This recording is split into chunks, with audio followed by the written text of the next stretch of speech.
Welcome to our Tuesday, June 24th regular meeting of the Ojai City Council. Glad you're all here.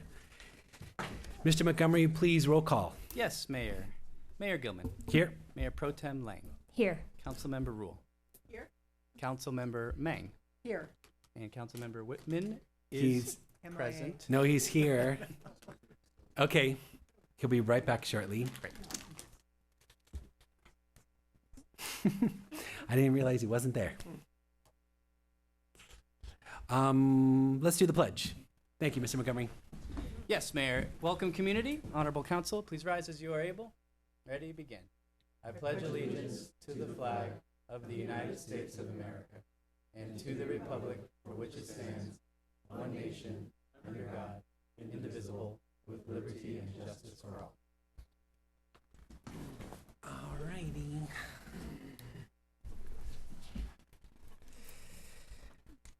Let's wait 30 seconds.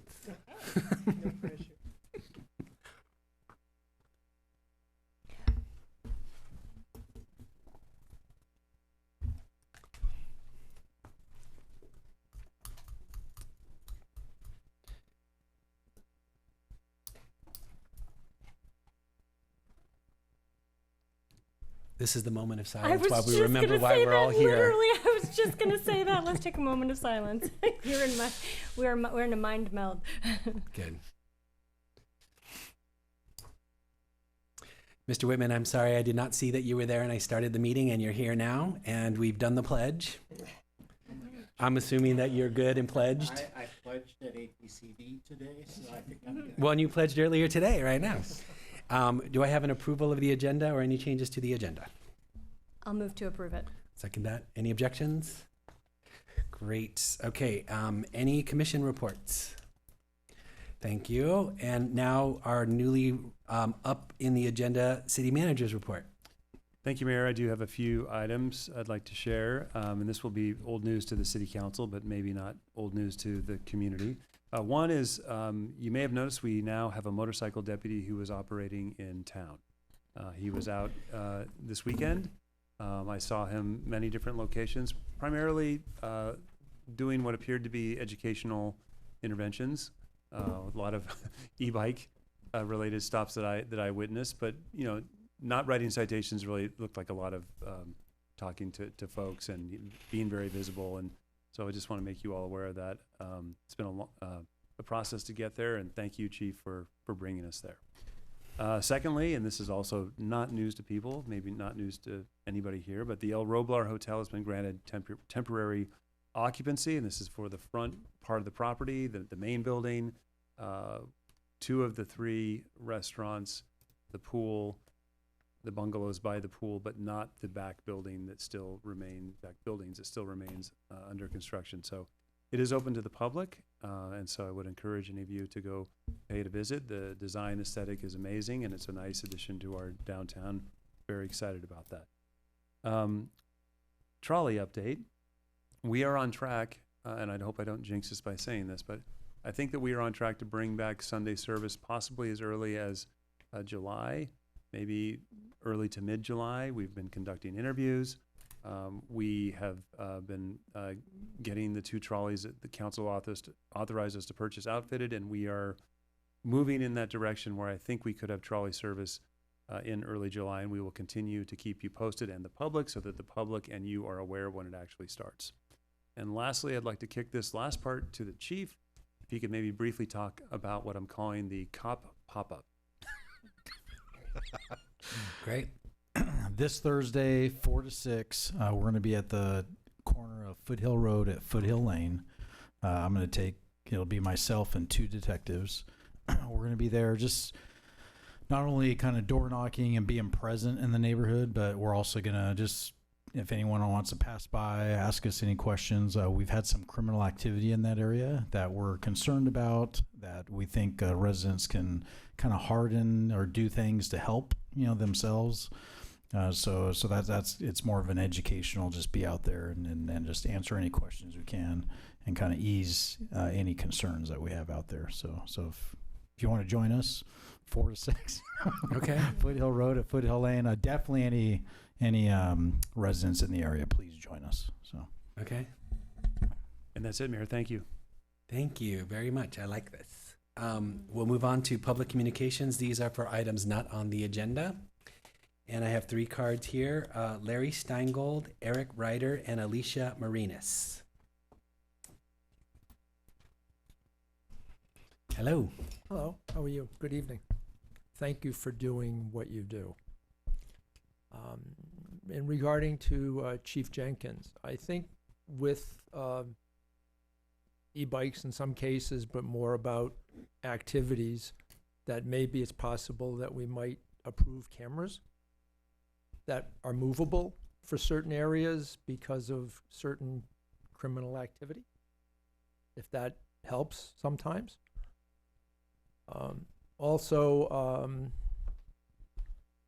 Again, just thank you. Keeping it simple. Don't be surprised. Mr. Steingold, you're going to bring a tear to our eye. Oh, wait. Thank you, sir. Eric Ryder and Alicia Marinas.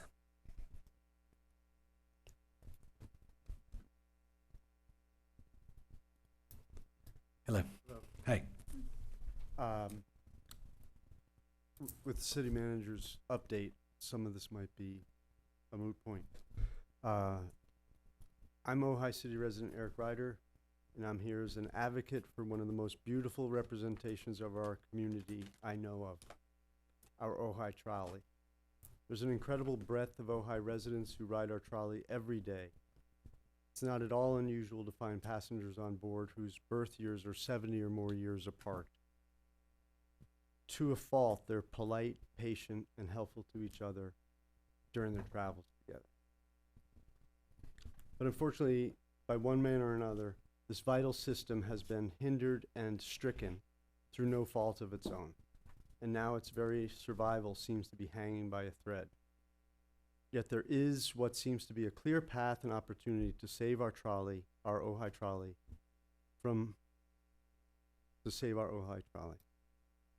The Ojai City Council has consistently made clear to the public its interest and commitment in supporting our Ojai trolley system going forward for the health and wellness of our community.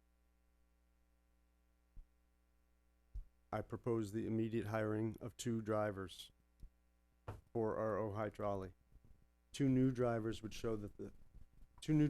allow any of the 3 full-time drivers to take a weekday shift off for personal reasons, like going to the doctor, without shutting down the entire trolley system during those hours, thereby preempting the current deleterious knock-on effects of willing passengers waiting for no-show trolleys for the last time. 2 new drivers hired immediately for our Ojai trolley would mean more photos of our Ojai trolley posted to social media, further bolstering the bread and butter of our Ojai Valley economy, tourism. As many of you know, the Chumash lived here for thousands of years before we came along. They cherished Ojai as sacred, a source of food and a place for spiritual grounding. Nowadays, we refer to this as health and wellness. 2 new drivers would allow Sunday's Ojai trolley, after years of being shut down, to resume service again. 2 new drivers would allow Ojai community members to have transportation to observe their faith on Sundays again. 2 new drivers would allow the Ojai community members to have transportation to support their local farmers market on Sundays again. 2 new drivers would allow Ojai community members to have transportation to purchase at reasonable prices from local farmers fresh, non-processed organic food again. 2 new drivers would help our Ojai trolley mitigate the Valley's traffic and poor air quality again. I propose the immediate hiring of 2. Thank you, Mr. Ryder. Well, I hope your desires come true very soon. Alicia Marinas.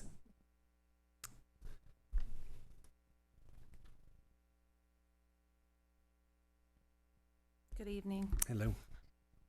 I do recognize that we did just get a great report back about the potential of the 2 new drivers. But my name is Alicia Marinas, and I first off would like to say that since the last time I was here in early May, when I was here, I had mentioned the fare box ratios. And since then, the city had posted an audit that had been done for 23-24 for the GCTD, and it was for the TDA. And it did show that we had made the 20%, which is amazing news, where I was really concerned. So congratulations to the city for doing that. I'm here respectfully to request the city to take the necessary steps for the hire of the 2 new drivers, which hopefully will happen. I'm going to go ahead and read the rest of this because I worked so hard on it. But Go ahead. okay, so for many of our neighbors, including seniors, working families, students, and residents with disabilities, the trolley is not just a convenience, it's a vital service. And without Sunday transportation, access to jobs, churches, medical service, and even simple errands become a major challenge. A prime example is the Ojai Farmers Market, a beloved tradition and an important local economy driver. Without the trolley service on Sundays, residents who depend on the trolley are effectively shut out from participating. That limits access to fresh food, hurts local vendors, and weakens the sense of community connection that this events, or the events like this, the market provide. We also know that public transportation is a crucial environmental tool. Every trolley rider represents one fewer car on the road, helping us cut emissions, reduce traffic, and support Ojai's longstanding commitment to sustainability. Importantly, this is not just a wish list item. It's something that we can act on right now. And it sounds like it's even closer than we thought. To my knowledge, the city has already interviewed the two potential drivers, and the opportunity to move forward is right in front of us.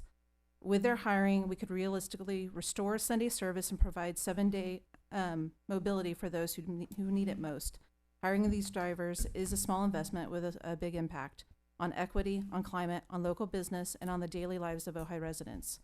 And let's show that Ojai leads with compassion, action, and common sense. Let's bring Sunday service back. Thank you for your time, guys. Thank you very much. Mr. Montgomery, anything online? Yes, Mayor, we have one raised hand for our general public comment period right now, and that is from Starchild. Thank you. Starchild, you have the floor. Justice delayed is justice denied. This council correctly decided at your last special meeting to fit fire hardening on the agenda. You failed to prioritize making Ojai, a sanctuary city for immigration enforcement, a priority today. When will you act? Hundreds of my neighbors and I lined Ojai Avenue 10 days ago, demanding the rule of law and due process, demanding an end to immigration enforcement raids. Have you seen the videos of workers seized at their place of employment, abandoned taco trucks, parents torn from their children? Have you wondered, what can we do?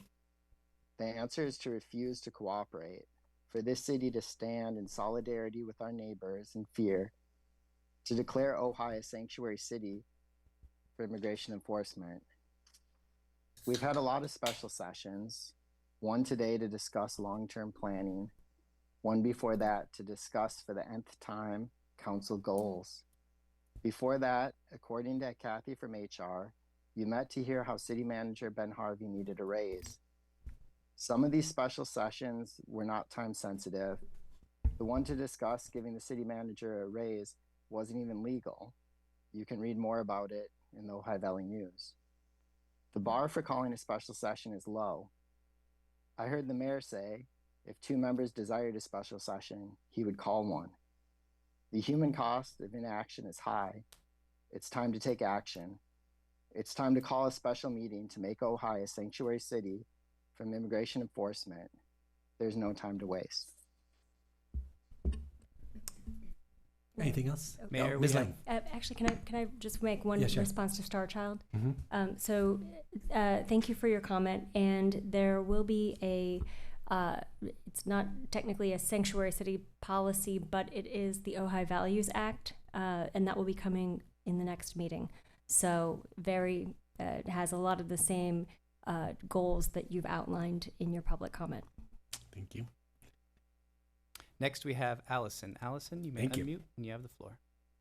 Thank you so much. I'm not sure if this is the appropriate time to bring this up. I wanted to just speak to the letter to address the Vandenberg rocket increases. Is this the right time to do Is that? this the last public comment that you have It there? is. We were just about to get to that, so go ahead and then we'll launch into that Mayor- section. Or no, we Mayor, can't. sorry, before we do that, could Yep. I've got the human resources manager with me. I just, I Yeah. know we've talked a lot about trolley, but Oh, really, please. I just want to make this abundantly clear to everybody where we are. Pause the timing really fast. Would you mind holding for 1 second? Not at all. Thank you. Yes. So in regards to trolley drivers, we have 2 drivers that are actively going through the background process Cool. as we speak. Thanks. We also have scheduled additional interviews with 2 additional ones being conducted today and more being scheduled for next week. Mhm. So we are actively trying to get people through the process. Yay. And I just need to point out, I know that Mhm. this is obvious to the council, there's more to it than just simply finding somebody who's interested. There are requisite course. endorsements and license needed. We have to do a background check, as she's alluding to. We're also going to be putting advertising on the side of the trolleys. I think it could be up right now, Mhm. just because we're, obviously trying to continually build that pool. So we Mhm. are very much actively working on this, and we are very focused on restoring Sunday service as soon as we can. Thank you. I appreciate that. That's great to hear. Okay, please come back to come back in and let's hear what you have to say. Okay, great. Thanks. Can you hear me? Yep. Okay, awesome. So I spoke at the public forum in front of the Air Force a couple weeks ago, and I also picked up a copy of their environmental analysis in their EIS. And one of the things that I personally spoke to is that as a result of over this last year, I bought my place 2 years ago here in Miners Oaks, and over the course of the last year, there has been a crack that has shown up in every single room in my home. And when I bought it, there was no cracks in the ceilings, but now the ceilings all have cracks. And if it were a geological experience, it would, it would be the walls that would start to crack, but it's the ceilings. And so the other thing that they want to double the increase of the rocket launches, and they want to have even bigger rockets, which will impact a lot of things beyond the noise of which we live at the effect of. But one of the things too that they talked about in the proposed actions that they're looking at, they said that the below resources were dismissed from further analysis in the environmental impact statement. And this was a huge red flag for me. They said they're no longer going to look at the protection of children from environmental health risks and safety risks. And I raised the statement of the armed services is here to protect us, not to disregard our children and our families and our elders. And I know for a fact that many of my friends have been terrified by these sonic booms that go off. And they're saying that they want to put these noise monitors out in the fields around Ojai. That doesn't really cut it for what we've experienced so far. So every single person that testified said no more rocket launches. Do not double it. Just stay with the existing rocket launches. So I really want to encourage you to send the letter that I know is being composed into for public comments. It's so important because we don't need, already we have, they told me 40,000 satellites in the sky. So I will leave with that, and thank you so much for all that you do. And Andy, I'm going to be reaching out to you because we have some unfinished business too. Oh, great. Thank you. Okay. That's all, Mayor. Thank you. So we're on the consent calendar, and that was a good segue to that. I do have a couple of public comments on consent calendar items. Does anybody have a consent calendar item they would like to remove from consent? Yes? Yeah. Yeah, for me, G and I, okay. For you, Jay, okay. Anything else?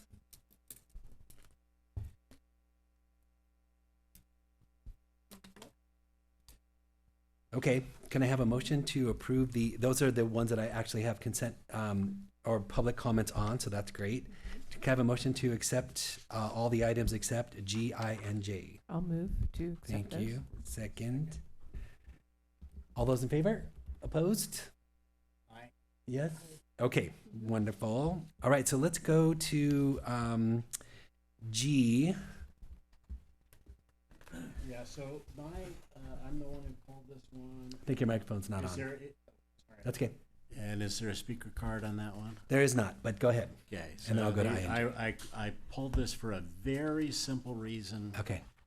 That being that we're proposing to appoint somebody who, if I understand the report correctly, is a Thousand Oaks resident. And, I'm not sure if any other housing project in Ojai qualifies, but certainly Whispering Oaks does. And I'm just wondering if we made any effort to see if there's a resident at Whispering Oaks who'd like to be a participant in this. So we have not done direct outreach, but we certainly could. Because I'd be interested in getting an Ojai through the mayor? resident appointed. Yes. May I? I was the staff who analyzed this report. I believe it's a reappointment of this individual, Angela Bradley, who I believe is a resident of Whispering Oaks. It's not a resident of Thousand Oaks, it's that they are subsidized by this authority, which is located in Thousand Oaks. That was my understanding. apologies. So they already have been approved to be this resident commissioner in that subsidized housing, and this is a continuance and a reappointment. Thank And you. I'm not 100% on Whispering Oaks, but I believe that is it, the But- location. But are you 100% that she's an Ojai resident? In Ojai area, yes. Ojai Valley resident? Yes. Okay, then Thank you. I'm good with that. That sounds good. Thanks for the clarification. Let me do a couple of public comments. First, let's start on I, Bill Miley, and then Larry Steingold, please. And actually, Mr. Miley, you are wanting to speak to I and J, correct? And Mr. Steingold, you also want to speak on I and J? Mayor, it might be wise to take Yeah. the vote on item G before Okay, we get into great. the others, given there may be more controversy there. Thank you. I love controversy. Approve item G? Yeah, I'd move to approve item. Second that? I'll second it. Any objections? Great. Thank you. Okay, Mr. Miley, please.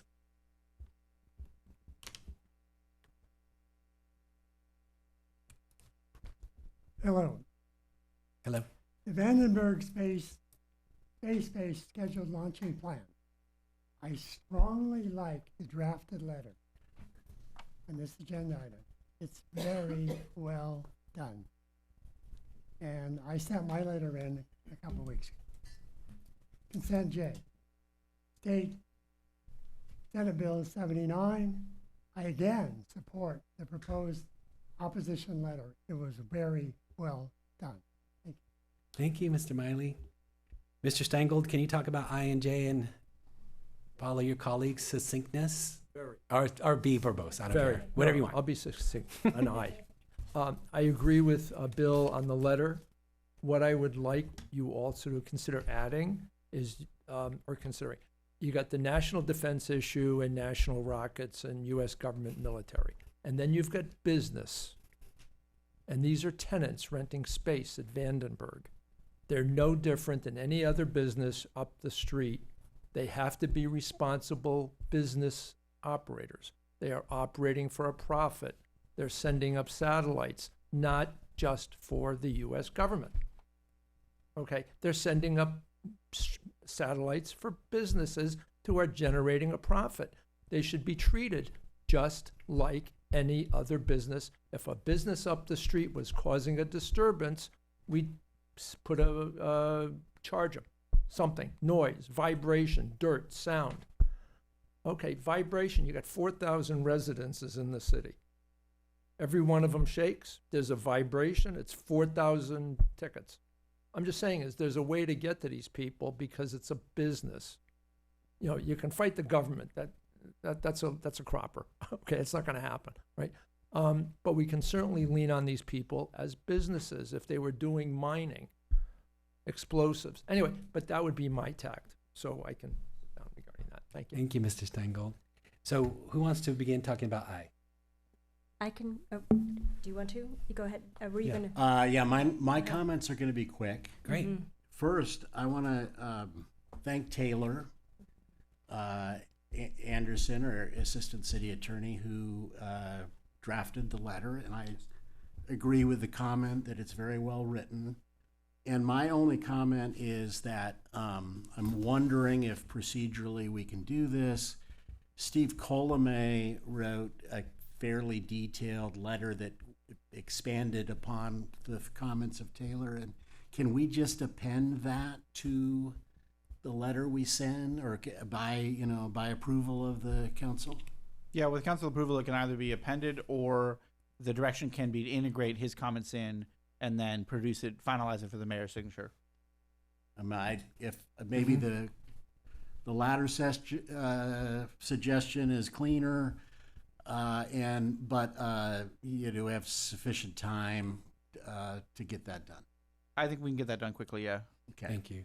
Ms. Lang?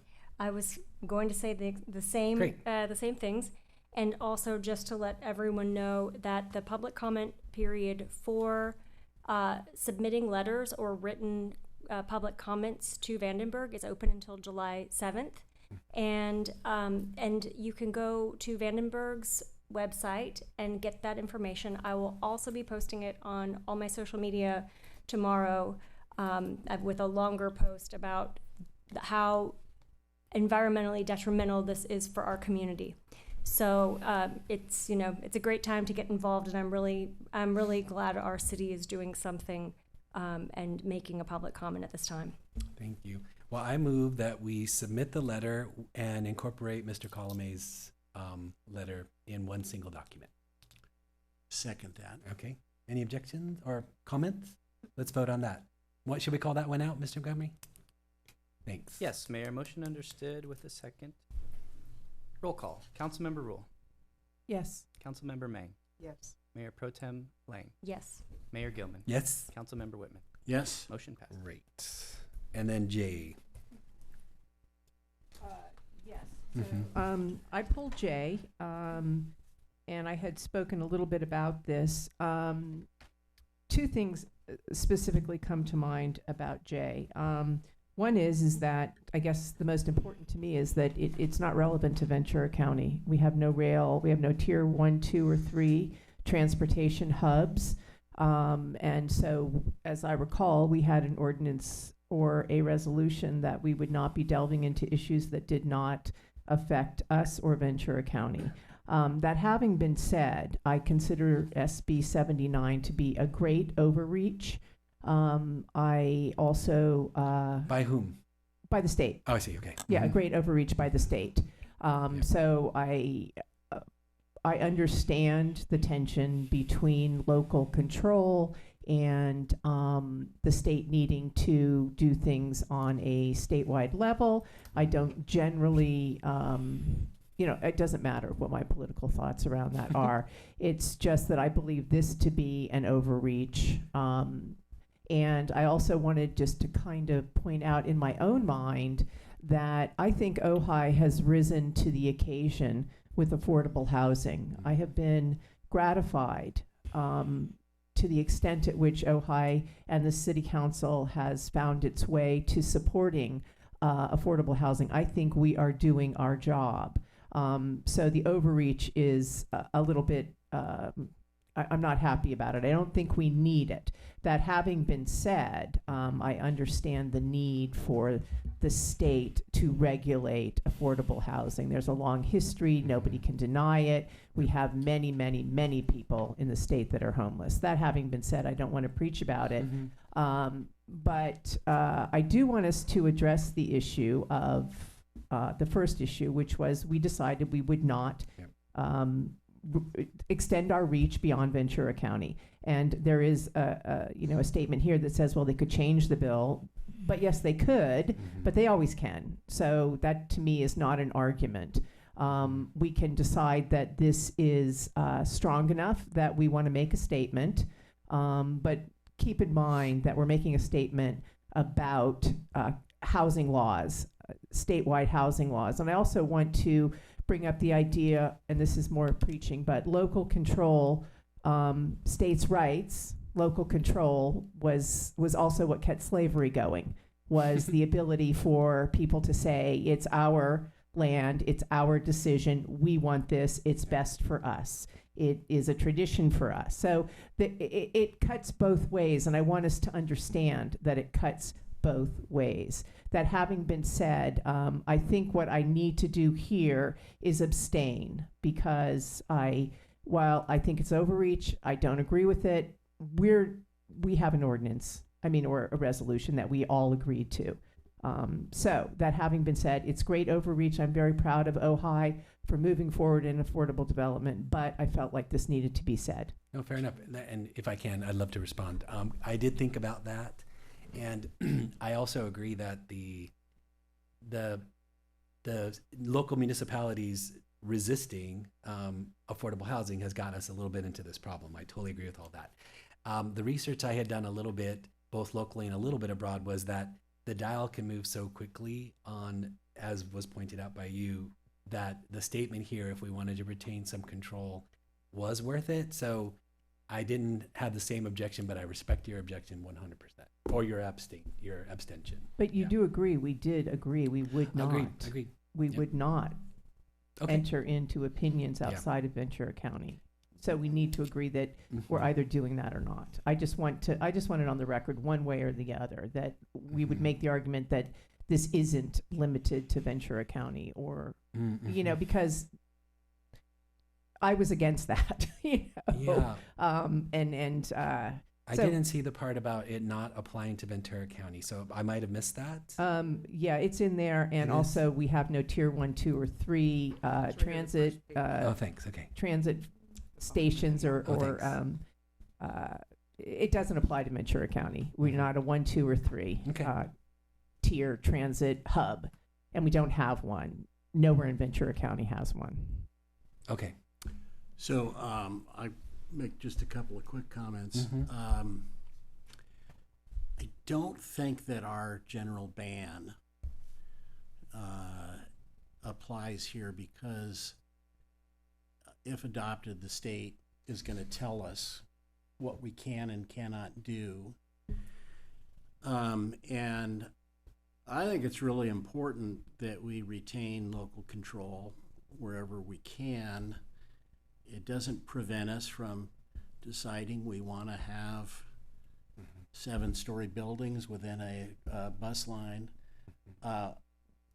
We can do that if that's what the community decides. I have a big problem, and I think it's pervasive, especially in the new housing laws, that we have 4 counties in the state of California that are very urban counties: San Francisco, Oakland, Alameda, Los Angeles, and San Diego, and they control the legislature because they've got so many people and so many representatives that they design housing laws that are potentially good for those communities and those environments, but they don't take into consideration the challenges of a much more rural environment. I don't think we're qualified as rural, but I aspire to be rural. And so I think it's good for us to join the idea that local communities should have more control over these types of decisions. Mhm. I see both points. But I thank you. I appreciate you saying what you said, because I hadn't thought about it in the way that you proposed it, but I am thinking about it. Yes, please. So I just wanted to add one more thing. As a person who voted alongside of you for that policy or against that policy, yeah. But I remember that we worded it to give it a little bit of breathing room, so that we would So instead of it being a ban, that we would prioritize things that affected our city. The word is prioritized. Yeah, you are absolutely correct on that. And so I just wanted to bring up the points that I brought up, and I'm willing to move it to vote at this point. Yeah, no. So thank you very much. No, I appreciate what you said. So I'll move to approve sending the letter. I'll second it. Okay. Roll call. Please. Councilmember Whitman. Yes. Mayor Gilman. No. Councilmember Mang. Yes. Councilmember Rule. No. Councilmember Lang. Yes. Mayor Pro Tem Lang. Okay. Motion passes. All right. Okay. On to the public hearing. We're on 2A, recommended fiscal year 2025-2026 budget and annual GAN appropriations limit. Thank you, Mayor. I'm going to turn things over to Ms. Billings. Thank please. you. Honorable Mayor, members of the City Council, I'm waiting for my PowerPoint to appear.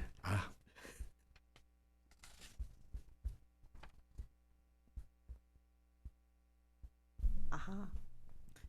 So tonight, we will hold a public hearing to receive comments on the recommended fiscal year 2025-26 budget, complete the budget review, review the GAN appropriations limit computation, and adopt a resolution establishing the limits for fiscal year 2025-26, and adopt the 25-26 budget, which is required to continue operations in July.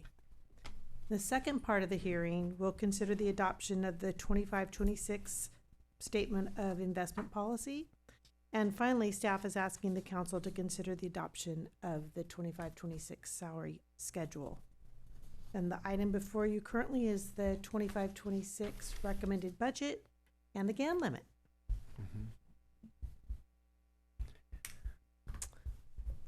The overall recommended budget across all funds considers $33.9 million in expenditures and $10.5 million in transfers between the funds. Included within the expenditures are $14.2 million in capital improvements, and the City Council reviewed those capital improvements initially at the May 27th meeting and reviewed the budget in depth at the June 10th meeting. There was a Finance and Budget Committee meeting held in early June to review the budget. And tonight, we are recommending adoption of the budget, which is a living document and prepares us for the new fiscal year. So the city budget can be amended by the City Council throughout the year. Some examples of it, when it probably will be amended, include the goal alignment. Items such as wildfire mitigation will be added.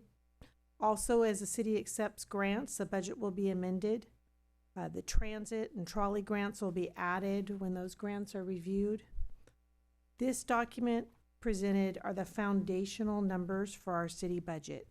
Staff is preparing the charts and explanations that will come with a full document by the end of August.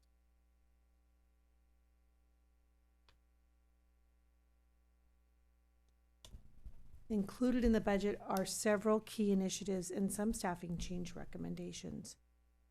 1.5 maintenance worker positions are recommended to be funded by Measure C.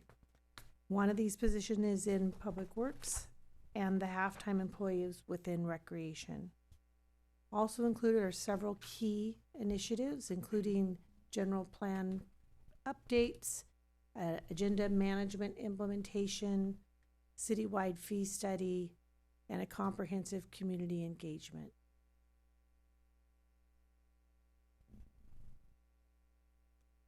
Ooh. The city is divided into numerous funding sources, which are restricted by law. But the largest fund, the general fund, has a budget of $16.8 million, $16.7 million in expenditures, and an additional $75,000 in transfers out. Within the general fund are your expenditures for the sheriff, your parks, recreation programs, administration, and facilities.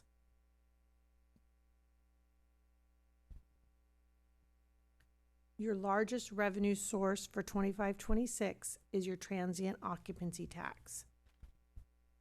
Revenues within the general fund are primarily your transient occupancy tax, which comes from hotel stays within the city, sales tax, and property taxes.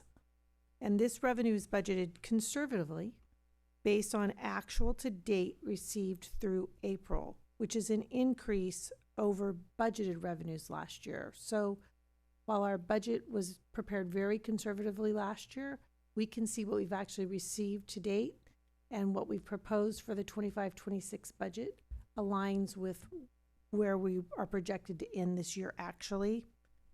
There is an additional new hotel which has just opened in the city, And while a slight increase was projected for that opening, we did not take into consideration the full impact of the hotel, trying to keep the revenues flat, not knowing quite what's going on with the economy and the state of the United States.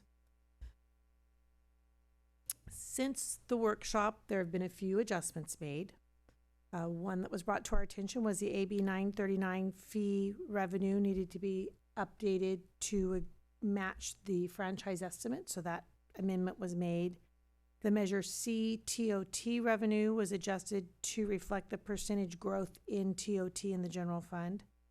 And some expenses were recategorized within a department to assist the department with tracking expenses. Finally, within the CIP plan, the title of the project, Public Works Lower Yard Project, was changed to better align with the project use, which is for the Public Works facility that the city owns. It's actually on the city facility.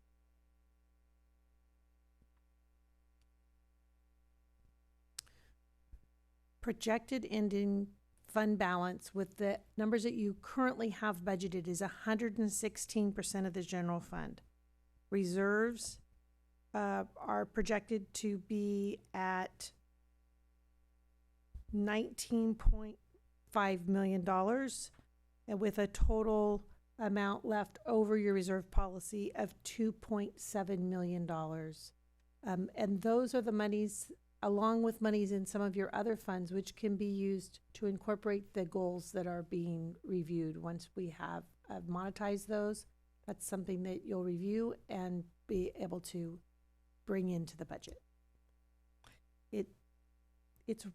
I will say it's really a pleasure to have a city that has that consideration of those kind of reserves. And I think you've done an excellent job of managing your money in the past to bring it to that level.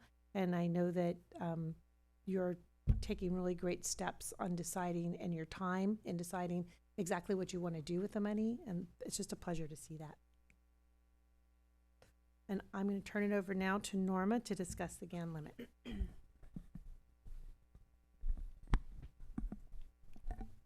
Great. Now on to the fun part, the GAN limit. It's a state-imposed cap on how much the city's tax revenue and how we can use for general operating expenses each year. It's designed to prevent government overspending by tying our allowable budget growth on inflation and population changes. It doesn't apply to all revenues, though. Only tax dollars like property tax, sales tax, and general fund TOT. It excludes funds like the capital projects like Measure C TOT or voter-approved taxes like the library tax. And now the calculation. So the GAN limit amount isn't fixed forever. Each year the state gives us a formula that adjusts our limit based on inflation and population. So each year we get a little room to grow. The calculation starts with the previous year's GAN limit, as you can see here. For us, it's 16.1 million. Then the state gives us an official adjustment for factor of each year, and it's based on population growth, inflation factor, and so on. And we can either choose the city or the county growth depending on what is more allowable adjustment for us. This year we chose the county's allowable expense or factor. And so the bottom line really is that this is behind the scenes accountability tool that helps us ensure that we're good stewards of public funds. And as you can see, we're well below the limit. And so now we can turn it over back to council for your questions.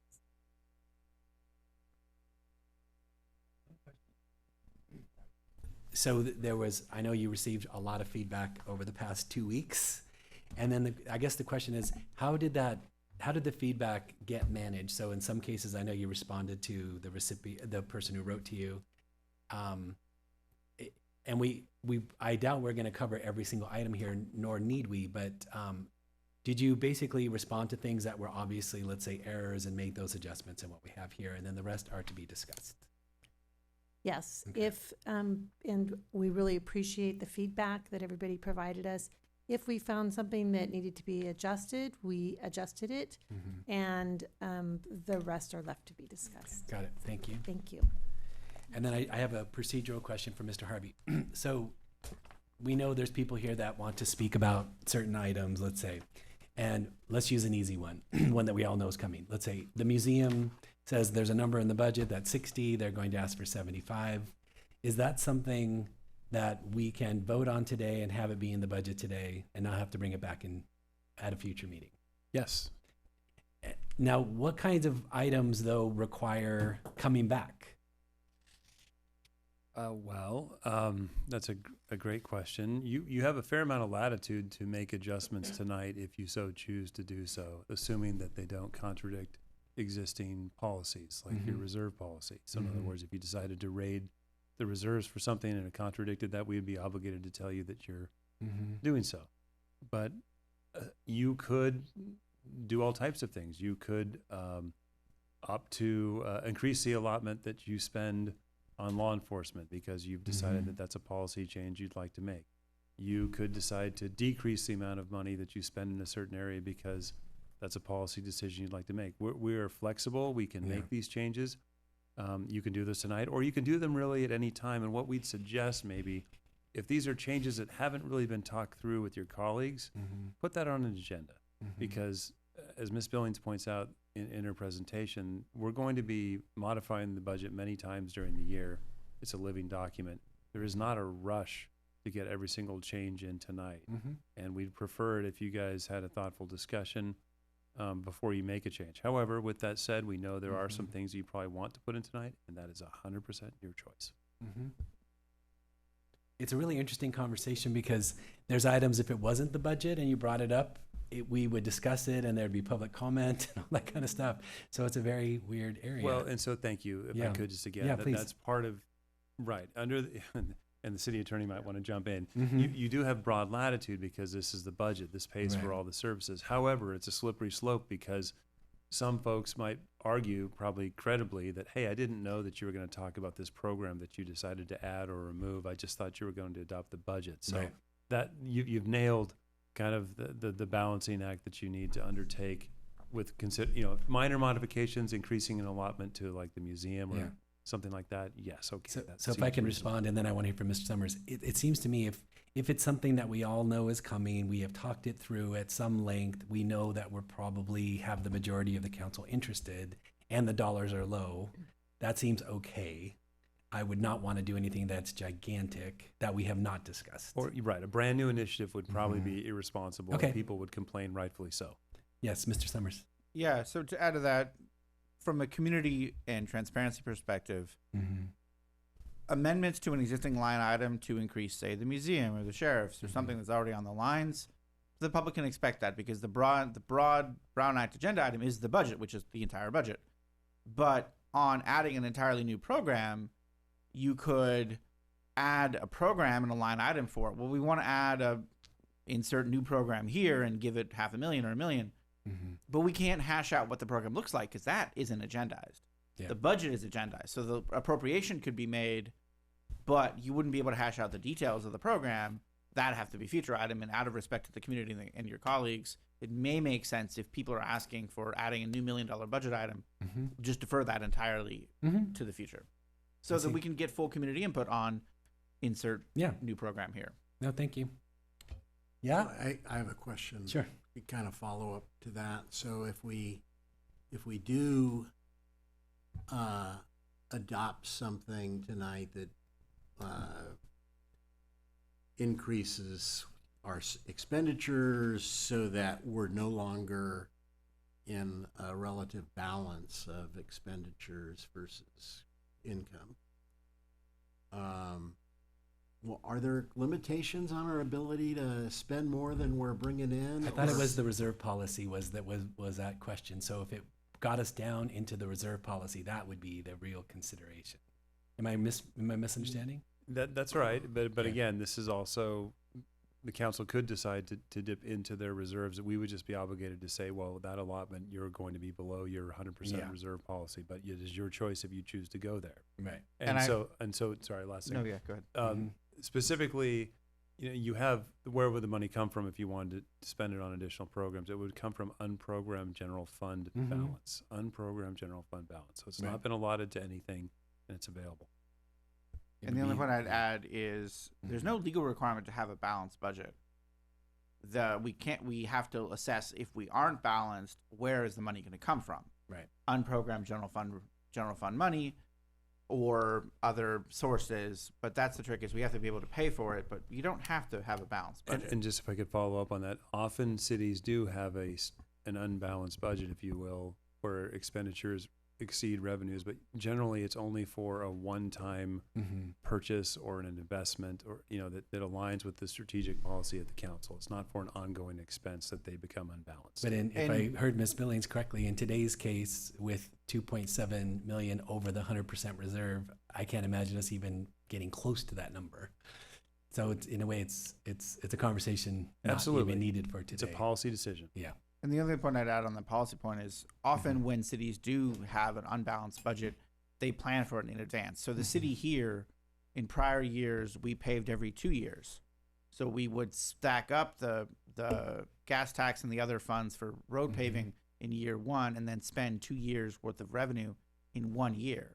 But that was always planned for. Thankfully, since then, our revenue projections have increased such that we can pave each year. But that's an example of when it makes sense. The trick is you plan for it. Thank you. May I add one item? Yes. Something staff is working on to bring back is a balanced budget policy. What is the cities of Ojai's definition of a balanced budget? So that is something that's in the works. Wonderful. And maybe recommended to go before the committee and come back soon. Thank you. I do have one Yes, quick question. please. True or false? Any money over 100% of the general reserve, that 16% should roll over into Measure C money. Is that correct? Do we have a policy like that? To the best of my knowledge, Councilmember Rule, we do not have a policy like that. Okay, so it's that 16% is unrestricted, basically. Okay, thank you. And I I'll want note, it's not to put you on the spot, but only to end the conversation so we don't go on forever. no, yeah, the other key there is the Measure C is, of course, a special fund because it's a special tax with a defined set of purposes. So we couldn't mix Measure C excess, if any, and general fund excess. Those are kept separate. You couldn't have a resolution or a policy that said anything over the 100% general fund reserve would go into Measure C money? We could put it to the priorities for which Measure C is to be expended in a fund towards those same priorities. Got it. But you wouldn't mix general fund money and Measure C money because it's a separate purpose. Thank you. Thank you. Yes, go. Okay, I have one question, and I think we can just touch on this, but this is something I'll probably bring back up in discussion. And that is, I've had a number of conversations about some discrepancies between 2024, 2025, 2025, 2026 climate initiatives and the grant funding that we've received. And it seems like there still might be some gaps in the time between when the time between the staff changes. It seems like there might be some things that got lost in that transition. Do you know anything about that, or has that been something that's been? No. Okay. Councilmember Ling, I am not familiar with that, but it looks like Mr. Harvey may have a comment. We'd be happy if you wanted to, as a future agenda item, just review climate-related expenditures, past and present and future. You recently gave direction for us to enter into a contract with Climatech for a comprehensive city facility-wide audit and recommendation for improvement changes. But in advance, predating that, we did retrofit all city facilities for gas-fired equipment so that we no longer have that. That's been taken care of. We did take advantage of some programs through CPA and also SoCal Ren for that. So there's been a lot of work, and on top of that, you've converted a large portion of your fleet to electric vehicles. So there's been really a significant investment. But if there were individuals in the community that wanted to meet, to kind of go through what we've done, the Public Works Director and I, along with the interim finance director, would be happy to sit down and go through that.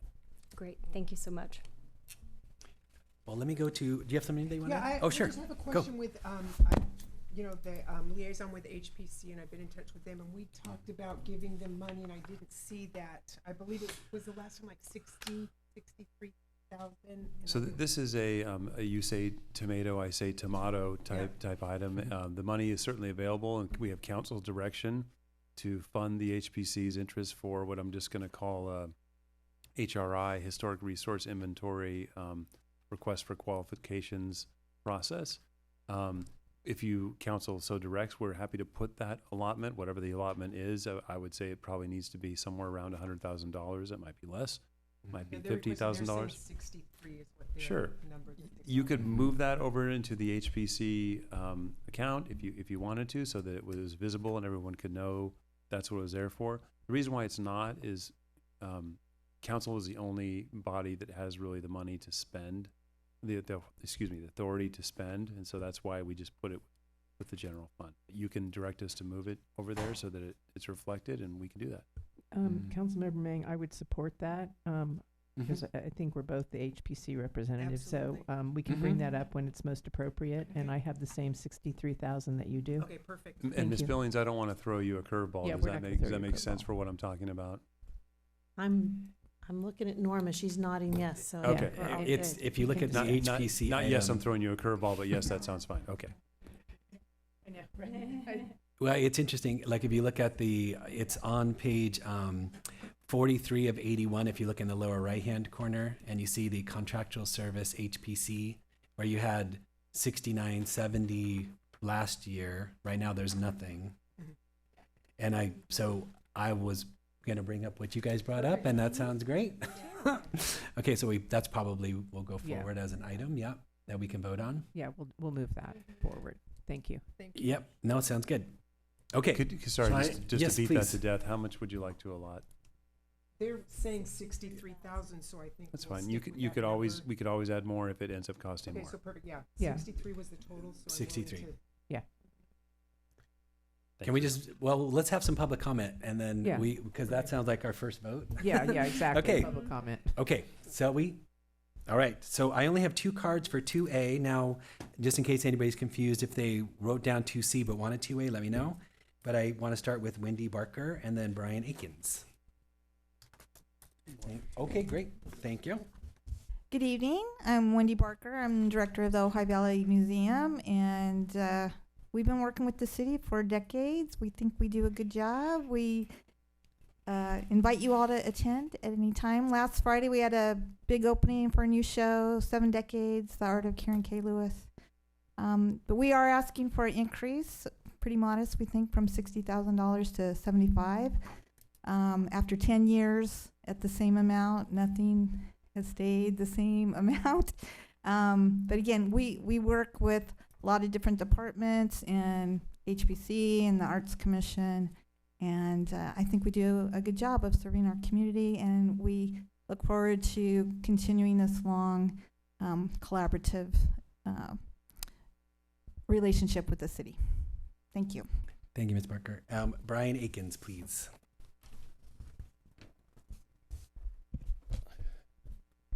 Well, I'm ripping up papers as fast as I can, so thank you all. I showed Rachel my etchings the beginning of the day. So for the museum, I have my museum badge on, just in case you didn't recognize me. 16 years on that. As Wendy said, we're very grateful for your listening to us and understanding our needs.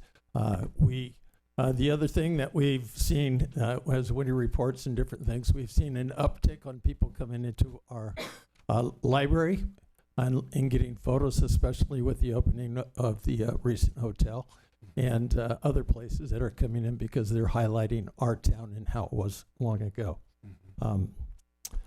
So yes, that rise from the 60 to 75, what we're asking for at last meeting, I told you that in the meantime, the cost of living had gone up 33.8%. That's just a small increment. People will say, well, it's 5,000. Well, we haven't jumped that every year since then. This is just one big jump. So again, thank you very much for that consideration. And now I will flip real quickly over to my HBC cap. Again, tore that paper up. So thank you all very much for that consideration. And yes, 63 is the amount.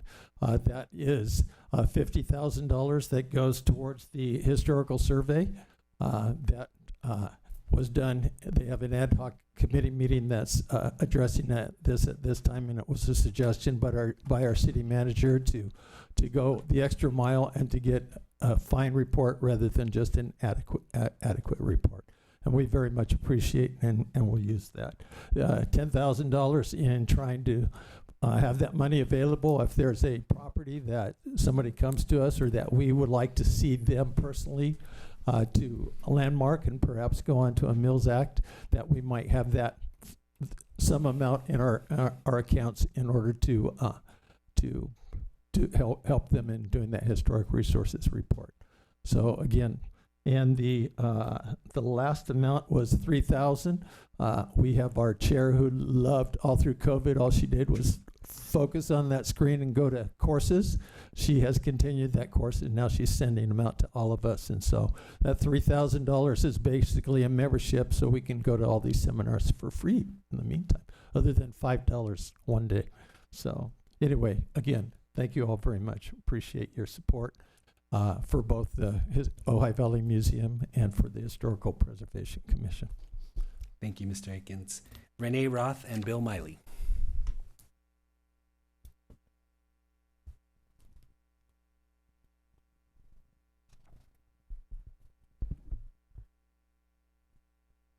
Good evening, members of the council. I just want to call your attention out to something on page 2.A6.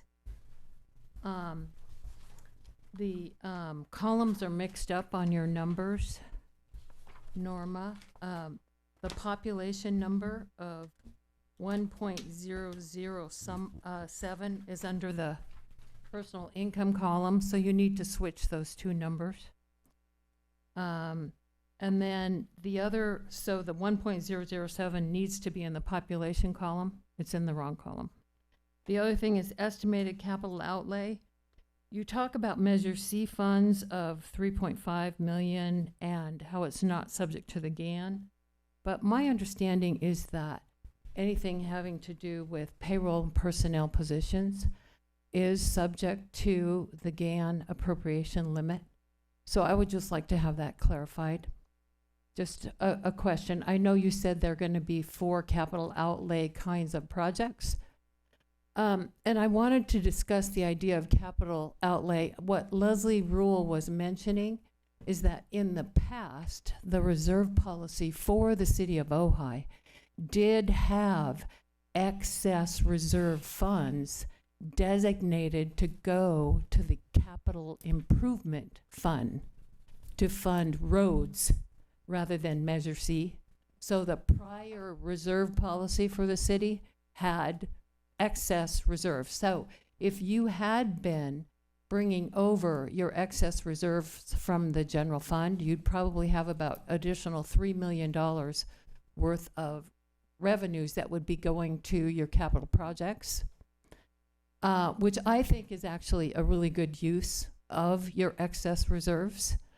Right now, you're transferring $9 million out of Measure C funds. And Measure C, as we know, was approved by the voters for special projects. And what we've been doing is making up the capital improvement fund needs to fund our road funds. We're spending over $9 million last year and another $9 million this year. That's unheard of. We've never done, $18 million worth of road improvements in 2 years.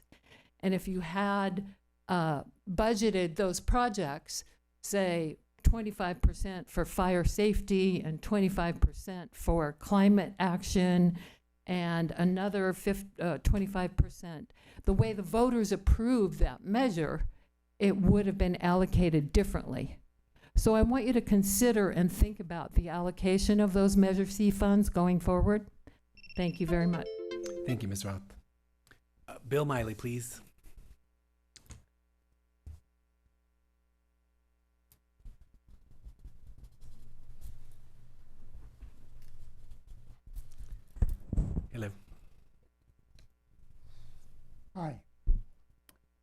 wow, do we have a lot of money?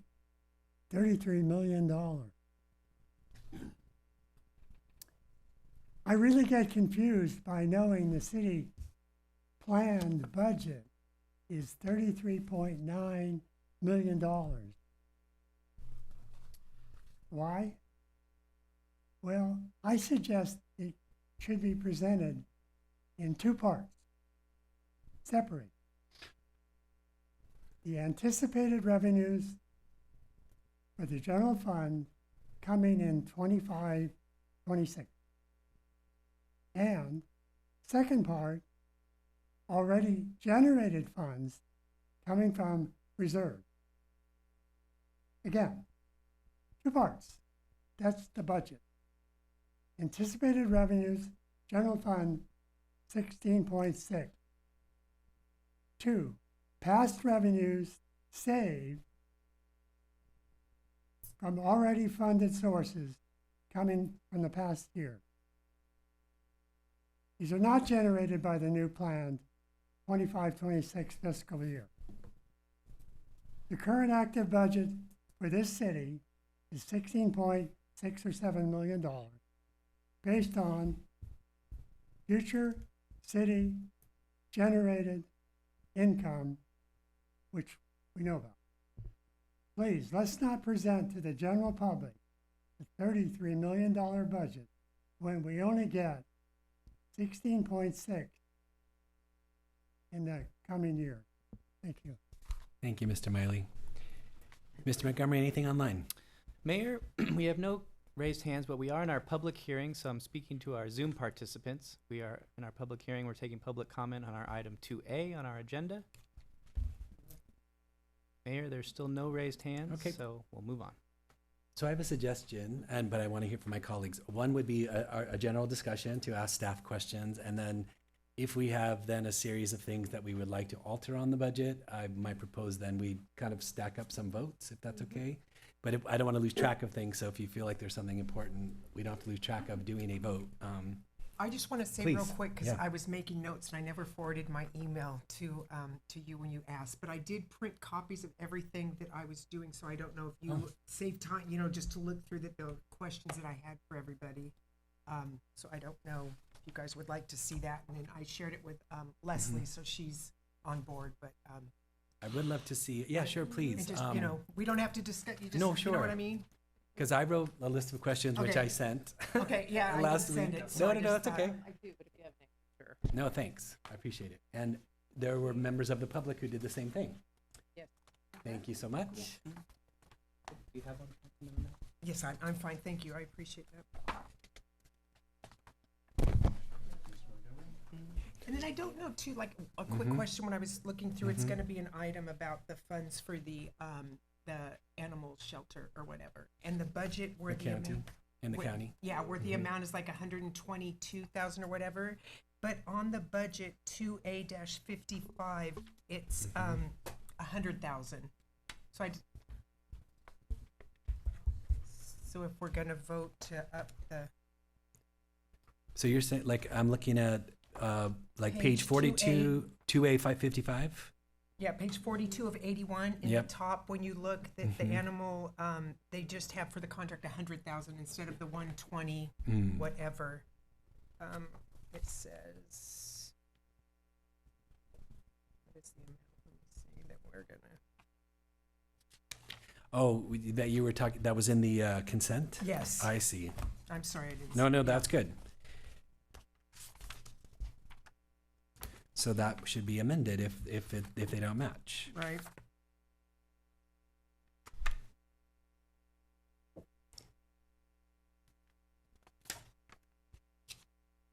No, good eye. So that would be, 122, 175, 42. that was item 1F Yes. on the consent.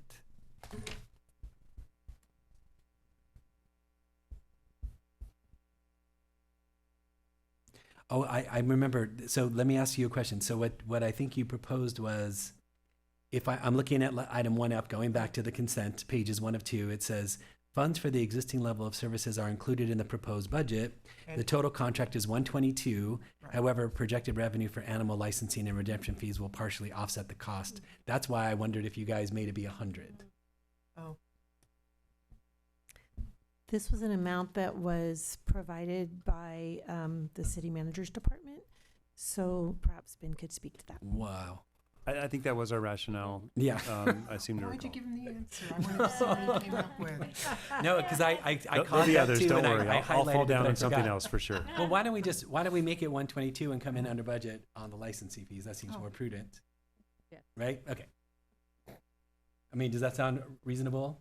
Yes. I'm just being facetious. No, it's Sorry. good. It's I good. can't help No, myself I think we can, Sorry. I think we can buffer with 20 grand. I'm happy with that. Well, and it sounds like we're going to spend, like, that's the contract that we approved already in Right. consent. So let's just make the budget be accurate. Wonderful. Well, I had a few things, and so let me pull it up here real quick. A couple of items that I was thinking about. One is the HPC increasing, which we discussed. The other, I would like, and I intend to propose a motion that we move the museum operation from 60 to 75. As I mentioned last time, I would like to propose that this would be page 39, that the Arts Commission grant moves from 30 to 100. And these will all be votes that we can do. This is one that has not got brought up before, but it got brought to my attention some time ago that I would like to, first of all, there's an item in Ojai Day that I think is kind of interesting that looks like there's, and maybe Ms. Rivera needs to speak to this, but it looks like there is revenue from Ojai Day that I don't see from years prior. Okay, and this might be good because then I'd actually like to add a line item on Ojai Day.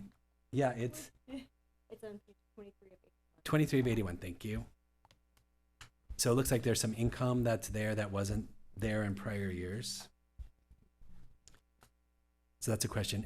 But then the second thing I wanted to ask was, I'd actually like to increase the budget for Ojai Day on the labor costs, wherever the cost makes sense, actually to add the expense of the mandala, which is volunteered right now, to the expense of $5,000, and that would go towards, basically, it's one person, and that person and her team.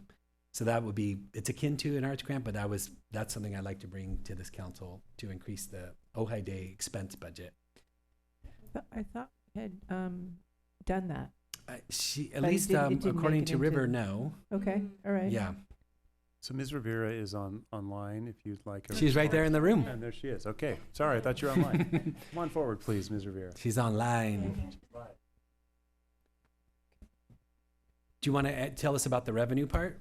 I believe that the revenue part is the vendor application fees that we receive, so it offsets some of our expenditures. Yeah. Mm-hmm. So I see it's 17,000 this year. Mm-hmm. But why wasn't it there? Why wasn't there anything for last year? If I can, Please. I'll add it. I can't speak to why it wasn't budgeted, but it was not budgeted in the prior year. Okay. And so It should have was been. added. It should this have year. been. It should have been.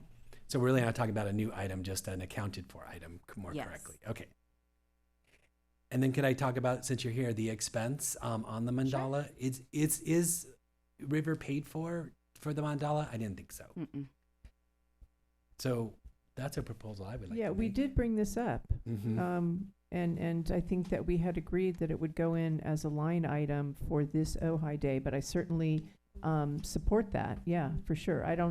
It may have just dropped out of the budget, but we did speak to it. Yeah, If you could refresh our memory, sorry, just give us if you recall what the direction was, that we'd be happy to take that. I can't remember the amount.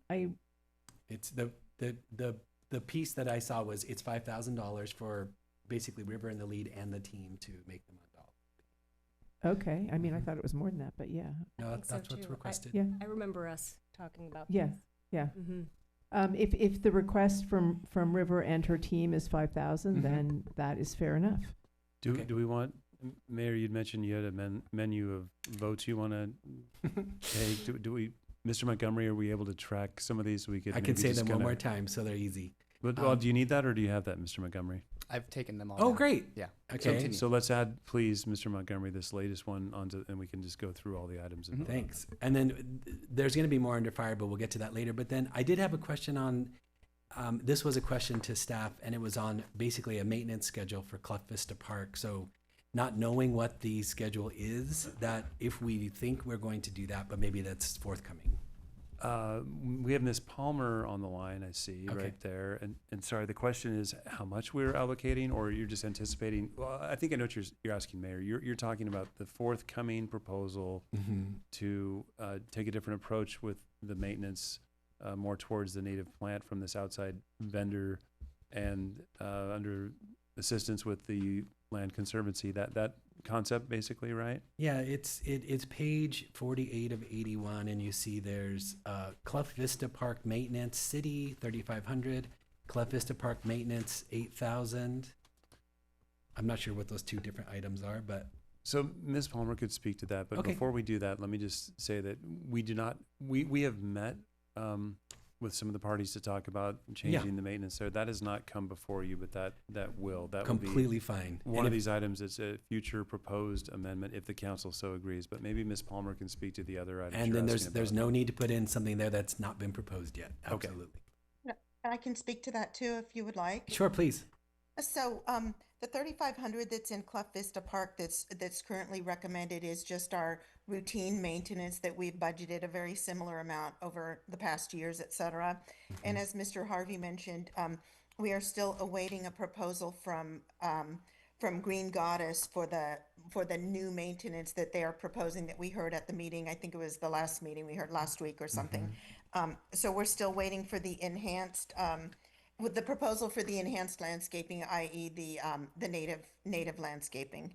No, thank you. That's perfectly reasonable. And then I did want to, those are all my additions that I know I'm going to want to bring in, but there was a few things that I wanted to ask. Since we're on that page about the parks, can I ask the increase on Daily Park from 10,000 to 1,000? Just curious what it is. The dollar amount's low. Just wondering what's happening Ms. at Palmer, Daily Park. do you want to address that if you're aware? Oh, she left. I would be happy to address that. Oh, thanks. Daily Park, we have seen a significant loss in trees and problematic trees. We've got the giant ancient oak there that we are we have spent money on it, and we will continue spending money to maintain that tree. We are making every effort to keep that tree alive. So we've recently planted a tree out there on Arbor Day, and we're trying to enhance the landscaping there. That answers it. Okay. I want to say a couple things that I'm actually really happy to see. Number one, on page 36, I see that there is a reduction in the legal department, and I just wanted to say, let's see. So it actually starts on 35 and it ends at 36. And I just want to say, let's just, I'm offering an opinion, but let's have this be guided, and this is our direction. If we can pull it off, I want to do that.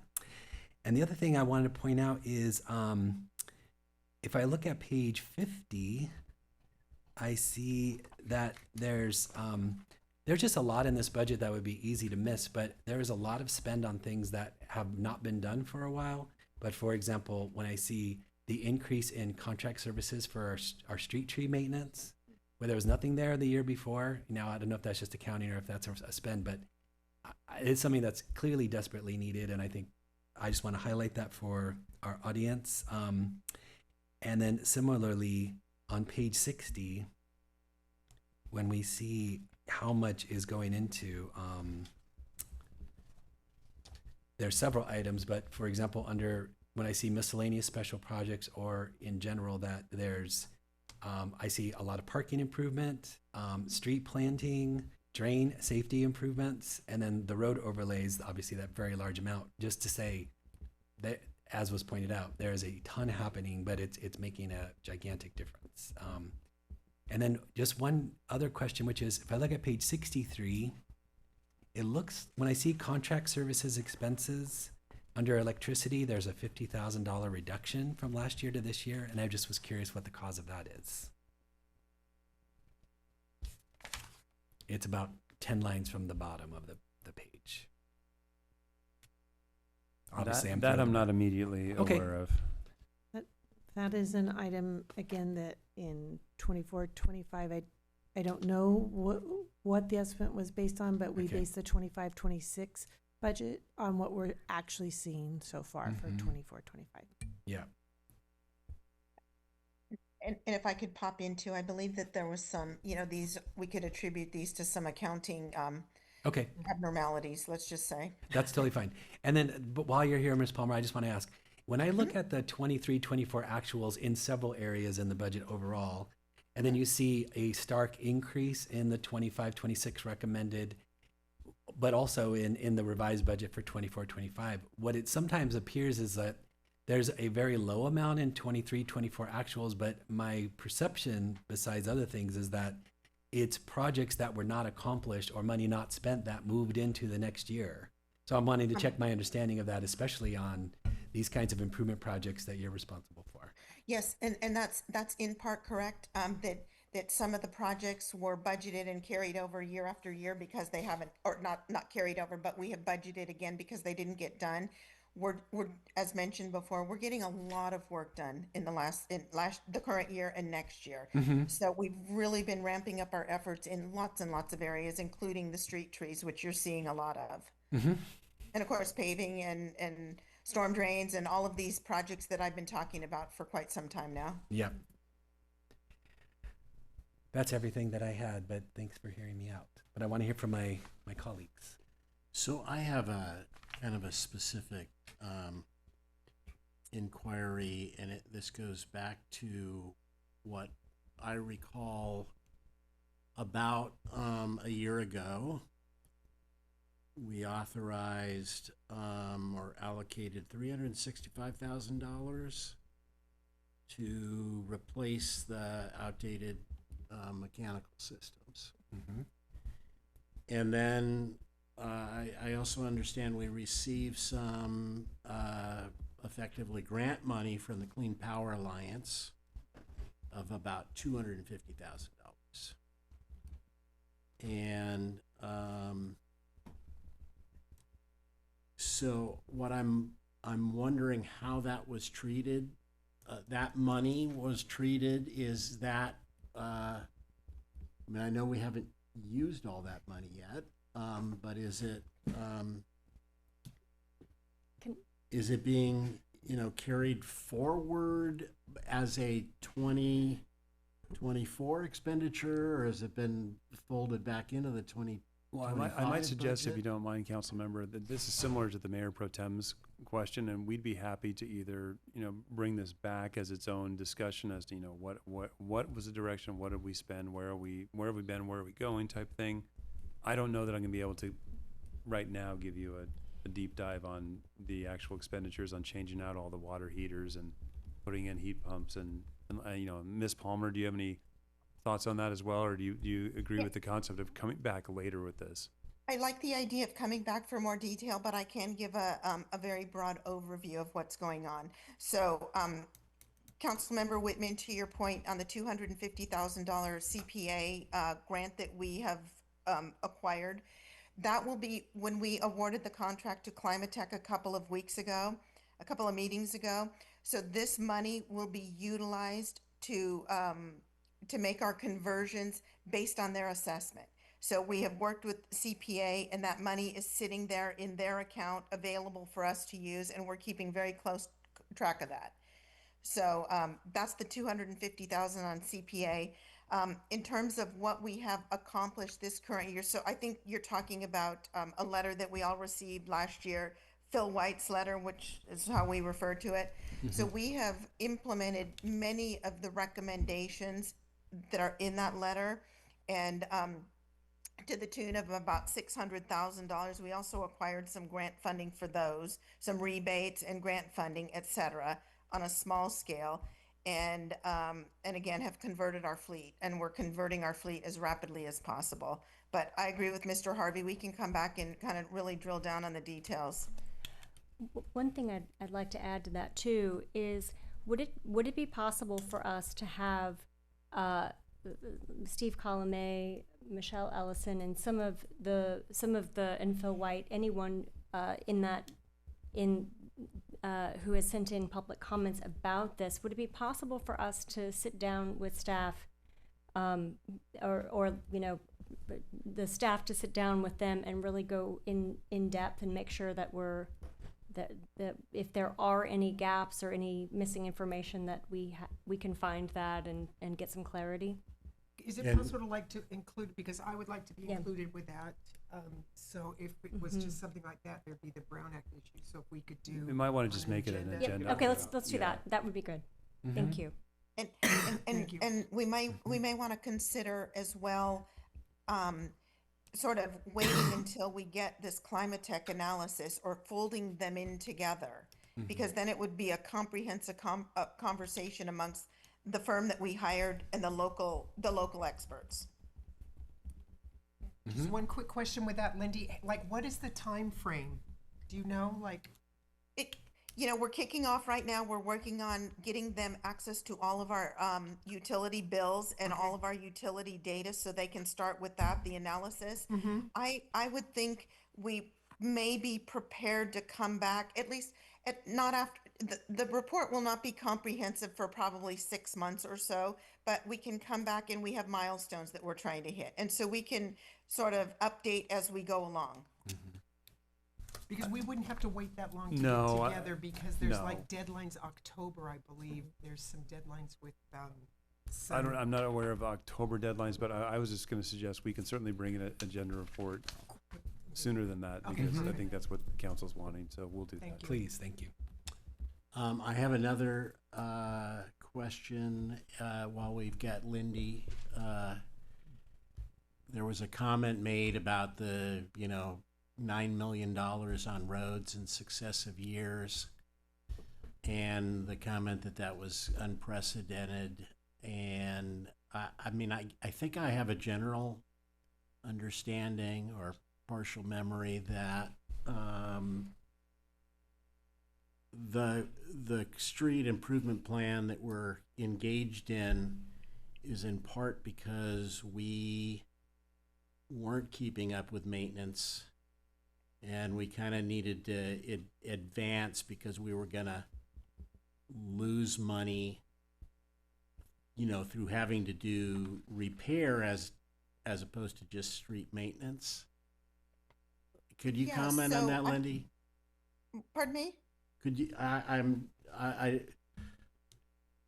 just hoping you can comment and clarify that. I can. Yes. So I'm not sure what 9 million we're talking about, because the street maintenance line item has been in the ballpark of 4 to 5 million for the last couple of years. Maybe what has happened is the ATP Phase 2 project has been lumped into that, so we will see a blip in the in our budget expenditures for this current fiscal year, because we have had $9 million or so, because we had our regular annual paving project, and on top of that we got the ATP Phase 2 done. So that could be the 9 million somebody's referring to. But our budgeted amount that we're requesting is about 4 to 5 million on an annual basis, and we have had many years prior to my arrival that we weren't doing any street maintenance. So we are trying to catch up. Mm-hmm. And this is not it's a high dollar amount. Obviously, it's probably our single largest line item in the budget besides Cabin Village.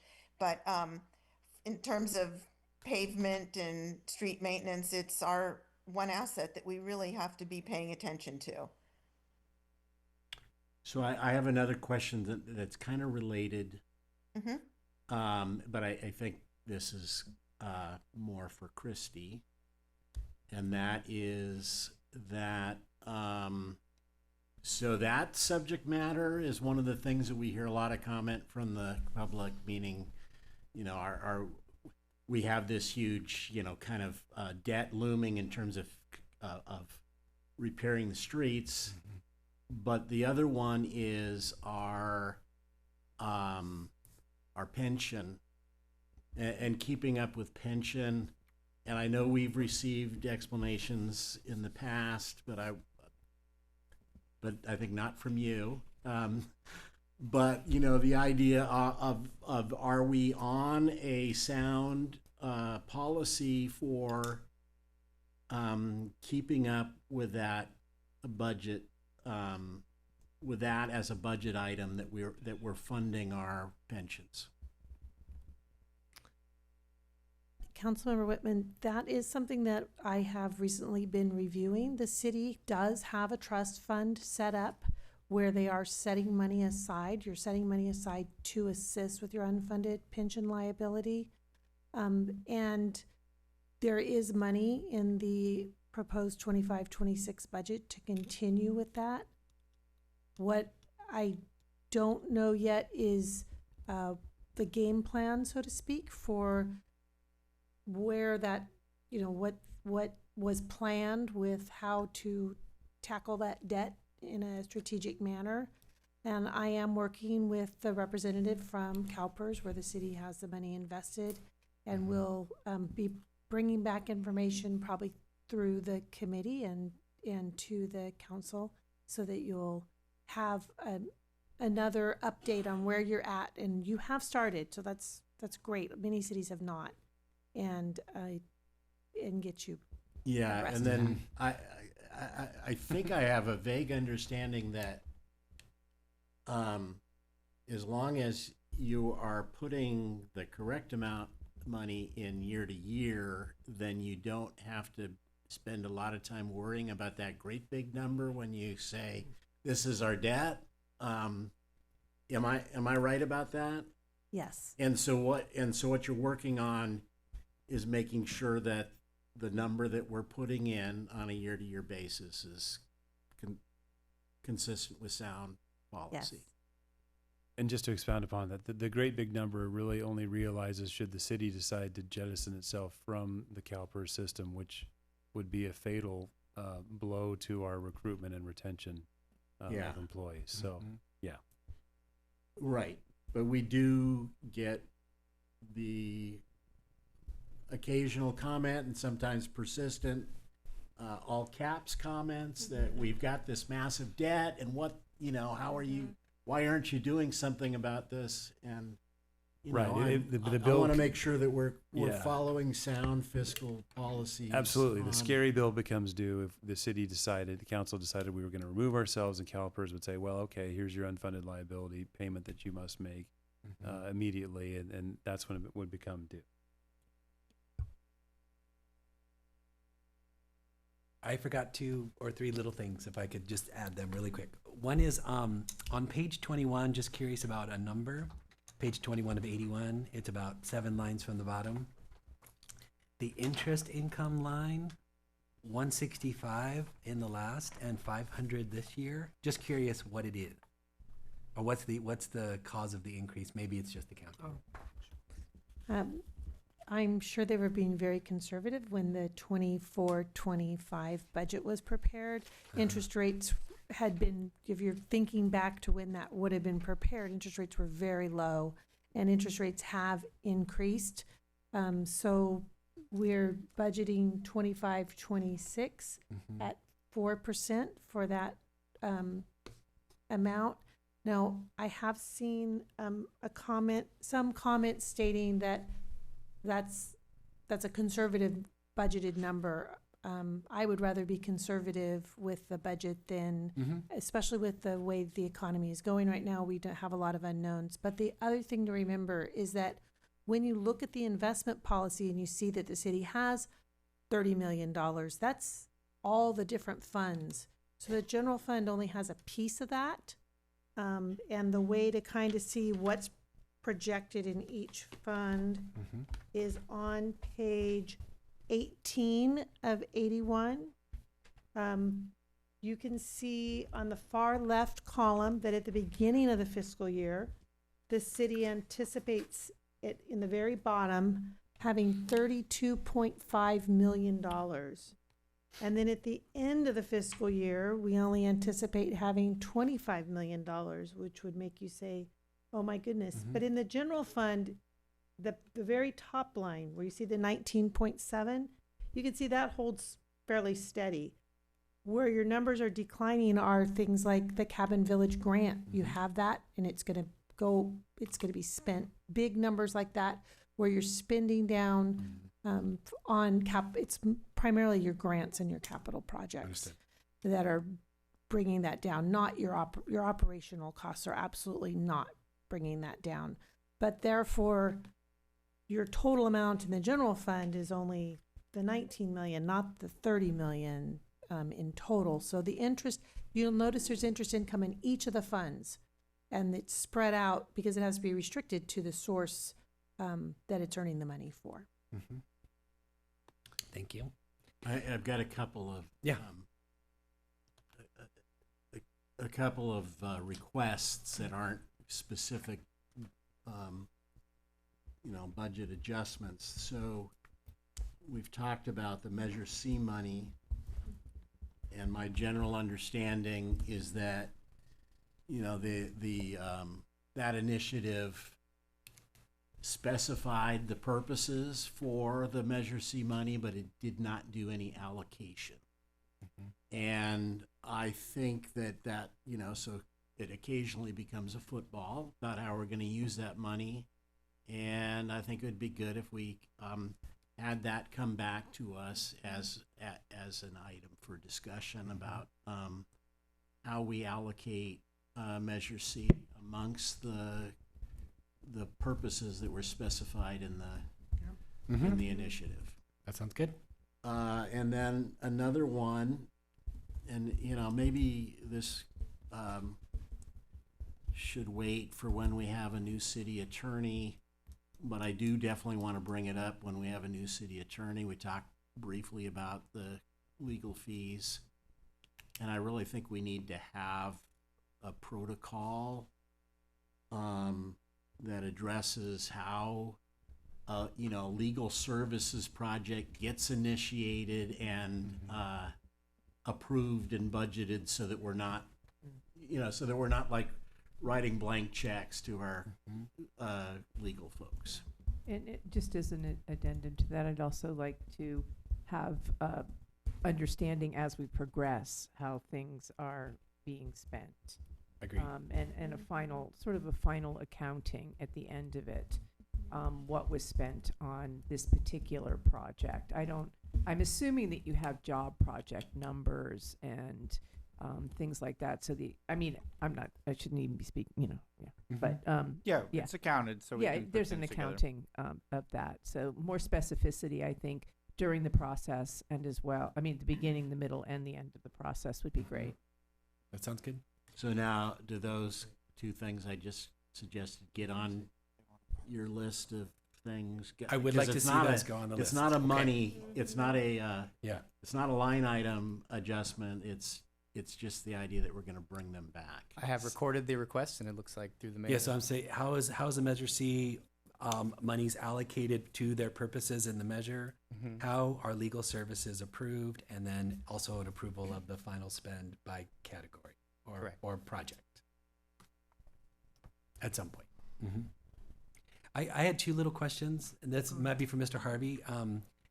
One is, we have seen an initial sort of 3-month project from the Chamber of Commerce, and so I don't know if that's been widely distributed to the council or not. It has not. That needs to come before the council. So that is on the working agenda to Okay. come before the council at the meeting of July 8th. Okay. I've received a preliminary draft proposal, Great. but I know that is going to be revised, and we're going to receive a final version on this coming Monday. Wonderful. Yeah. And similarly, the Ojai Valley Land Conservancy wanting to partner with us on their greenhouse expansion, I think could similarly come when it works in our agenda. Okay, and I will have to follow up with Mr. Maloney on that, just to make sure that what's been submitted is his proposal, it's his final. Or The flexibility on when they need what is not in there, so that could be placed there. Why don't I follow up with Please, Mr. Maloney? thank you. Okay. I just have one quick question. go. With Tent Town, I didn't see anything because it's going to take, a couple years to get Cabin Village dialed in and all of that, so we'll still have the expense for Tent Town. So we have a line item for the expenditures for that. However, I think that does need to be adjusted, and we're planning on doing that. We'd like to, if it's okay to the council, do a two-part thing. Come back with the narrative that was requested on the expenditures for the entire duration of Tent Town, even before it was Tent Town. But at the same time, also make a budget amendment for the costs in this next fiscal year. So I think we have that on the working agenda. I want to say for August, Mr. Montgomery, is that correct? Stand by. I think so. Coming your way. Correct. August 26th, regular meeting. So I've got another one of these report back issues, and that is that I'm not sure if this came from staff or this came from somebody in the public, but apparently in our housing element, we have some form of commitment towards housing assistance. And I guess my question is, what I'd want to get, feedback from is, what's the logical source of that funding if we want to, approve some form of assistance that satisfies what HCD is. We've promised HCD we're going to do. So I think, council member, what you're speaking to, I think there's a mention of housing assistance being provided through help of Ojai in the element. Is that what you're mentioning? Yeah, but funded by us, right? Right. We're going to give money to help of Ojai. This is more going to implement. Yeah, more complicated than that because, and we could revisit this, but I seem to recall the last time I had a conversation with Ms. Walter about this. It's not something that they're able to do currently, I think was the challenge. Not only are we not providing the funding for that, but they don't have the staffing or the resources to do that. So can we bring back not only my original question, but if they're not able to do it, then what are we going to do along those lines? And I'm really interested in what the funding source for that would be, and It's a high priority, I think, for yeah, us. That we really it's care about definitely it. in our tactics, and I think Absolutely. it was one of the top three maybe It was. that were. It did make it to the top. So we should figure out where the how we're going to fund that and how we're going to allocate it. Yep, agreed. Ms. Rule, you've been waiting. Oh, Thank you. Thank you. So I'm not sure where exactly this should go, but it's currently not in the budget, so perhaps it comes back or perhaps it finds its way into the budget. But I would like to propose a feasibility study on a community pool at Seoul. I think that's the first step, and that would certainly include how it might or might not be complemented by the Unified School District's pool, and obviously potentially it could be a fire hardening, not a fire hardening, but a water source. So I don't know actually how I get that proposed, whether it comes back as an agenda item or whether it can be added into the budget. And I don't have an amount for that because I don't know what a feasibility study like that would actually cost. So perhaps it would need to be sort of flushed out more extensively.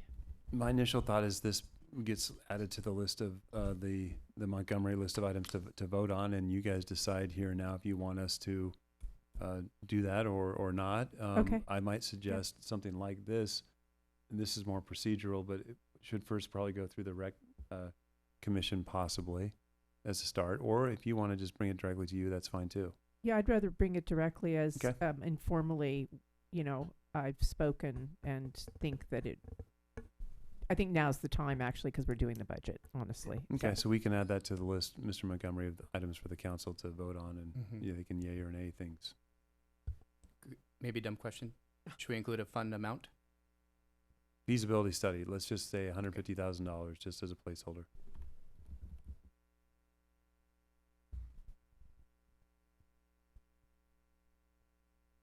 Anything else? One point, if I could just note for the record, on the housing element, I was just checking with my copy of it. The commitment we made in the housing element was to study and assess opportunities to fund housing assistance, not a direct cash commitment to any particular agency, but certainly something to discuss further how we'll implement that.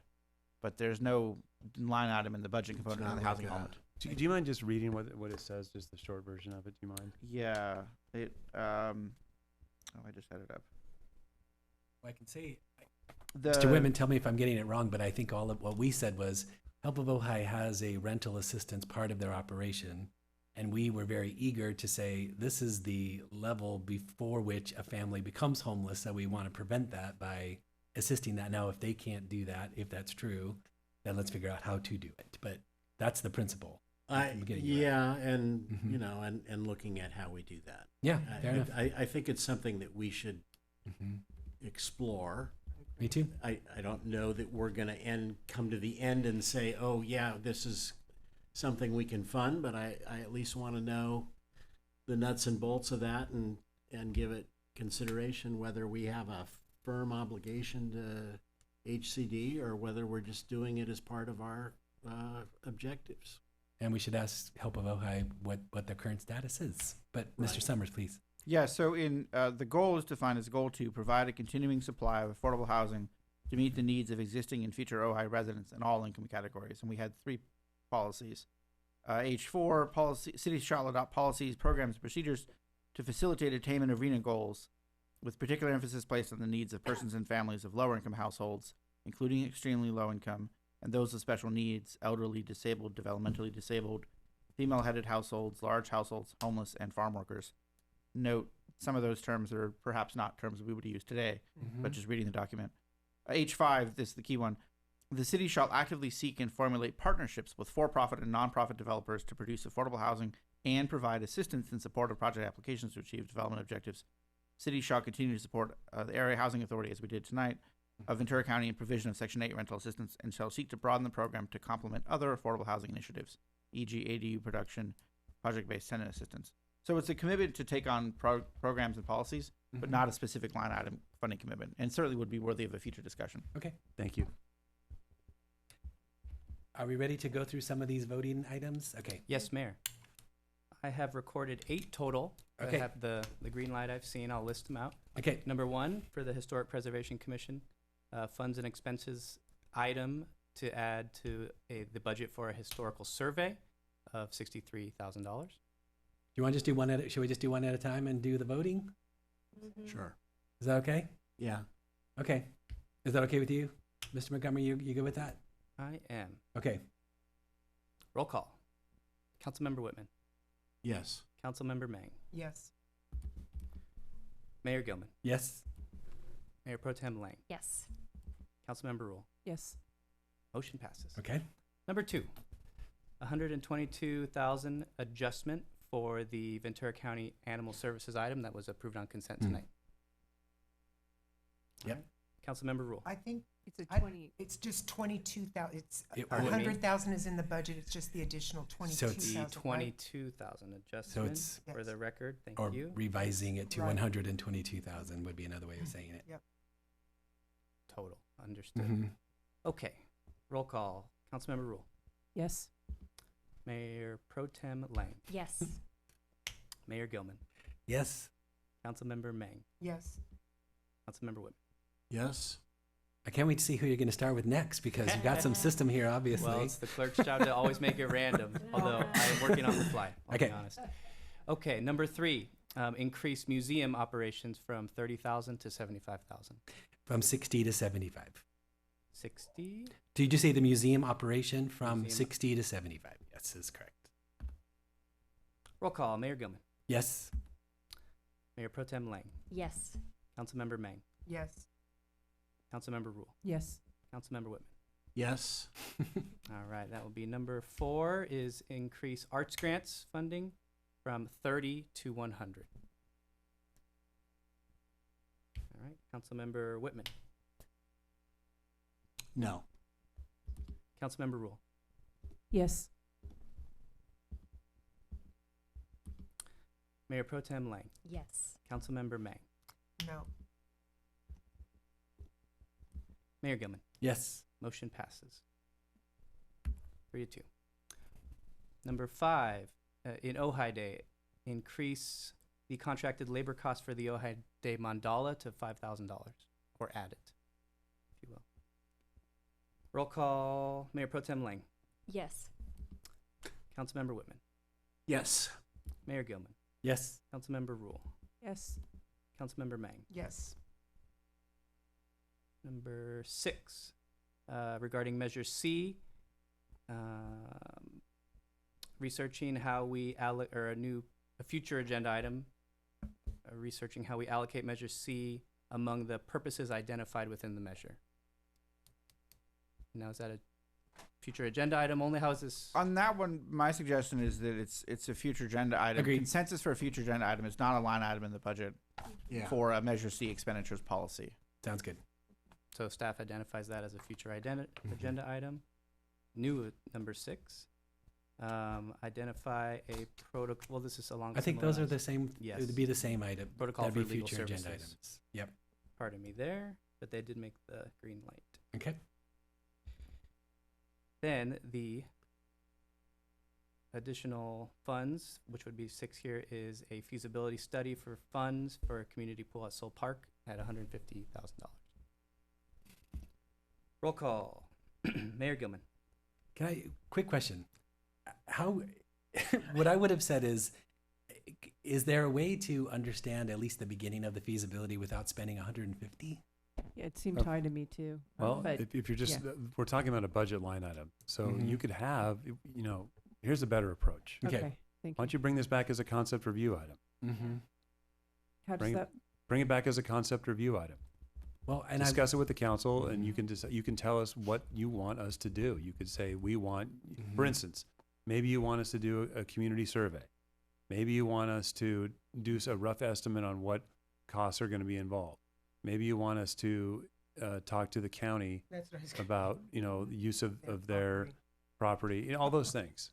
That's what I would suggest. I mean, and then the public could be involved. If you're asking me just for a line item to put in the budget, I'm always going to go high because I just, I'm trying to cover us. But I don't have a number because I'm trying to include everything. That to me seems to be a reasonable approach. Yeah, I think so too.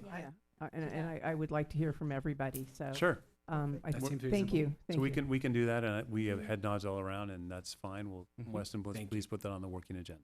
Yes, do we, Mr. do we need to vote on that? I'm seeing head think we're nods. all I think nodding. Consensus everybody, works for Okay, that. great. everybody Thank you. wants that. Yep. Great. So we have those approvals and One, yes, go. Also, another future agenda item is to come back with a review of all of our expenditures and grant. Correct. With Yep. for the I do have climate. that Thank recorded. you. Thank you. Thanks for reminding us of that. And perhaps even some sort of way of understanding how the money is spent, since it ranges over various categories, and Right. so we never really clear on the total amount. So how we can think about that as well, I think, would be That's really helpful. useful. So we've approved these additions and little changes, so we still need a motion to approve the budget. Correct. We'd like that. I move to approve the budget as amended. I'll second it.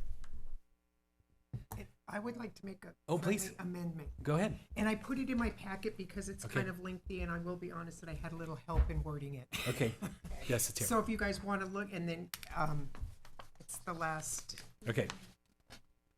And please read it out for the record. Yes. Okay, so my friendly amendment to the motion to adopt the proposed budget. We instruct the city staff to do 4 things: to bring forward to the city council a detailed budget presentation for the following departments, explaining magnitudes of the change and what opportunities, if any, exist to affect savings in the following areas. And then we listed, the departments: non-departmental, rec department, admin programs, public works, info technology, planning, and finance. And then it's pretty lengthy, but present in July a plan for getting the annual audit of the 24-25 fiscal year completed by December 31st.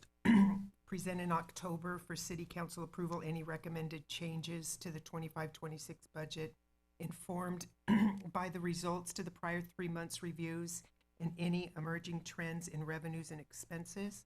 And the last one, Number 4, present in December a plan for the orderly review of the draft 26-27 budget by the city council in the January-March timeframe.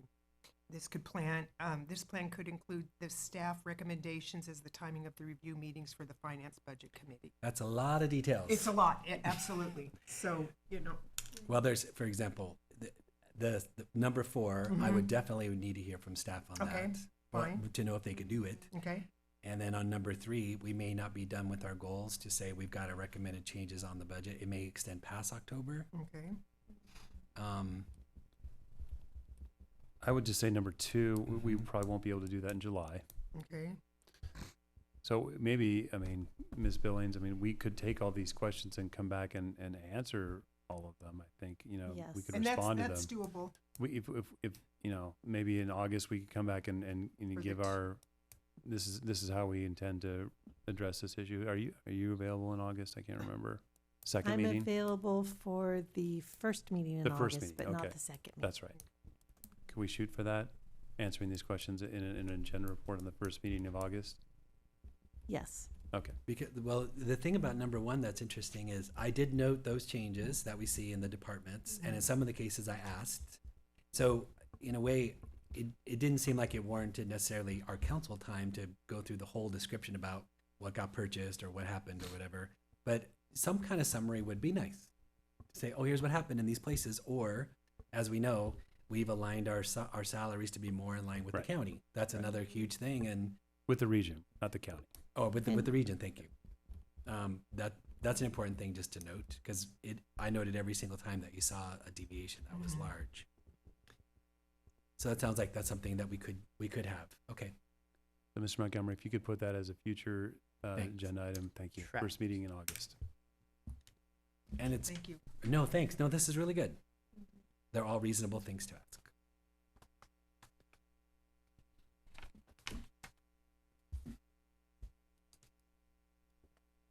So it sounds like we still have our motion and our second, and then we've got some requests for future agenda items that will come back responding to these questions. Am I understanding that correctly? So are we're accepting the friendly amendment, or we're not? We're Because not. I We're- understood that as withdrawn, We're not. Okay, I'm okay. saying but I would It's ask ending up Councilmember Mang to being confirm that. Future agenda items. Council consensus for a future agenda Yes. item, first meeting in August. We have Great, it on thank the you. working agenda. You will all see it on that Are you document. understanding it that way, Yep. Ms. Mang? Yep. Okay.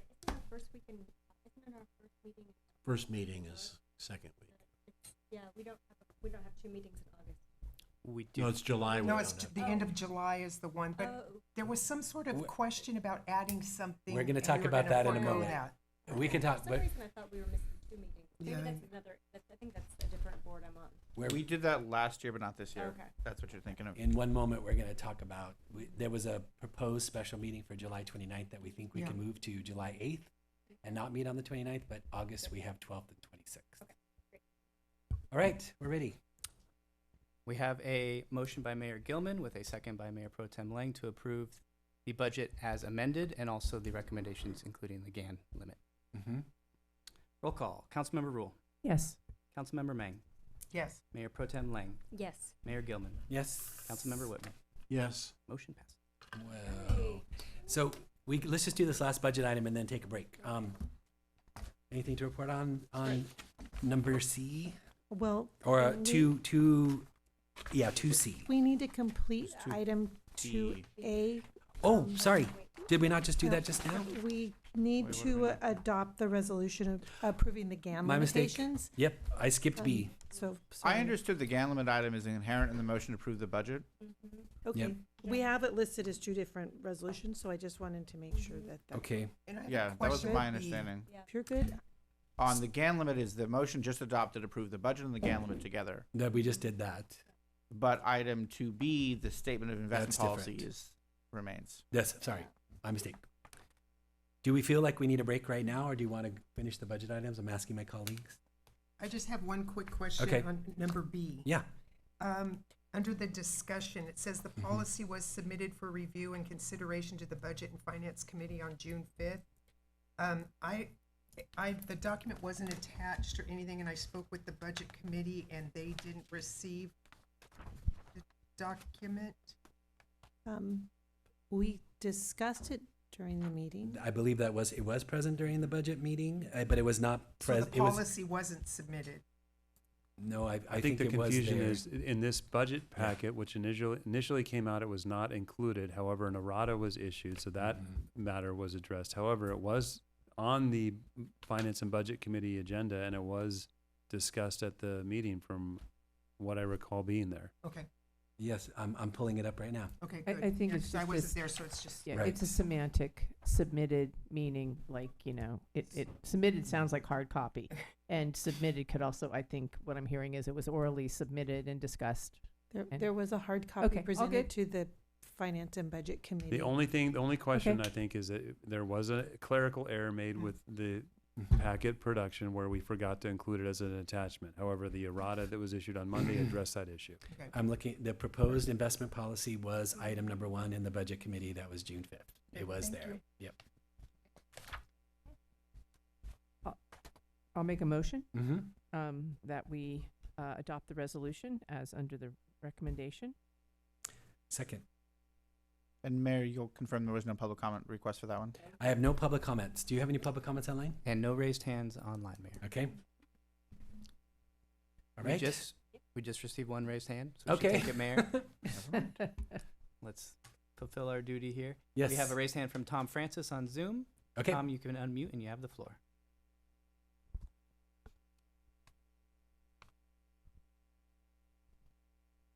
Tom, I see you've unmuted. You may have the floor now and speak. We cannot hear you in-house here. Give you one opportunity. I still see you're unmuted. And last call, we're not hearing anything, Mayor. Okay. Okay. Then we have a roll call, please. Yes, Mayor. Roll call. Councilmember Mang. Yes. Councilmember Rule. Yes. Mayor Gilman. Yes. Councilmember Whitman. Yes. Mayor Pro Tem Lang. Yes. Motion passes. Wonderful. Is there something to present on 2C? Because I know I have one question. Okay. My question is, would it be easy to find out? I did a little digging around, and I was just looking at like how retirement happens in the county, and it looks, the average that I was coming around was 2.5% instead of 1.8.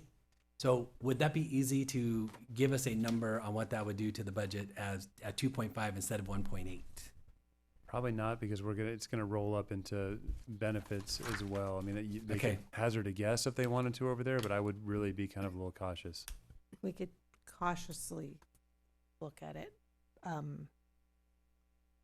But would it be something we could work on for after the break? No, that's fair. I guess I would love to propose, I guess, if it was, I wasn't expecting it to be easy, but I was thinking it's worth exploring. That's a proposal to the council. We'd be but I happy want to you bring it vote. back. Mhm. You know, we could bring back this item in a future meeting where you guys discuss if you want to consider that. And at that point, we would, the reason why I just hedge is Mhm. everything builds into benefit costs. Mhm. And I just would want to make sure what we were saying is accurate. And I would want to make sure we I totally caught get that. all of them. Of course. And my interest is not to be a good guy. It's to be, how can we be responsive and in our region, matching what other people are No, offering. we appreciate that. Yeah. But we would want to give you Of good course. data so you could make an informed decision. And I think the 1.8, if I remember correctly, was based upon a regional CPI calculation at an earlier point this year, if I recall. And it was also the recommendation from Bryce Consulting that did your big study last year. It was Okay. their mechanism for the off years Right. when you don't do a survey. Okay. But we are happy to bring back a future agenda item, Okay. and we can, Mr. Montgomery, please add that to the list. That would probably be an August item. Same That's- meeting that Ms. Billings, the only meeting that Ms. Billings is present for in August. August Ms. 12th. Holman, does that cause you a lot of grief, though? We're happy to do this kind of Oh, grief. No, Okay. not at all. okay.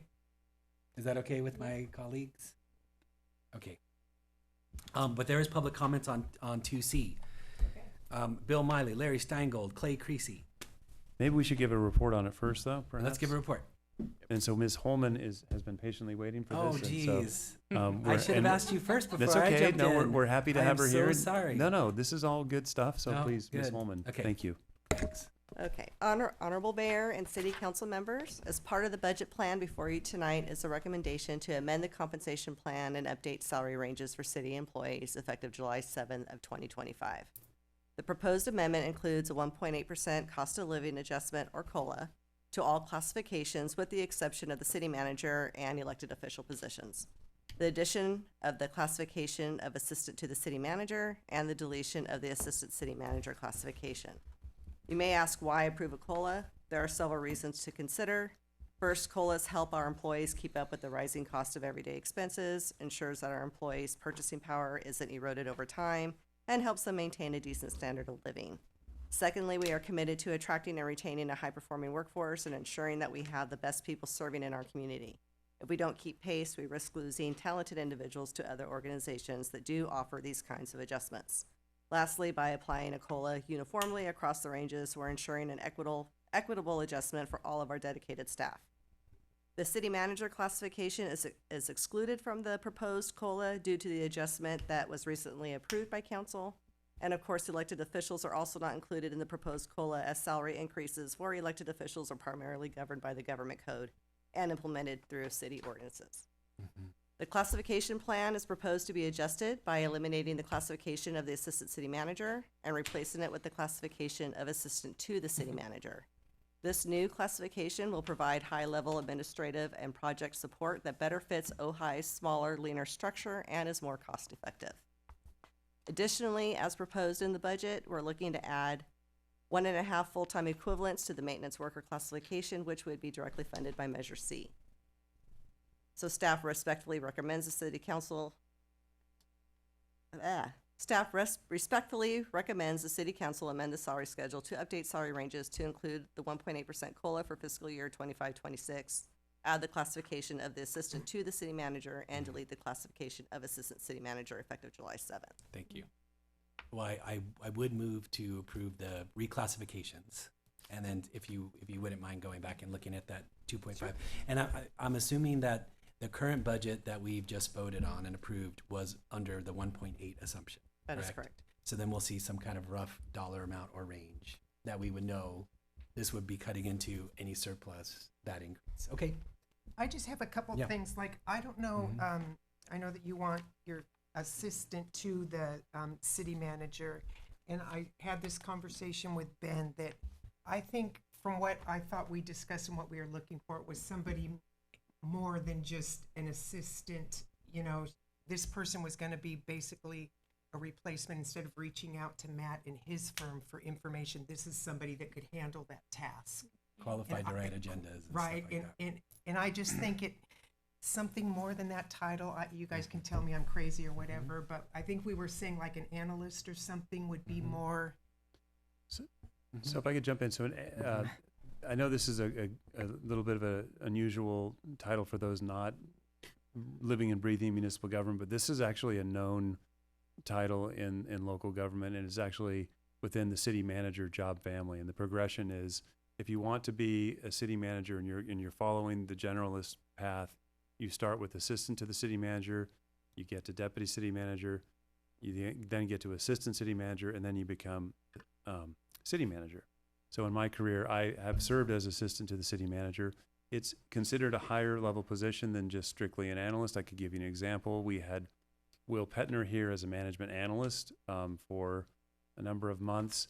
He actually left our employ to move to the city of San Fernando for the assistant to the city manager title. So within municipal government, people are looking at this title and its availability. It's attractive to them.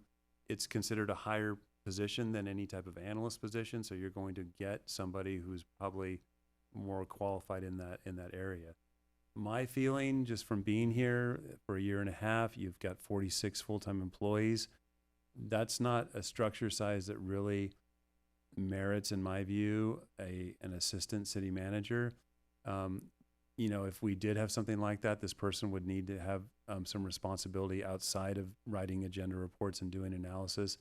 You know, for instance, they would need to be in charge of the finance function, or they'd need to have some direct reports that came to them, because now you're also competing with the director level positions, which do have a large number of direct reports and employees, and that, you know, they have that span of control. Whereas this person really might have one or two people that report to them, probably more like one, maybe two.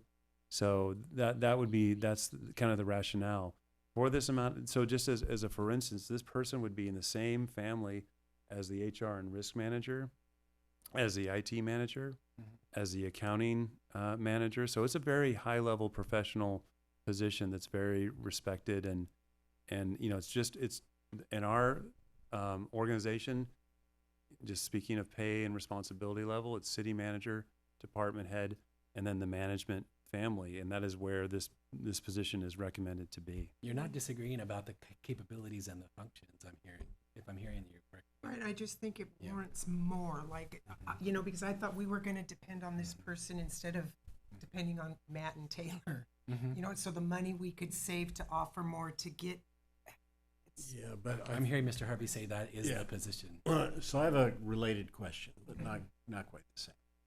So you talked about this kind of hierarchy. If you've got a staff person who's on the city manager track, meaning that at some point in their career they may want to be city manager, and you mentioned the assistant city manager, deputy city manager, and then assistants to the city manager. Assistant two.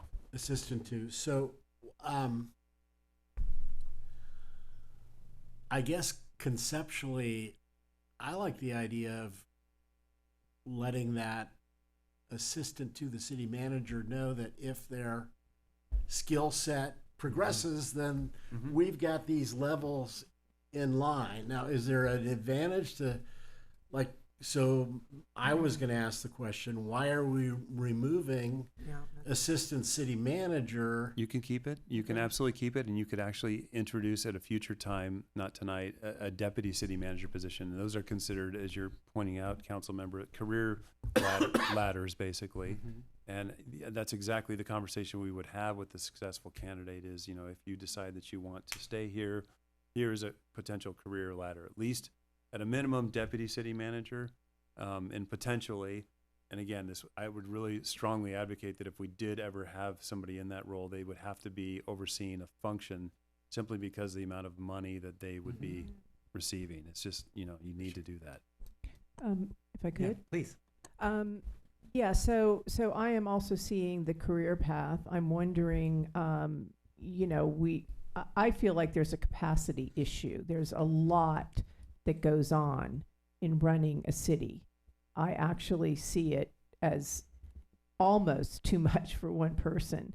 So like we're going to have the Cabin Village that's going to need a project manager that's, you know, that is their, and it could fall on you, or potentially it could fall on a deputy assistant manager. I think that we have some big projects that we can offload as a project manager as well. And maybe assistant to the city manager is enough with a pathway, you know, to more. But we're also going to need someone who's very experienced in project management, like large project management, and whether it's the ATP, you know, whatever it happens to be. I don't disagree with that, and I think, you know, one of the things we've talked about internally is when we come back with the Cabin Village narrative and the reporting, we'd like to suggest that I see it as a contract position, a project program manager. You're right. That's kind of a different category. You're going to need somebody who, you know, has a background in construction management, possibly engineering, who has handled a large scale project, which is likely going to be different than somebody that, from what I heard from the council's interest, is, you know, able to really kind of flesh out our agenda reports more, provide additional analysis, also provide an intake and a response mechanism for council requests that we're not able to do as much. Also do, you know, some legislative analysis and advocacy that we're not currently doing, those types of things. But then, to your point, I currently don't have it. That's not true. I do have folks I can hand off things to, but most of the folks I'm handing things off to have full-time jobs that they're doing. So this person would be just in my office, and I think that my office could do more with this person. So I did have one. So you, in your experience, you believe that someone as an assistant to the city manager has the depth and the reach to do in-depth analysis and Yes. to be able to run across legislative and, you That's know. what I was asked to do. And okay. And I guess, you know, as we look to hire that person, we will have, you know, the qualifications that are specific to Ojai. So I'll work with Ms. Holman closely, but one of the things that you do is you do a practical, right? And it makes for a lengthy recruitment process, but you absolutely have to have a writing practical. That is something, you know, writing research, you know, here's the subject. You have 2 hours to produce a result and it'll be graded. An Would assessment there be center. a big difference in executive assistant? Totally. The executive assistant is in the administrative clerical path. And that is also a high functioning position, and in bigger cities, executive assistant can make as much as $100,000. But again, with Ojai, I do have an analyst in my office who does provide some clerical support to me, as you all know. It's Bridget. But we don't really have a need for a separate executive assistant, I feel, with the small size of us. It can be a work in progress. We can Absolutely. reassess in 3 months. I and also want to you- be mindful of all these positions, and I know you all know this, but you know, all these positions have tails, right? And there's a PERS impact and there's a benefit impact, and it all adds up. And you know, I think that for a city of 7,500 people that doesn't have in-house police or fire, I think you're pretty right sized. I mean, maybe a little bit more, but I don't really see a need for much more, because I don't want to be in a situation that other cities have gotten into where we start creeping up and then all of a sudden, you know, we have to do mass layoffs. So I'm mindful of that. Okay. So going back to my point, I'm interested in your input or recommendation on the idea that if we're recruiting an assistant to the city manager and they see that we also have a deputy and assistant city manager on our, and it's almost an implied opportunity, you know, to advance to those spots. This would be a position that we would want to use a professional recruiter, just like we're doing currently with the finance director and the recreation manager. And it's going to be part of the recruiter's job and the job brochure's job and the HR manager's job to explain to the potential candidates that this is in this job family. And this council has very expressly stated that they're looking for somebody who has an interest and a mindset for growth and might want to demonstrate value and then potentially move up the ladder based upon, you know, fit and bonus to the organization. But you have to show your use, right? And that might take a couple of years, but we could get there. And this is a very nice situation for me to be in, having you all express this interest and support. And so thank you for that. I think it's helpful for our recruitment very much. Yeah. And we were, when we heard assistant, Kim and I were reading through the agenda, when we heard assistant to the city manager, we're like, nah, that's not exactly what we were thinking. It's an but old-timey thank you for title. thank you for the semantic and job qualification clarification. Much There's even appreciated. comedy routines about that in the office. But let's go to the public comments. So Mr. Miley, Larry Stangold, and Clay Creasy, please.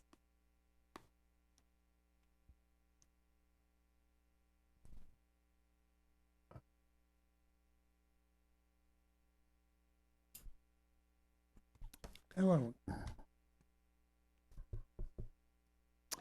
Now I wrote this before I knew what you just said. If 1.8 represents the COLA, I support it. However, when I wrote this, I just looked up at the time the Social Security COLA increase, and it's 2.5. Now I don't support it. So why not 2.5 for the increase? That seems to be fair and right. I do not support the city manager getting an 8% increase. It should be a COLA. Unless, of course, it's part of the city council contract original. I believe that if you pay him 8%, it's a morale damaging increase. And it should be a COLA. Period. Thanks. Thank you, Mr. Miley.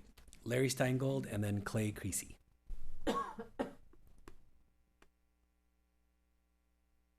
Larry Steingold.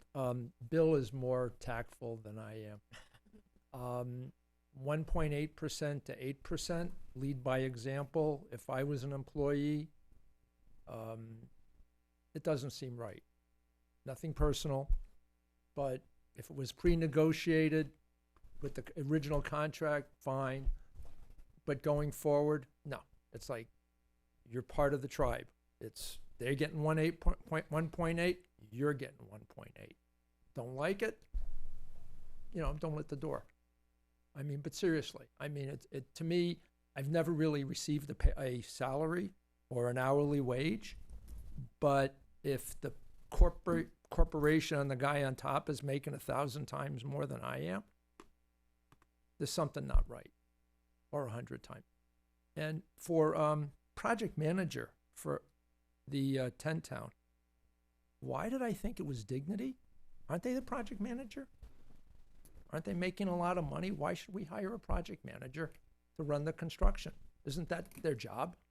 They've been telling us that they're the construction manager. They're getting gazillions. So why are we hiring a project manager? And the ATP, Public Works, Lindy can do a great job. Or if we need somebody, get Kevin Olson from the Ojai Valley Unified School District to do extra. Hire him.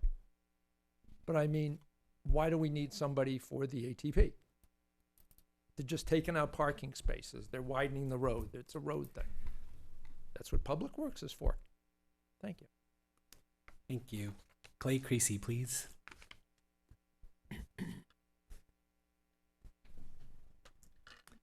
City Council. Hello. Mayor Gilman.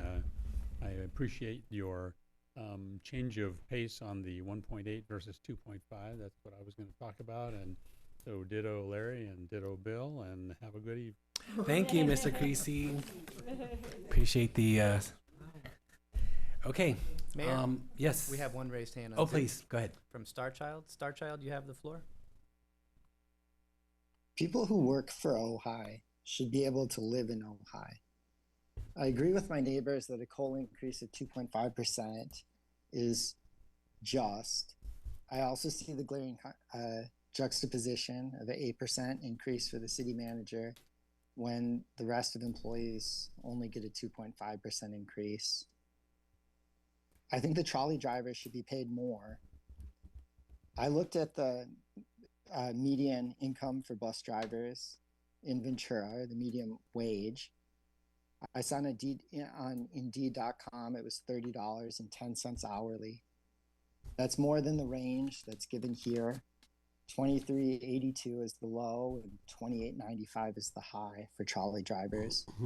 If you pay the trolley drivers more, then you might have enough to not only take people to church on Sunday, but also fill both routes as well with drivers. Another thing that you could offer that hasn't been discussed is the same deal that the city manager gets. If you recall, last time we discussed the city manager's raise, he told you about his down payment assistance, where he gets to $500,000, for which he pays a small amount of interest, about 4%, instead of the market rate of 7%, like everybody else has to pay. And that's only payable on sale, when he probably has a huge capital gain if his house keeps appreciating at 10%. He told you when he was lobbying for his raise that this benefit is not a cost to the city. Well, if that's true, and this benefit doesn't cost the city anything for him, it wouldn't cost the city anything for all our other employees.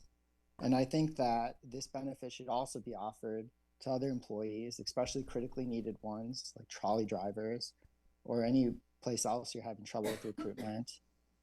That wouldn't incur extra costs as far as retirement, but it would provide a great benefit, and it would allow people who work for the city to live in this city and show that the city really cares about all our employees, not just the person at the top. Thank you. Thank you, Star Child. That's all, Mayor. Okay, so we asked for to go back and look at what the 2.5 is, but then I made a motion that we approve the reclassification, but there wasn't a second. Oh, yeah. First, I'll second. Okay, any more discussion?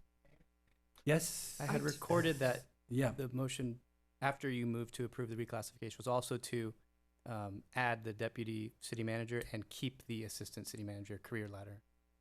Oh, okay. I think that's consistent with what the discussion was, if you want to do that. I love that. That was my understanding as well. That sounds good. I just had one Mm-hmm. question. So in the schedule of the descriptions, we've got homeless services coordinator, and we also have lifeguard. And so I would understand that both of those things are positions we don't currently have, and I envision the potential need to kind of look at those jobs and the salaries depending upon what what we decide those positions, who we need, what type of a person we need to fill those. So you actually do functions. have a homeless services coordinator. That person is in a part-time capacity, but it is within that salary range. And that's Okay. Ms. Rachel Hunt, That's Rachel. who is working at Okay. OTT. And then, yes, lifeguard, depending on your discussion, most immediately probably regarding the Unified. Nordoff pool. Mhm. The school district's request is for us to staff that facility for Right. them. So having these classifications, although I will admit we would definitely need to look at the salary for those, because I don't know if lifeguard is kept up. I didn't want to suggest that we not include Yeah. lifeguard Mm-hmm. or homeless Sure. services coordinator, just that we have the opportunity to kind of adjust to what the Yep. yeah. Okay. So does the homeless service coordinator, do they get benefits and all of that? No, it's a 20-hour position, non-benefited. And then this took over like in January, I'm assuming, when Ames. Yes, basically, I think it was January. It might have been late December, but that time frame, absolutely. So is this part, just one more question. So is this part of Tent Town, Cabin Village? Where is that money Not part of coming Kevin Village. It's part of Tent Town. It's coming from your general fund, and so this will be part of the narrative When explaining we come with the finances right, and all that, that will be how much you're included. spending Perfect. on Tent Town. Perfect. Absolutely. Thank you. Okay. So with that clarification, then, did you need a second, or do we? I think we got a have second. Okay. Yeah. Second and a motion? Yeah. Roll call. Councilmember Whitman. Yes. Mayor Gilman. Yes. Councilmember Meng. Yes. Councilmember Rule. Yes. Mayor Pro Tem Lang. Yes. Motion passes. Thank you. And 5-minute break.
1, 2. We're going to start. Sorry, we're just waiting for Ms. Rule to come back.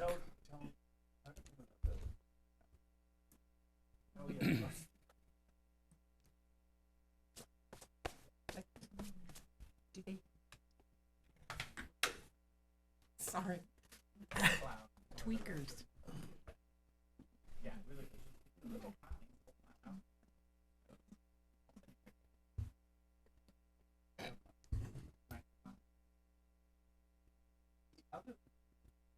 Maybe we could introduce Mr. Crease. No. He apologized.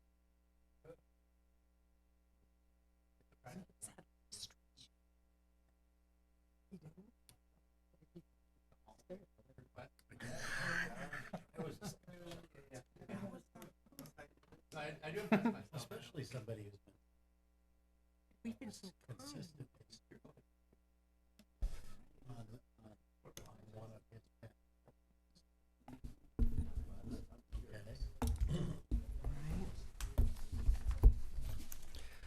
Okay. All right, welcome back. We are on item number 3, Communication Support Services Proposal for Trepepi Smith.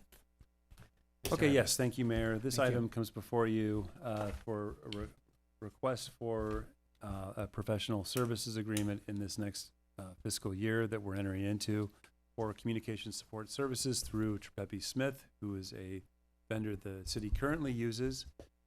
We use Trepepi Smith for a variety of communication support services, but notably city social media posts up to 5 a week, the quarterly Ojai Outlook newsletter that's delivered to all Ojai addresses, and also ad hoc work, including projects like the style guide, or need-driven items such as media statements. Notably, they were very involved in the media statements following the departure of the former assistant city manager. I've been very pleased and impressed with the caliber of their work. They bring to us an entire team who's at the city's disposal. One of my observations, one of their strengths is they primarily, their clients are almost entirely in local government or in the local government arena, so I don't need to explain certain issues or topics to them. They often have a frame of reference or an experience that they can relate to them, to the matter. They also staff appropriately to the type of work being done. So as you might expect, their social media team tends to skew on the younger side, which I find very helpful because they're very familiar with trends and platforms and terminology that this dinosaur just wouldn't be aware of other side. However, and we have the lead of our social media team, Ms. Lowry, I see is online with us tonight. But on the other end of the experience side, they also have people that are very seasoned. Sorry, Cameron, I'm using the term seasoned, veteran communications professionals like Ms. Grimm, who's a director with the company. And so when you have something like, again, going back to the departure of our former assistant city manager, someone who, has prepared a media statement that's, that addresses the components that she feels need to be put out there so that that we can ensure trust and move a process along.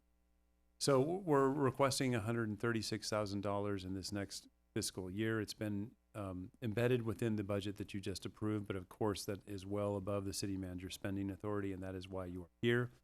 An option that is mentioned in the report is, we could go to an in-house person for this, and I mentioned that in the staff report. Our total cost for a position like that is roughly $160,000+. That would just be one individual, and that person would also still have to probably outsource some components of the work, notably probably the newsletter. But anyway, if you have questions for me or for Trepepi Smith, we are available, and I thank you for your time. Mm-hmm. Questions for staff? Well, I'm just going to put my 2 cents. I would much rather see it somebody local that's into things with Ventura County. They do their job, but there's just little things, and I don't know if it's just me, like, nice to say, oh, happy Father's Day, but it came out on Thursday. Father's Day Sunday. They did the same with Mother's Day. the opening with the new hotel. Yes, they posted, but there was no date. Just little things like that. I think if it was somebody. Oh, I'm sorry. I'm sorry. That's okay. Okay, go ahead. No. That's well, Next. no, that's okay. No. So I Thank have you. a question along Okay. that. So have we looked at local? Oh, your microphone, Mr. sorry. Ryan. Yeah, have we looked at local communication contractors for providing similar services closer to home? Previously, before using Trepepi Smith, we did have an in-house employee in the PIO and event coordinator position, and that person was responsible for all the social media posts and related matters. But we have not gone out for an RFQ or an RFP. I'm certain that there are firms locally, if that was the council's desire. Mm-hmm. Any other questions before public comments? Yes, please. But what, from what I recall, you did, when we were first hiring Pepe Smith, you did do an did you do an RFQ or something with other No, agencies? this is a professional services contract, and Mhm. so I'm very familiar with Trepepi Smith from work I've done in other agencies. I've used them before in Pacific Grove. A number of cities use them. So, you know, and in the local media, the local government industry, they're one of the primary, if not the primary, player in this space. Mm-hmm. Okay. Larry Steingold and Bill Miley, please.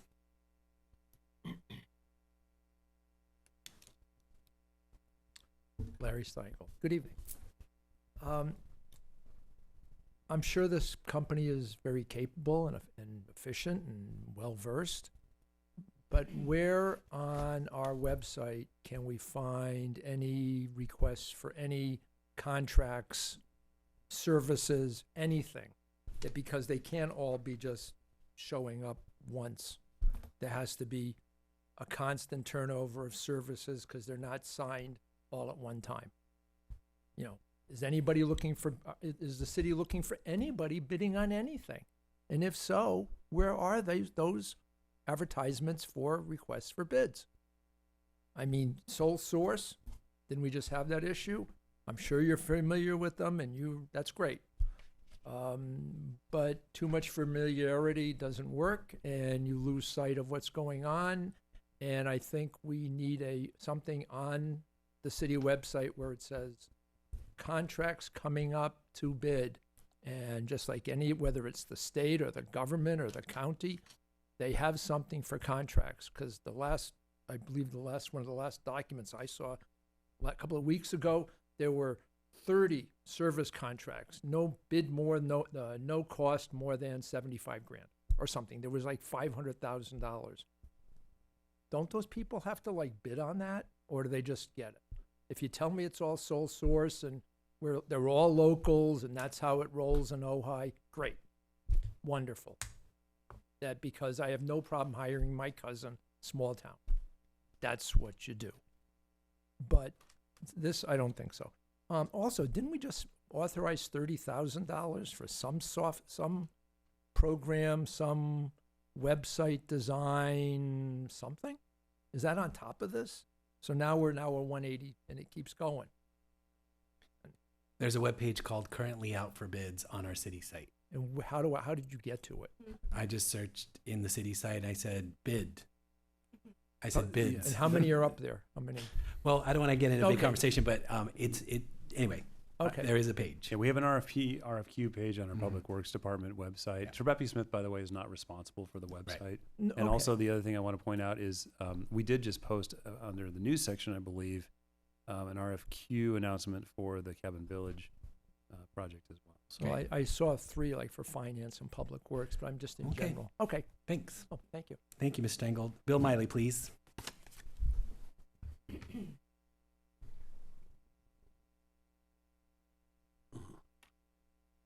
Hi. Hi. I like the description of the company's wide service membership of experts and value the products they provide our city. I would like the council to add to the job list a, quote, annual report to the public of the services the city has and how it spends people's money. So therefore, I support the contract.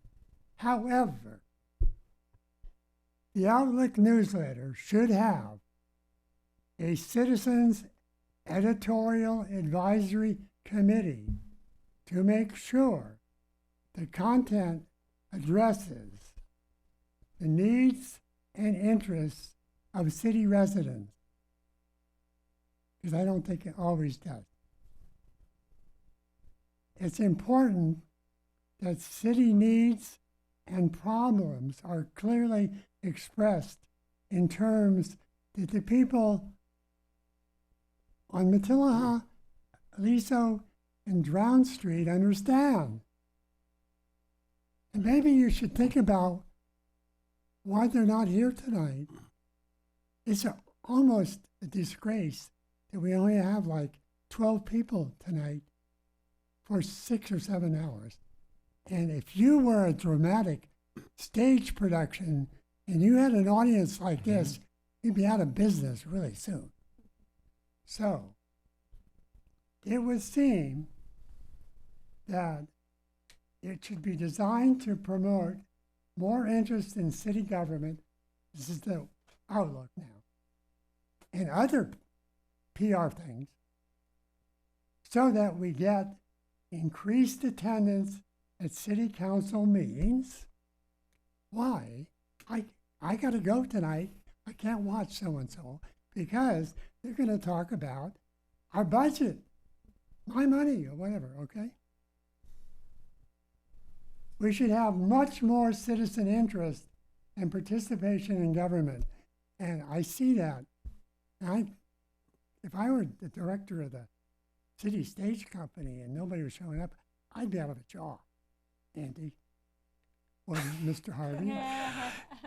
Sorry, when there's something controversial, all those seats are filled, so I think they know If we're about going it. to cut a tree down downtown, everybody shows. Then- I remember that years ago. Okay. We That's also not- don't sell tickets No. or. Anyway, finish your thoughts. I'm not finished. Yes, finish, please. Okay. Everything you do directly or indirectly affects the lives of the citizens. I want more people to know and like our government. Oh, they do a great job. I want people to. Thank you, Mr. Miley. Anything online? No raised hands for item 3, Mayor. Okay.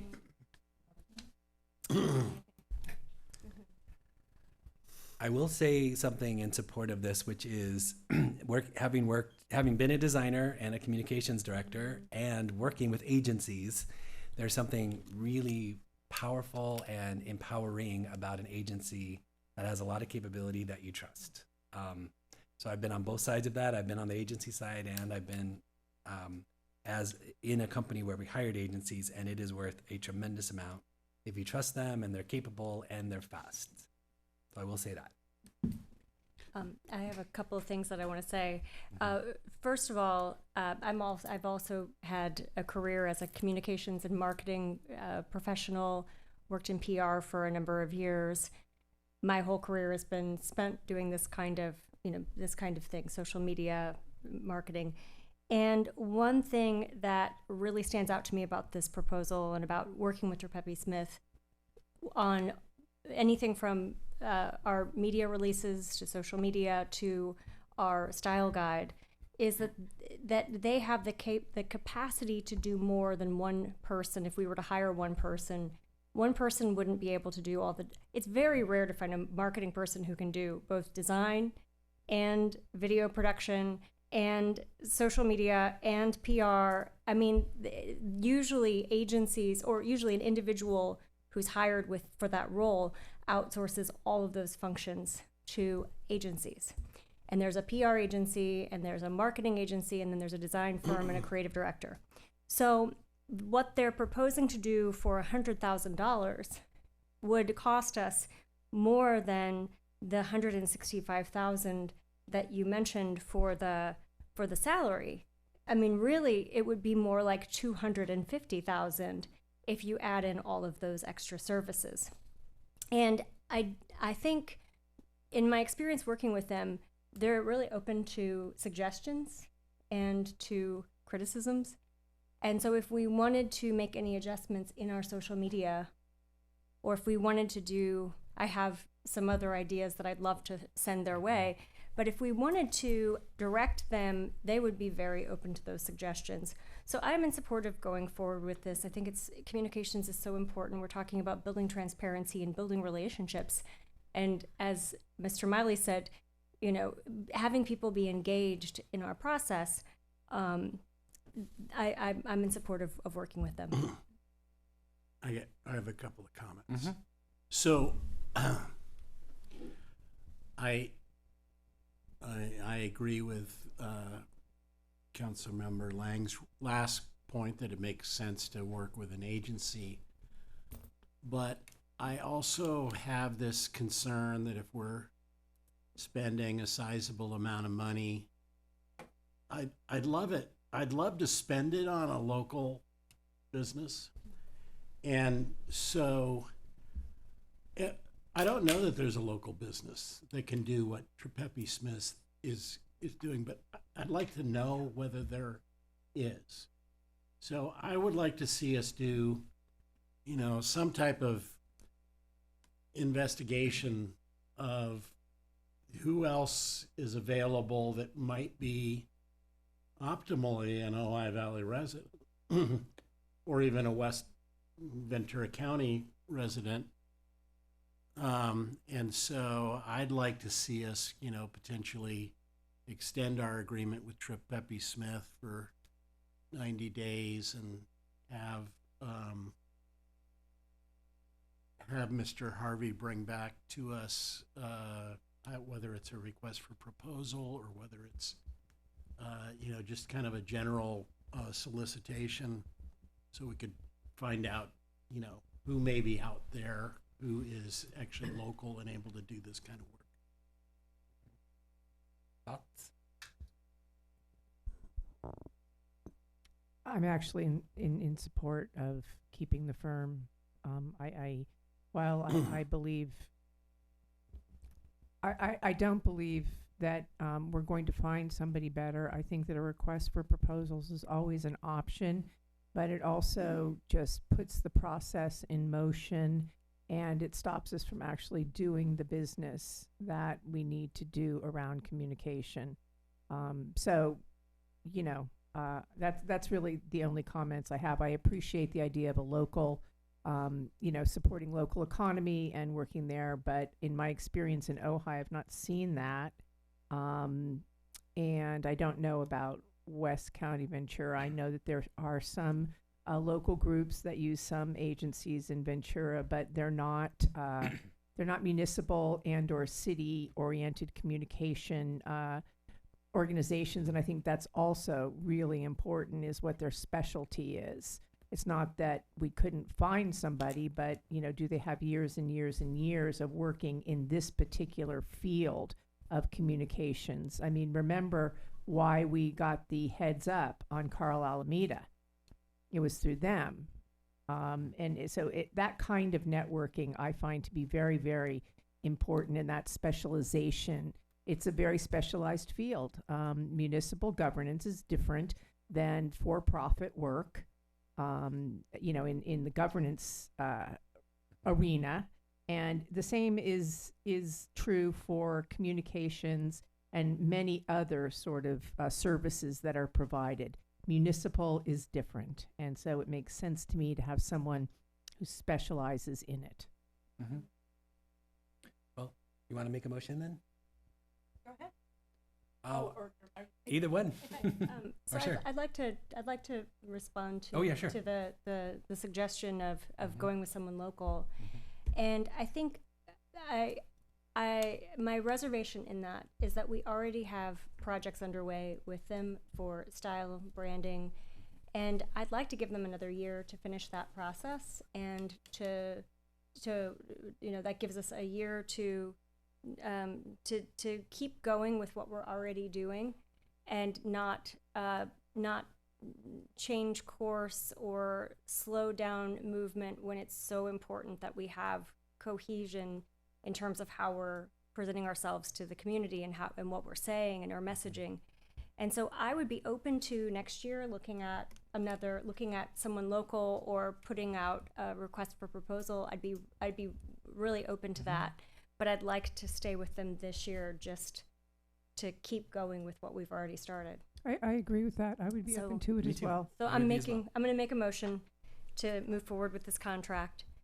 And I second. No, thanks. And I like the suggestion about revisiting it.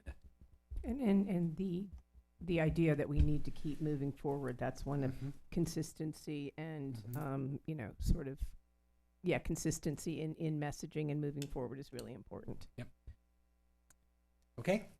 Anything else? All right. So roll call, please. Roll call, Mayor. Councilmember Rule. Yes. Councilmember Mang. Yes. Mayor Pro Tem Lang. yes. Mayor Gilman. Yes. Councilmember Whitman. Yes. Motion passes. Okay. Our final item, concept review wildfire safety and risk mitigation services. Mr. Harvey. Thank you, Mayor. This is a follow-up from your last item, excuse me, your last meeting.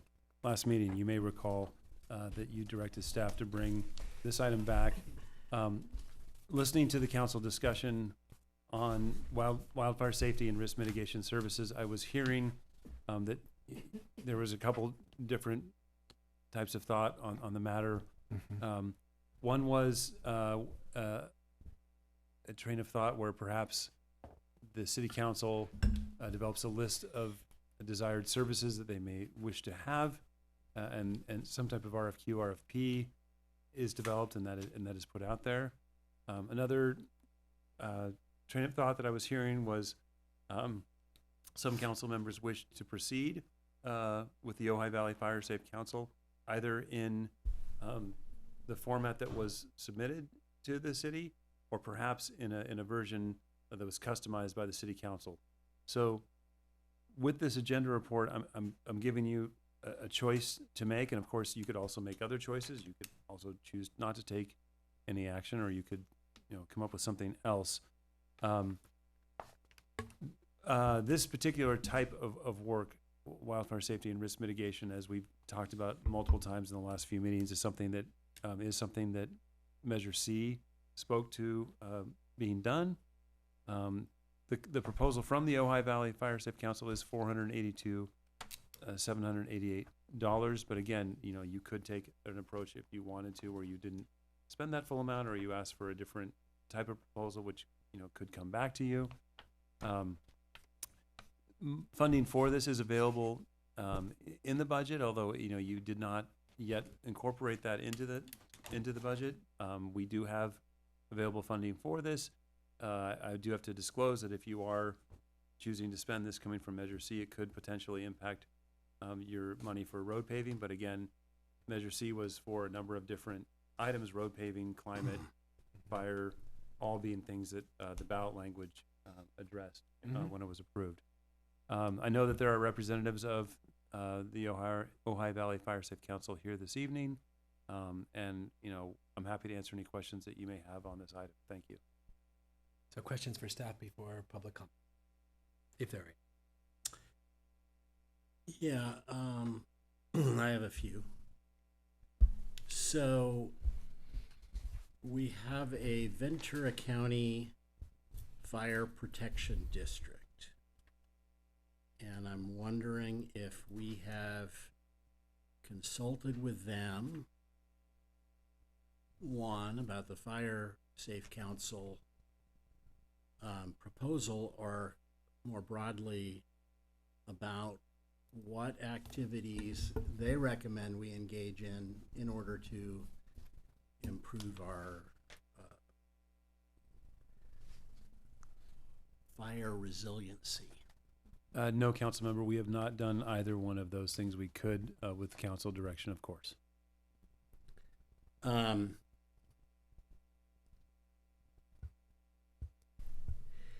And I guess I have the same question about the Ventura Regional Fire Safe Council. Have we consulted with them at all about the services that they provide to local communities? We have not. And would it be possible to have both of those organizations come in and talk to us about, of course, solid, about developing a plan for fire hardening and their recommendations? Of course, and this might be one of the alternate options that, council providing some other type of direction in this category. Absolutely, we could do that. And are there any organizations that are currently doing or available to do fire hardening assessments for residents of Ojai? I believe so. I believe that there are. I don't have a comprehensive list, but I think that there are some out there. And are there ongoing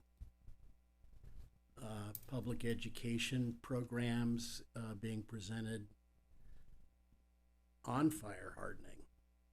Yes, I know that Ventura County Fire Department and CAL FIRE both have programs in those areas. I think also the Ventura Regional Fire Safe Council, Yes. I think they've got Yes.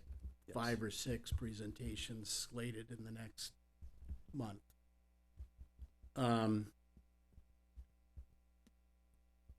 So it wasn't clear to me whether the Fire Safe Council proposal is limited to the city of Ojai, or whether it extends to the county unincorporated area. And if so, was there a presentation presented to the county to cover that unincorporated area? It's my understanding that this applies to the city of Ojai because that's the only area that this body has jurisdiction over. However, representatives are here this evening. I'm sure they'd be happy to address that question.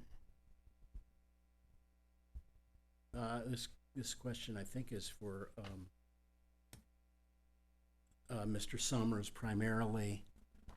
But I have kind of a general understanding, but it's a little bit fuzzy, that the state of California, going back about 2 or 3 years ago, adopted Zone 0 regulations, or a Zone 0 concept, but then they instructed that regulations be developed, particularly focusing on the enforcement element of that Zone 0 concept. Yeah, so about 2-3 years ago, CAL FIRE developed the Zone 0 concept and directed actual regulations be put on the table. Those exist now. They're in draft form. CAL FIRE hasn't adopted them yet. They're moving towards adoption. If and when it's adopted, there's still a question of when it would be made effective. And there's 2 effective date triggers. One is for new construction. Second is for existing buildings, with an asterisk of whether they also apply it to some amount of modifications within existing construction, or new construction rather. Present likelihood is CAL FIRE will make it effective from an enforcement perspective starting January 1st, 2026. But I know there's a whole pile of conversations happening at the state level around that, because Zone 0 is pretty fundamentally transformative for folks who aren't used to what Zone 0 means. Yeah, so, and just so that somebody listening is wondering what the heck I'm saying, Zone 0, it is that 5-foot space surrounding structures, and it primarily references residents, but it actually applies to any structure. Yeah. And the idea that you should eliminate combustible materials. Yeah, at heart, Zone 0 is the first 5 feet around any structure have nothing combustible.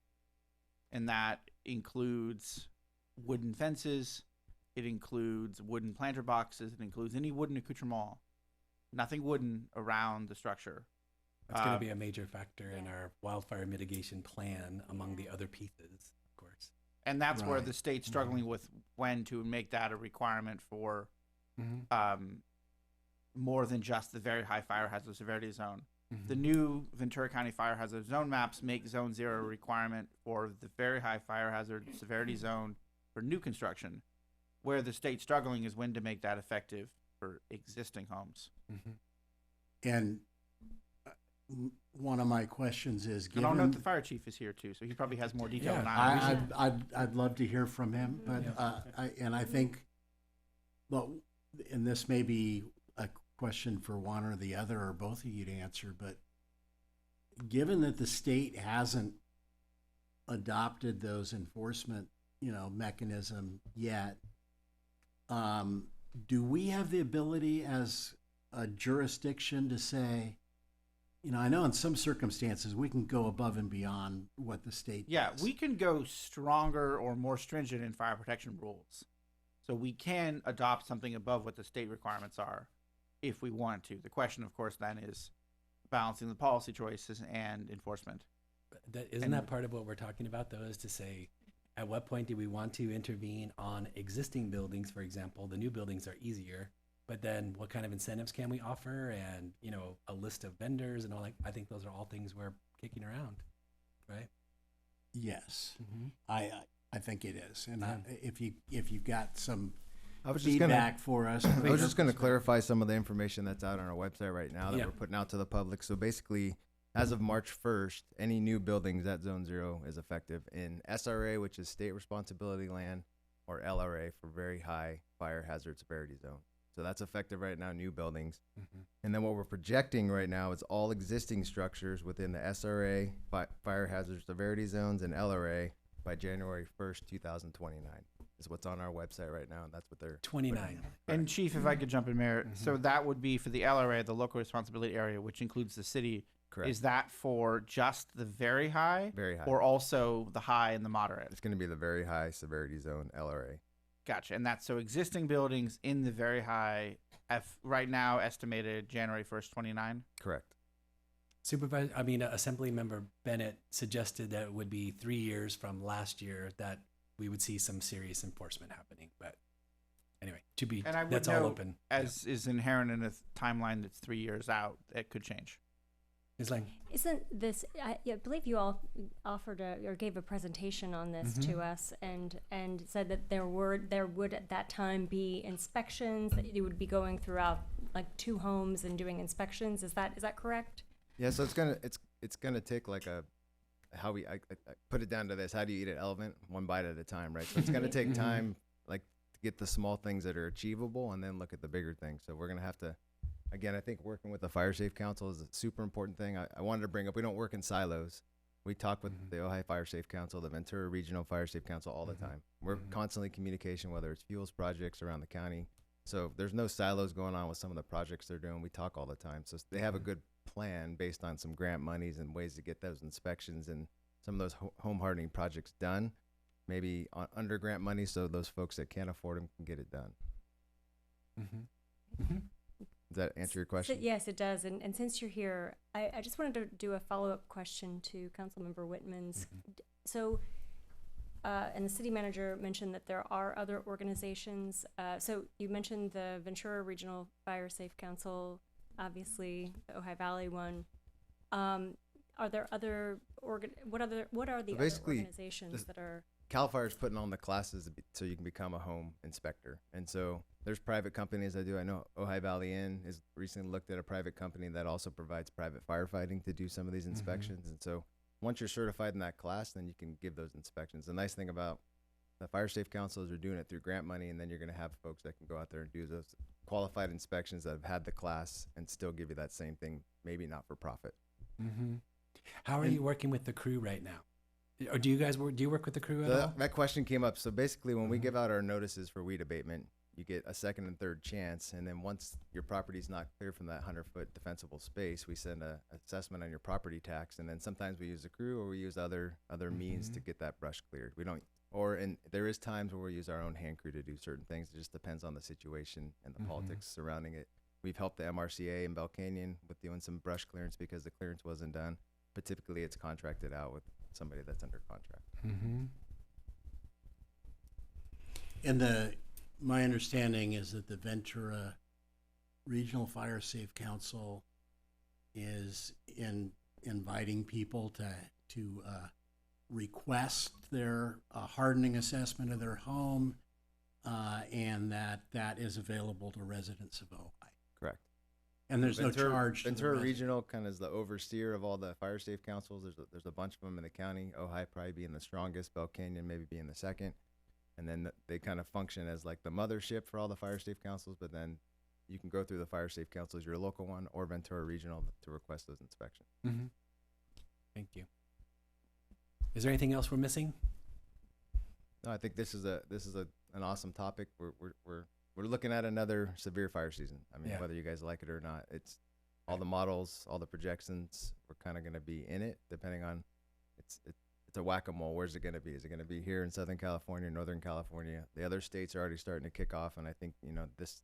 Looking at that zone 0, it's taken a long time, but the facts are behind it, the studies are behind it, that we can at least start small and get people to home harden their structures in that zone 0 and do that stuff. It's going to make your house, stand alone, which is the thing that we need. We need those houses to be standalone because there's not enough firefighters when we have those wind-driven events. Mm-hmm. So if you don't mind lecturing us some more, I from the research that I've done, my understanding is that 5-foot zone is critical. Mm-hmm.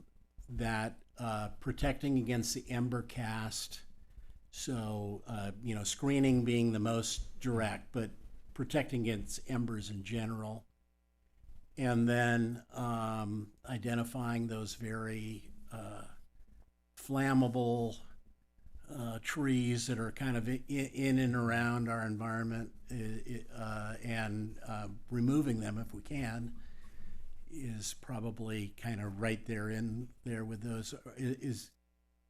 And I guess the other thing that I've read a lot about is that fences, gates, You're right on target. wood piles, and that getting, mitigating the fire risk associated with those. Are there any things that I'm missing in that? You're right you on would target. say? So the flammables in the 0, the fence post, the attic vents, the screenings, the open eaves. What kind of roof type? There is some old wood shake roofs. What kind of roof type do you have? Is it tile, comp roof? And then again, I think just the education part is the biggest thing. So we're building communities, these Firewise communities, I think is important. Helping your neighbors out, understanding evacuation plans. Are you signed up on alerts, VC alert? Are you on watch duty, pulse point, ways to get notifications? Are you paying attention to the weather and the predictive services? All these things to help self-educate. So it's not all of a sudden it's here tomorrow and I didn't know we were going to be in a red flag warning. That's the biggest thing I'm trying to promote is we need to self-educate and get any kind of social media things that we can get notifications on, and then start this preparation working from 0 to 5, and then maybe getting bigger on our properties if we can. Does that kind of make sense? Mm-hmm. But I think the self-education is the biggest thing, because now we have so many platforms. It's even look back to the Thomas fire and the technology we have now with the AI technology on these cameras. I'm signed up on the notifications, and when those cameras, those alert cameras that are out there are picking up any kind of heat, they're automatically dinging you with a text message and an email. And our dispatch centers have that now. Cal OES has platforms that when you have a fire, they're flying it immediately, and they're giving you live drone or live fixed-wing aircraft feeds of what the fire looks like. They're putting it on a map for you. So the technology's out there, so we need to take advantage of the technology to be better self-aware. I was going to watch duty. If it was around in the Thomas fire, I didn't know about it, but I do know about it now. They And didn't have that then. I'm getting constant dings for fires that are even not even close. Technology has changed. That's good. Any more questions for the chief or anybody else before we go to? Yeah, please. Yeah, Go okay. ahead. I had one more question. In the proposal, they mentioned the breaker boxes. Beacon boxes? Beacon boxes. I'm so sorry. Yeah, could you talk a little bit about those and the value of them? Or So the purpose is understanding mutual aid. So we have an awesome mutual aid system here. And again, with technology, we are getting better. So we're using a platform now called Tablet Command. So basically, we're sharing our CAD and then some of our tacticals with other agencies. So right now, we can see Carpinteria and Santa Barbara's CADs. We can see LA County's CADs, and they can see our CADs, which is awesome for wildland fires. But when you get other resources from other parts of the state or different states, sometimes they don't have the availability of those tacticals or that kind of technology. And so when they come into an area of Ojai and they're not familiar with it, having those beacon boxes is going to give you all your critical values at risk, water sources. So I think it's a pretty cool thing to be able to have where you can scan a QR code. We still all have technology on our phones. So if you have something available to units that are coming from outside of the region that aren't familiar with it, they're going to know all the critical resources, where the houses are, where the water is, where the safe locations are, temporary refuge areas, all that stuff. So I think it's a good tool to have for first responders, definitely. I think it's Thank you. awesome.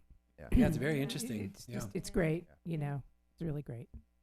So have you looked at the proposal that we have in front of I was us? thumbing through it. Yep. Okay. And any reservations? No, I like it. Again, like it's going to be it's a big approach. That proposal is huge, and I think it's, remember, we have to start from the little stuff that we can accomplish and have some kind of check marks that we're accomplishing stuff, and then start working on that stuff. Yep. And so I think the fuels projects that are in there are super important too, because that's going to help the fires from coming into the city as we're working on that zone 0, compliance. So it's going to be kind of a organic, we got to take a bite of everything we can do, even if it's stuff outside the city. Remember, some of the stuff that we already do, whether it's the goats on Seesaw or sulfur mountain grading or just these prescribed burns we're going to doing, are going to be positive effects for Ojai if we do get a fire that starts in Ventura or the Los Padres.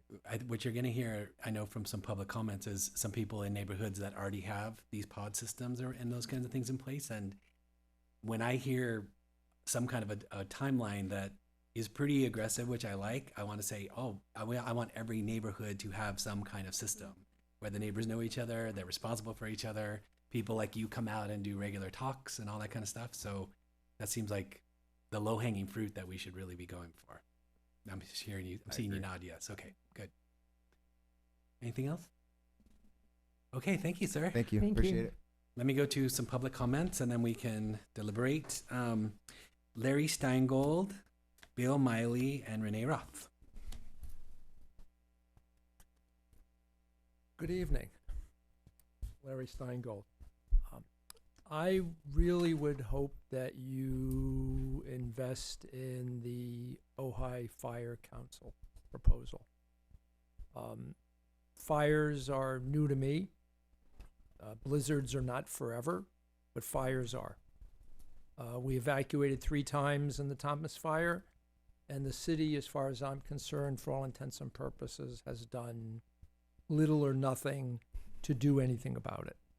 Not what they can do. I'm not asking you to take down my trees, but I am asking you to go with somebody who has a giant fire hose, and rather than do drip by drip by drip and do the low-hanging fruit, we'll do that too, but they're targeting it all because we don't have time. And I'm sorry, to use taking money away from our road system to do fire is like, threatening to take away football from a school. I mean, no one's taking away football and no one's taking away the roads. They'd rather take away art.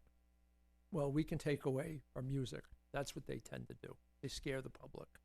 Well, we can do it all. We have plenty of money, and this is more important than almost anything, because if the town burns down, it won't matter what we have left. Well, at least we can put power lines underground then, right? We can start over. We'll have glass instead of asphalt. Chemicals will be contaminated, but at least we can do something here today. They can start tomorrow, and they can make monthly reports to the city council as to exactly where they are on all 25, 30, 40, whatever it takes, once a month to the public that says, we've accomplished this, we're doing this, we're 2 weeks away from that, we're going to get this, and thank you very much. And I think you should all do CERT training. So I expect you at the next CERT sign up in Ojai. Thank you, Mr. Steingold. Bill Miley, please, and then Renee Roth, and then Charlene Spretnick.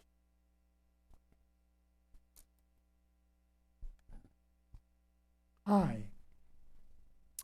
With massive amounts of experience and resources of the Ojai Valley Fire Safe Council and its extensive plans for wildfire protection efforts, I fully support a sole contract with their organization.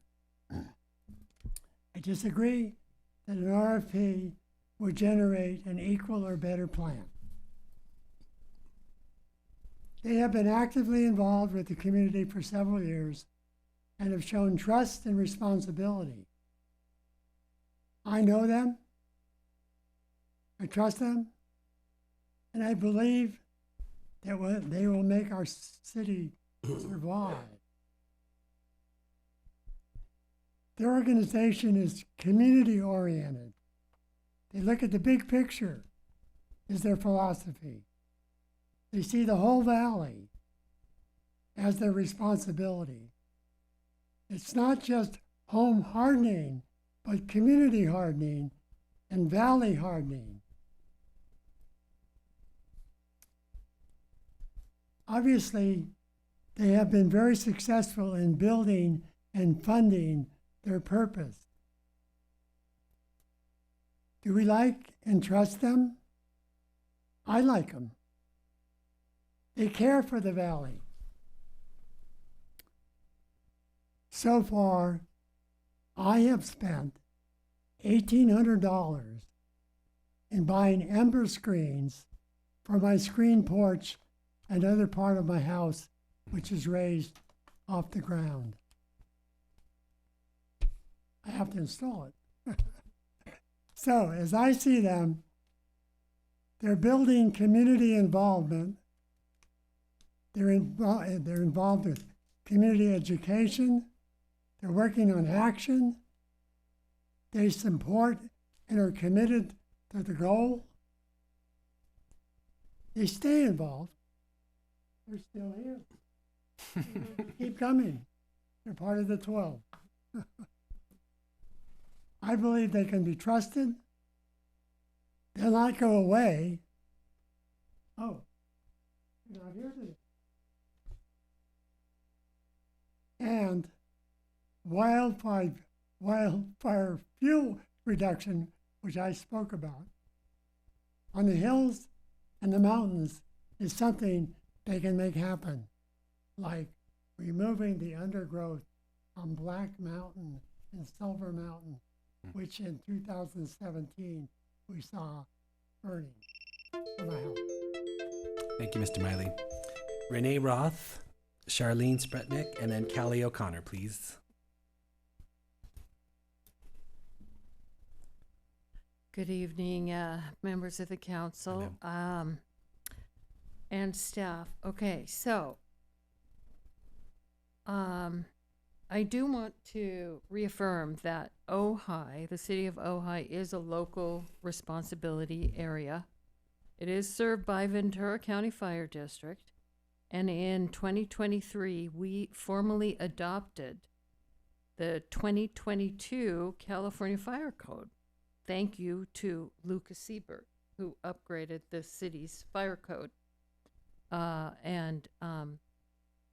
It was part of that whole bundle of all those ordinances that he updated for the Community Development Department.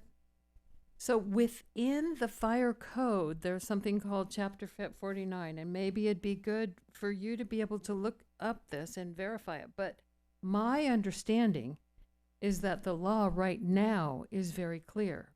Public Resources Code 4291 says existing homeowners must maintain 100 feet of defensible space. So that's Public Resources Code 4291. If you live in a very high fire hazard area. With the new maps where I live, we had no fire hazards on the earlier map, and we are now in a very high fire hazard area. I'm part of an HOA. I asked for a home hardening assessment to be done through Ventura County Regional Fire. I asked Chris Dance at the Ojai Fire Safe, can't we get it done here? Can't we get it done locally? Couldn't we have one place to go for all of these services? And I think that, to me, is the key. We've got to make this simple. We've got to make it, you turn the key and you're ready to go. We need to update our website. We need to have everybody know what the defensible space requirements are. Once you have it done and they come look at your trees and they say, you've got to cut that back 5 feet. You've got to cut this back. You've got to cut your eave back so that the fuel ladder can't go from this plant to this plant to this plant. Once it's all explained to you, it's really, you get it. And you go, of course. I wish I had known that. And I wish everybody in Ojai knows it. And the residents in my community have applied to go get their home hardening assessments done. They're backed up for months trying to get their home hardening assessments done. They can't get them done fast enough because the demand is there. So I really do hope you apply this, approve this tonight, and reaffirm Ojai's commitment to follow and enforce these fire safe standards. Thank you. Thank you, Ms. Roth. Charlene Spretnick, Callie O'Connor, and then Randy Coggin, please.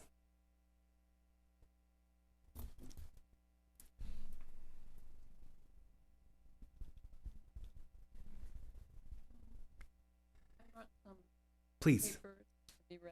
Thank you. Thank you. My name is Charlene Spretnack. I live on Tarmina Lane. I've lived there for 19 years. In the aftermath of the Thomas Fire, I learned that many other residents of Ojai had also felt isolated, frightened, and utterly on their own because it was impossible to get the information we needed. We really needed updates every couple hours on what was happening to know when to evacuate. Anyway, in response to that, I started thinking about one solution, which is a network model of community emergency preparedness. And this model achieves 2 goals. It would establish a citywide emergency communication network linking every resident in every block, in every neighborhood. And this emergency communication network could function with texting, or if all the services are out, it could function as a human phone tree and get information out. The second goal it would achieve is that all neighborhoods would be organized for emergencies with a neighborhood coordinator, block captains, and pod leaders. Every 5 houses in this plan constitutes a pod. The pod leader checks in on the 4 adjacent households and conveys emergency communications, also sees if they need help getting ready to evacuate. And every position has an alternate. The way this communication network would function during a fire or right after an earthquake is that the hub would be located at the city's emergency response headquarters, which might be here in Ken Hall. The hub person would be in communication with a fire information officer and other professionals there and would send out texts to the neighborhood coordinators who would forward them to the block captains, who would forward them to the pod leaders, who would convey the text to their immediate neighbors. No one would be left out. This plan has a secondary benefit. When I told the mayor about it months ago, he got this immediately, even before I said it. Building this network would strengthen the social fabric of any town that puts it in place. So it immediately would improve the quality of life, even if we never had another natural disaster. So this network model is very different, I'd like to point out, from the Fire Safe Communities program, which is a very good program about physical aspects of fire hardening a neighborhood. Therefore, that program is a good complement to this network model of community emergency preparedness, which is about taking care of people. This is all about what people need when they're living through an emergency. This has been installed as a pilot project. After theorizing and writing an article about this, I decided to get my hands dirty.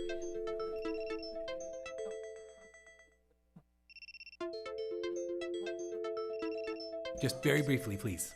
Sorry? Very briefly, because you're out of time. Okay, you can put it in place. It's almost free. It's a volunteer program, Neighbors Helping Neighbors. All it takes is one paid program director, and you could situate that program director anywhere. I personally think that the Fire Safe Council would be a great place to situate it. Thank you. because, they're very competent and they know about this. Thank you. Okay. Let me ask you to conclude. Thanks. It will save lives. Thank you so much. Callie O'Connor and then Randy Coggin. Thank you.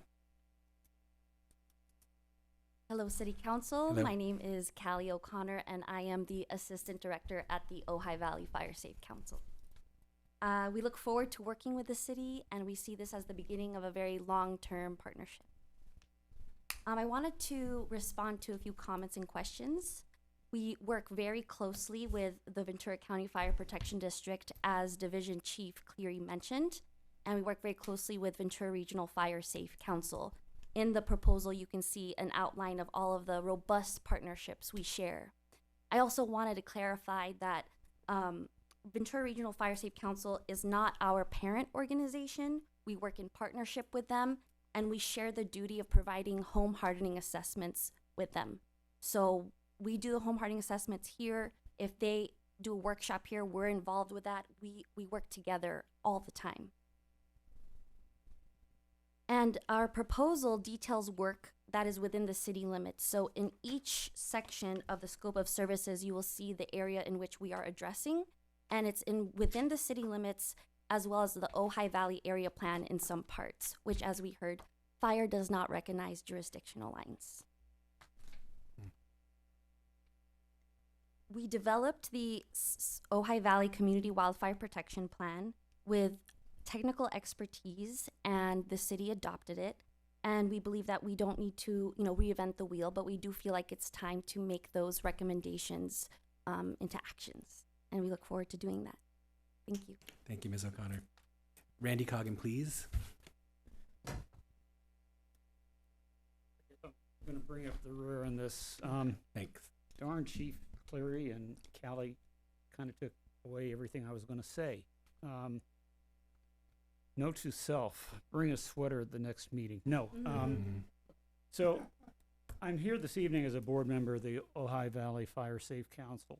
Shortly, we hope that you will approve in total the Fire Safe Council's proposal for your city for the priority wildlife safety and risk mitigation, and thereafter directing city manager to prepare the necessary professional services agreement that can be executed by both parties so our work can begin.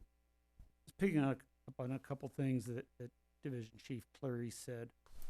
Beacon boxes, they're included in our proposal, but they aren't costing you a penny. Okay, we're getting those through a grant and through a matching grant from Ventura County Fire Department. I met with Chief Gardner, and he pledged $100,000. So we're putting up 42 of those in the Ojai Valley, and putting up 42 altogether, 7 of which are going to go here in the city. Also take into account all the work that we're doing around the city in the county area in vegetation management. That's your existential threat. Again, that's grant funded or the county's paying for it. You're getting that. It's not part of what you're paying for. To reiterate, the Fire Safe Council is prepared and, most importantly, uniquely qualified to professionally and expertly perform the work required in this priority. As I stated last week, we view this as more than just the city paying us to do work. We are viewing this as the beginning of a lasting partnership between the city and the Fire Safe Council, one that'll serve to benefit all the parties, the council, the city, and your residents. In closing, we look forward to both executing on the necessary work that we will perform for you and that lasting partnership as well. Thank you for your time. Thank you. Can I ask you 2 questions while you're here? Thank you. One is what we just heard about the Terramina plan, which I was able to attend one of their meetings, which I really appreciated. Do you agree that it's a complement and a necessary add to the for the FireWise community plan? Does that sound reasonable to you? It does. If you would allow me, Mayor, I think that Chris Danch may be online. And as our executive director, I'd like for him to perhaps respond to that. If he is, sure. Yeah. Mr. Danch, I'm speaking to you, Zoom participant. You have the ability to unmute.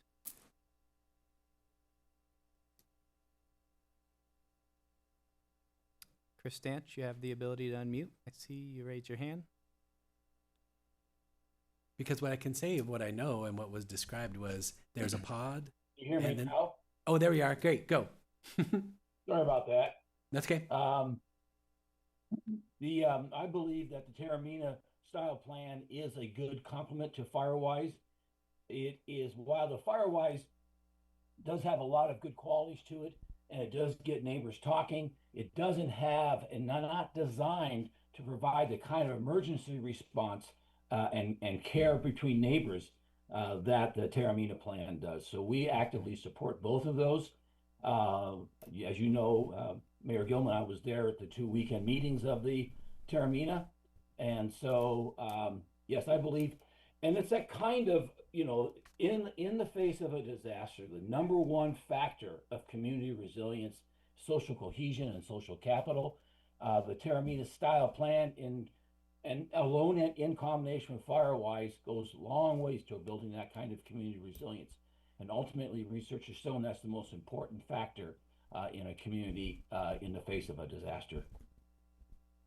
Thanks, Chris. That's why he's our executive director. Mayor Gilman, you said you had a couple questions. And here's my second question.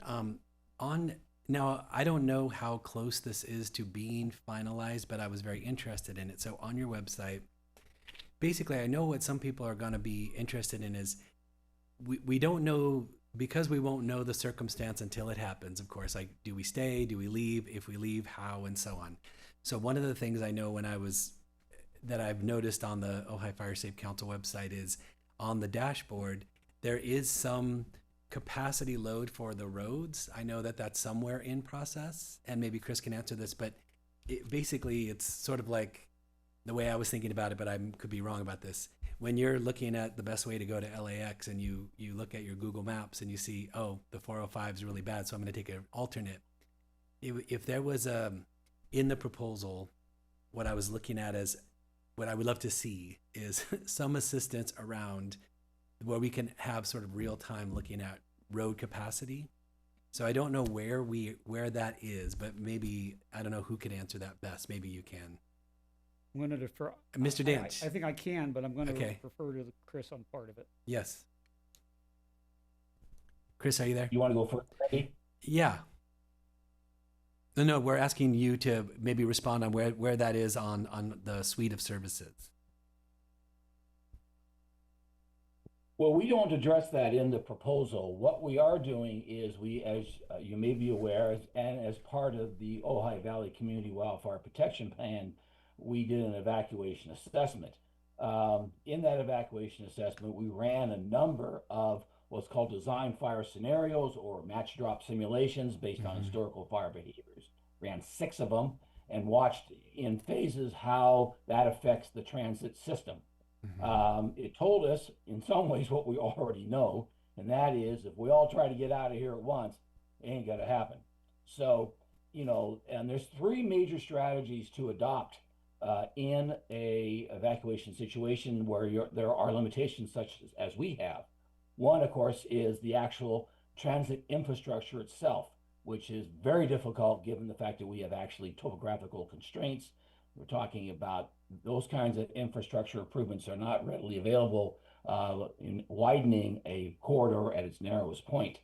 Second, are management strategies done by the evacuation managers themselves. Those have limitations here based upon the manpower required and the infrastructure limitations that we have. The third option to do, broad option, is to reduce the need to have evacuations out of the valley and increase the shelter and capacity capacity that we have.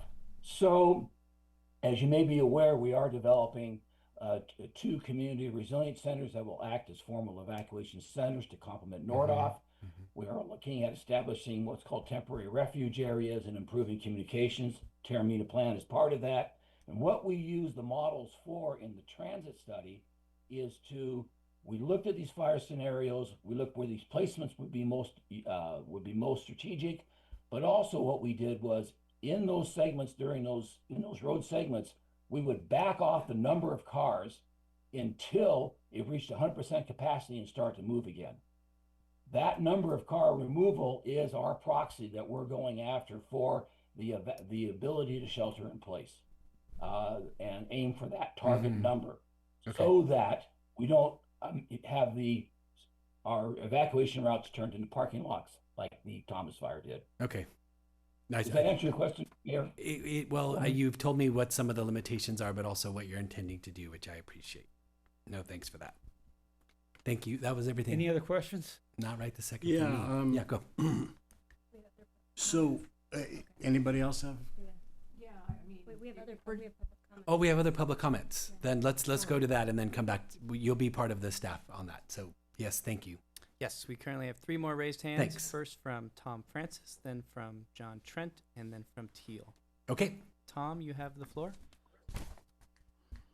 Tom Francis, I see you've unmuted again. This is our second attempt. Yeah. There we go. Can you hear me? Yes. Great. So I just want to say a big thank you to the entire council and the mayor for how many hours you guys are putting into our community today. I really appreciate your service. From my perspective, wildfire preparedness is all about weather and ember casts. And I just want to say at the outset of my comments that there's a really great video from a fire science specialist that's a retiree up front of the U.S. Forest Service. He's a fire scientist and has done a lot of studies on ember casts. His name is Jack Cohen, and he's got a 13-minute, 20-second video all about wildfire and home hardening. And I think a lot of people can learn a lot from watching that 13-minute video. I encourage people to do that. The overwhelming majority of homes that burn down during wildfires are ignited by embers, not the flame front of the wildfire itself. When it comes to wildfire preparedness, there are 2 areas of focus that matter the most, and CAL FIRE knows this. First is home hardening work. And when I say work, I mean not planning or talking about it, just doing it. The best way to educate our community about the importance of home hardening is to do it. Educating with action actually moves the wildfire readiness ball up the field. 2, removing non-native invasive embercast producing trees and replacing them with water and fire-wise native trees such as coast live oaks that are known to catch embers rather than casting them is a good approach. CAL FIRE is funding the work we need to do, and I want to make sure the council is aware of the 4 nonprofits that are doing the work which CAL FIRE is funding. So the crew is doing defensible space work, including home hardening. Obviously, it was already mentioned tonight, the Ventura Regional Fire Safe Council has been conducting home hardening assessments in the Ojai Valley and throughout the Ventura area.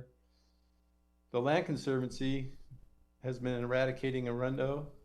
Again, these are all funded by CAL FIRE.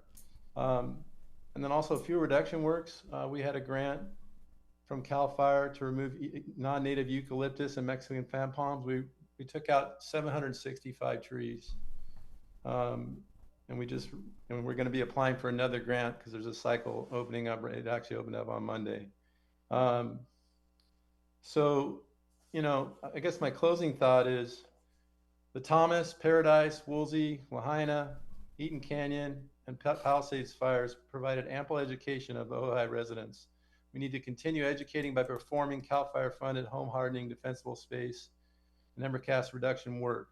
The science is clear. It's all about reducing and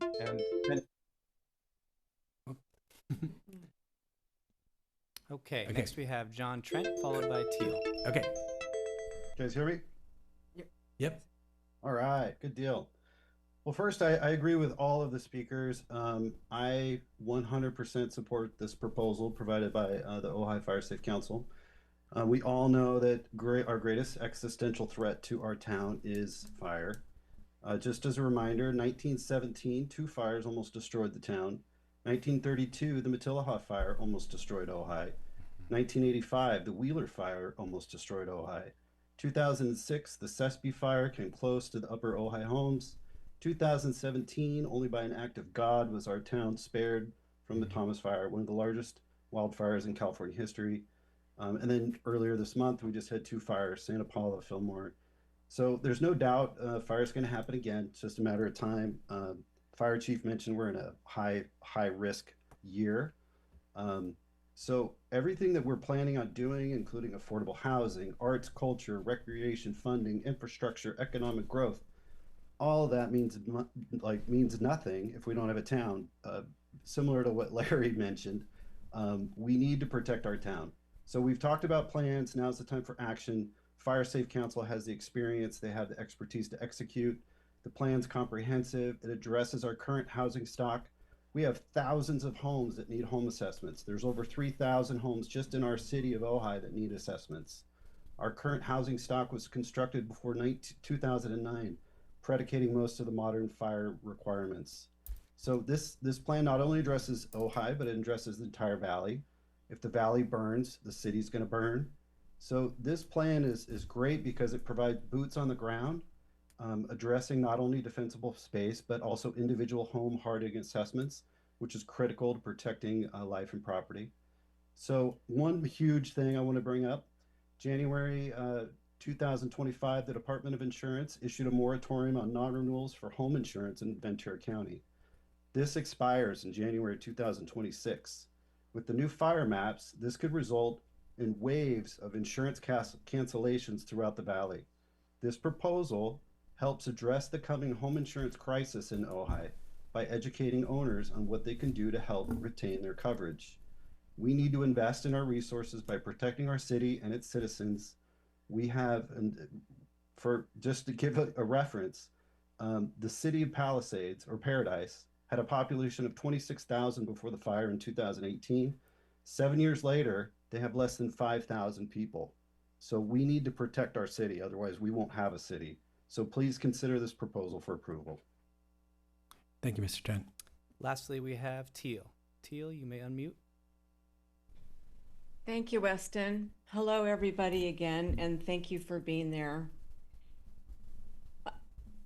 With the data is one thing, and I've said this earlier, and I hope I can say it better. I think the idea of assessment, in quotes, is very different for hardening and for evacuation versus what an actual action it takes to harden a home and to evacuate. So the assumption that the tech is going to work even is, to me, in my experience, a major assumption. So I'm very into getting the staple gun and getting the roll of wire and going and doing it and helping the neighbor do it. And I was glad that the crew was mentioned because I forgot to mention them, and also Land Conservancy. Those guys are completely on it and helping. And I would just say to everybody, people, prepare yourself. And I would also say data is great, and it's a lot of money for data. But what it comes down to, in my experience, is to right now go meet your neighbors. Know who they are. Do not be afraid of them. And make it really fun. Make it an Ojai thing and harden the house. Thank you. Thank you. That's all, Mayor. Okay. Yes. Yeah, I'd like to just start if I could. Please. So I am in support of this proposal.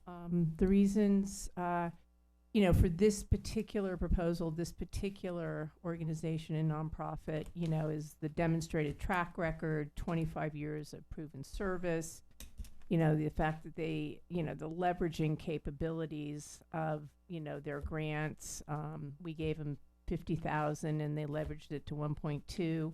They're currently managing over $2 million in active projects. I think they have a comprehensive and strategic approach. They know what all of the critical wildfire risk components are. They know how to deal with it. It's a multifaceted scope. And yes, it is a data-driven methodology, But that does not preclude the fact that it's boots on the ground as well. I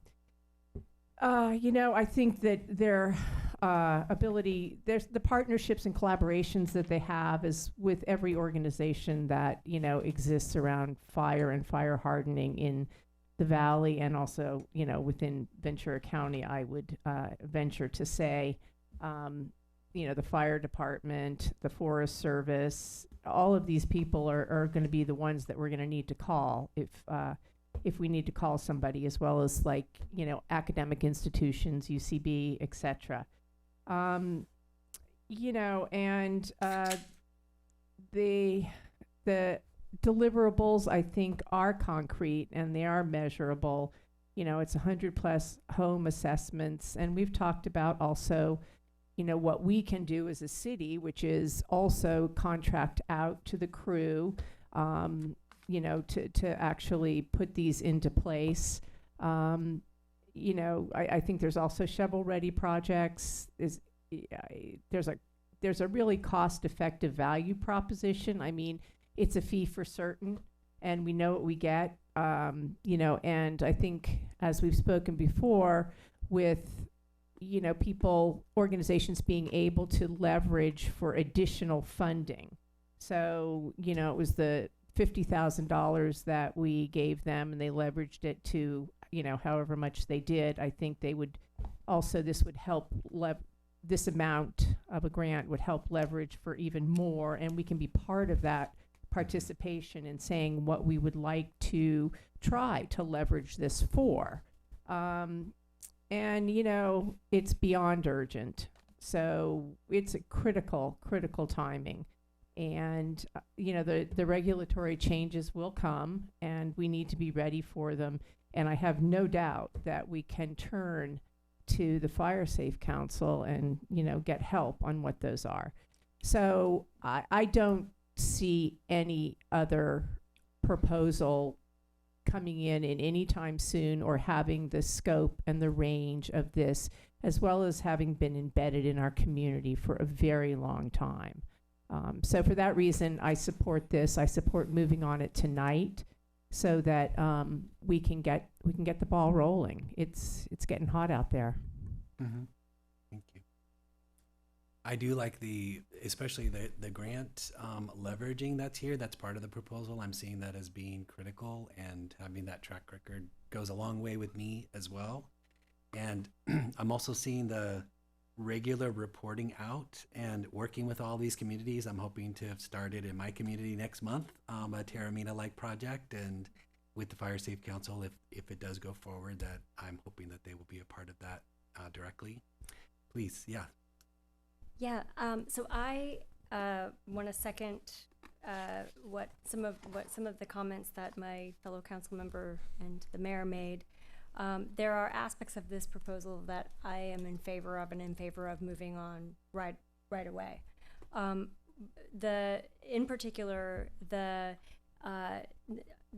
Firewise neighborhood planning, the communications, the workshops. I think that there's so much that we can do, that they can do. They have a proven track record of being able to organize these kinds of programs, because this is what they do. They eat, sleep, and breathe fire readiness and wildfire mitigation. And so the questions that there is a little question lingering in my mind about, because there's some information that I just don't know enough about yet, and that is about what is currently being done by the Land Conservancy and by crew. And before I am comfortable with moving forward with that part of this proposal, I want to find out exactly what's happening, how many homes have been hardened, how much they're doing for fuel reduction.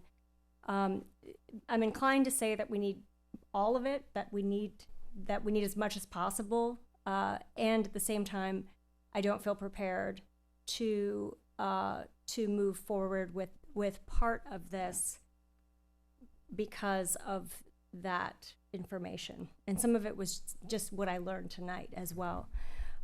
So I would I would like to have part of this. I would like to see if we can have some of this move forward as soon as possible and come back with more information from the other agencies that are already doing work in our community. Can I just, so you're speaking about the Land Conservancy and crew. And specifically what CAL FIRE grants or what CAL FIRE is doing with them here for the fuel reduction, for the home hardening efforts that are being done, the boots on the ground. Because and here's my thought. So if this is already being funded, then does it make sense for us to, and does it make sense is the question. I mean, I don't have the answer to that. Right. But if this is already being done and there's already money going into these efforts, does it make sense for us to be spending a significant amount of money doing these efforts if there's already money being spent and it's already in the works? And this is I don't have enough information about this. And how, so we need. Can we let other people speak? Sure, of course. Well, ask your question and then we'll go here. Yeah, it's okay. Do you have a question? No. Yeah, I was just trying to get a sense of what kind of information and where we might get that information for you. That's all, but I certainly don't want to keep Councilmember Whitman from speaking. Hold on, we're almost done, guys. Okay, we're almost done. Let's all get along. Let's all get along. We're all trying to do something good here for the community. Yeah. So I did not have a chance to talk to the Land Conservancy, for example. I did not get a chance to look and see what funding has been contributed by CAL FIRE. I didn't get to talk to the Ventura Fire Safe Council, and I want a comprehensive plan. I mean, it could be that we have more resources that are going out. But I need to know more before I. Let me go ahead. You have a question. Yeah, so what I don't understand is what the Fire Safe Council is going to do that the Ventura Regional Fire Safe Council and the Ventura County Fire Protection District, CAL FIRE, and other organizations are already doing without any cost to the city of Ojai or to our residents. Do you want to ask them? I think we need to understand, what's available, because $500,000 is a lot of money. And I have a personal focus that my personal belief is that the community understands and wants to, have fire. They want to reduce the risk of fire, but I've done it for my house, but apparently for some people it's not going to happen until somebody shows up to do it. So we need to focus on how do we get that zero zone work to be done. And currently it's being done by the crew after assessments that are being done by the Regional Fire Protection or the Ventura Regional Fire Safe Council. But my understanding is that when those homeowners are getting those assessments and they ask for it, then crew is coming out and they're being funded by CAL FIRE. Well, let's not misspeak. Mr. Coggin, will you come up and just clarify these issues? What is the Ojai Fire Safe Council offering that? Actually, if Chris is still on the line, I'd like him to respond to Council. Yeah, just so that we're clear on the facts. Can you hear me? Yep. Okay, well, let's just go down the list. So the Ojai Valley Land Conservancy does not do home hardening assessments, and they don't do education on Zone 0. They don't do anything on Embercast. They are working on Arundo in the riparian zones of San Antonio Creek and Ventura River. They do some native plant materials, and they do assist in that area. They do not do what we do or Ventura Regional does or the crew does. And so it's a very different organization. And we work closely with the Ojai Valley Land Conservancy on many different projects. The crew does do some assessments.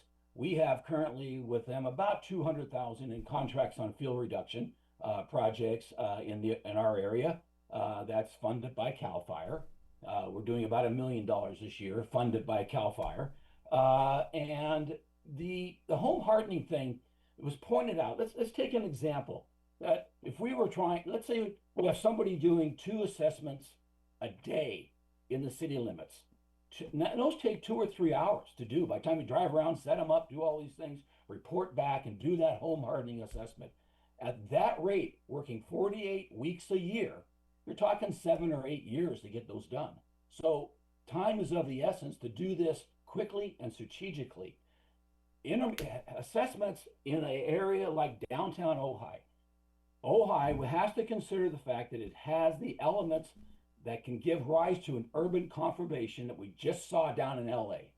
And that is, among other things, the built environment itself. So structure, separation, distance, connective fuels in the built environment itself.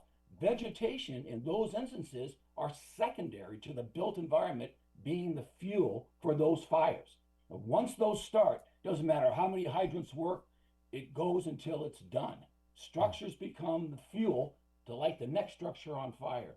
If you look at our proposal, we look at taking the assessments and strategically bounding them and try to get to that urban core where that can make a difference. Ventura Regional, we work with them, and a lot of those assessments were done by us in partnership. We have the same software, we share the database, we share computers, we share the appointments. That's how it works. But as it's been pointed out, there's already a backlog, and that backlog is not going to get any better. There's now thousands of people coming online for defensible space requirements that didn't have them before.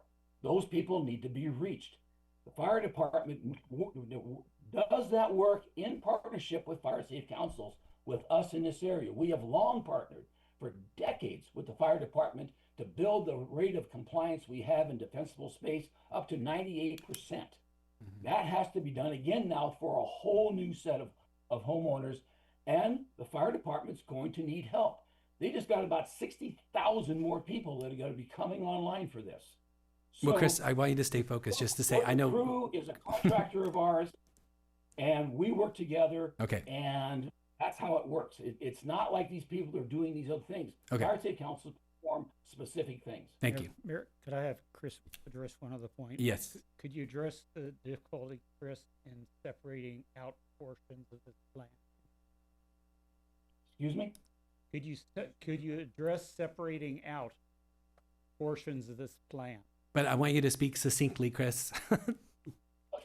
Well, I'm sorry. It's a No, I know there's a lot of topic. detail.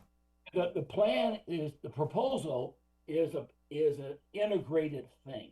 It's very difficult to start pulling it apart. It's designed to be synergistic and produce more than the sum of its parts. So when you start pulling it apart, you get the very kinds of fragmented things that are happening now that aren't getting the job done. So I'm just saying that the thing is designed based on years of experience on how do we best pull this together in a cost-effective way to start making these kinds of changes and improvements on a scale that matter. Thank you. Mayor, I think the point being is that as we start to pull things out of there, you're not necessarily going to decrease costs that much, okay, if that's your concern, because they are integrated. Okay. Yeah, and reductions in costs are not. It's not a linear thing. It's a non-linear response. So you remove one item that affects all the other items. Thank you. So it's difficult to pull it apart. Okay. And still maintain some kind of coherence that's necessary. We understand, Chris. Thank you. Can I ask a quick question? Yeah. So CAL FIRE basically gives grants, and either Mr. Coggin or Mr. Dench can answer this. CAL FIRE gives grants to the crew. Is that correct? Is that how it works?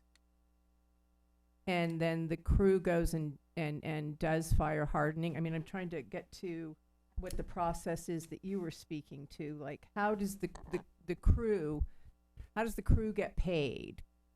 I mean, how does it work? Yeah, Chris, could you answer that? I mean, we're trying to see if there's a duplication of effort here. That's yeah. Exactly what Yeah. I'm trying, I'm just making. Generally, the crew does not perform the home hardening assessments themselves. That they are called out sometimes to help with that. Most of what the crew does is indispensable, defensible space compliance and helping people get their fire clearance done, though they do help somewhat on home hardening, but I don't think that's their main thing. CAL FIRE currently funds the crew, the Land Conservancy, us. It has funded in the past Tom Francis' organization, and you know they did a good job. More needs to be done.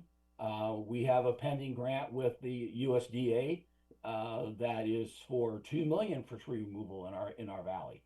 We're currently undertaking $600,000 out by Persimmon Hill for hazardous trees. So, but the crew, we all get money from CAL FIRE, USDA, Coastal Conservancy. Sometimes we get it alone, and sometimes we get it as part of the wildfire collaborative that we've all set up in the county. Okay. That collaborative has raised $8 million in the last 3 years. So, thank you, Chris. you know, we all, in our partnerships, we all work very closely. We got so it. we know what the crew's doing, and we complement one another. Okay. Got it. Yeah, so I've got more comments. So, so if we're talking about the idea that we got a fire season starting, then, all of those home hardening assessments, they don't move the needle on reducing the fire risk for the community if we have a firestorm. What does do that is the defensible space and hardening work on individual homes. And what does do that is the removal of that, non-native, ultra-flammable materials. And all of those are things where there are resources available, and we simply don't have the information. I mean, we should be asking crew how they do that home hardening and what it would take for them, to assist and expand that program. We should be talking to the Ventura Regional Fire Safe Council about what it would take to increase the frequency of assessments and figure out what these things cost, figure out what our priorities are. I mean, I pretty much know what my priorities are, and that is to move forward on the process, not of doing assessments in education, because I think there's a lot of it out there, and it's available, and there's ongoing programs that are being presented. It's actually doing that hard work. That the removal of the materials that are in the wrong place and getting that work done, that's all a bunch of labor stuff that is, my understanding is CAL FIRE is pretty aggressive about granting money for those measurable, deliverable things where where you can kind of look at something and say, oh, it's much safer today than it was yesterday. I think the answer is it's all of the above, that the education is not wildly available, meaning there's a lot of people that still don't know what to do. And secondly, when you say, well, let's ask CAL FIRE, can they increase their home hardening? Why would you ask that if you have the Fire Safe Council offering it right here, right now? I'm talking about I'm saying you're paying. all I'm of talking the above about is paying for that. CAL FIRE is the primary source of funding this removal. So I think $500,000 is a lot of money to spend. And we're not talking about doing that once. We're talking about potentially doing that, for the next 10 years. And I think we should know what we're, what we're getting into. And it's certainly not a situation where the Fire Safe Council is the only one who can provide us with that type of service, but we don't really know, we haven't had the feedback from, and there's a lot of people we could easily ask to come in and they would talk to us. And I'm happy to do that as quickly as possible. But I want to make sure that we do a very intelligent program that hopefully takes advantage of I wish you would have done that available already, I have funding. to say. If had you brought them here, that would have been more useful. In other words, that you're willing to go talk to them, I wish you would have talked to them already, and that they were here. I mean, is that fair to say? Like, in other words, to hear, no, actually, no, multiple- because we haven't done an RFP. Oh, well, we brought this up several times. So anyway, I hear what you're saying. But I would have loved to have heard their proposal here to say, if they're interested in helping out, I would love to hear them. Well, we haven't designed what we're gonna do. I mean, we know, we have one group that says this is what we think you should do, and you should give us a whole bunch of money to do it.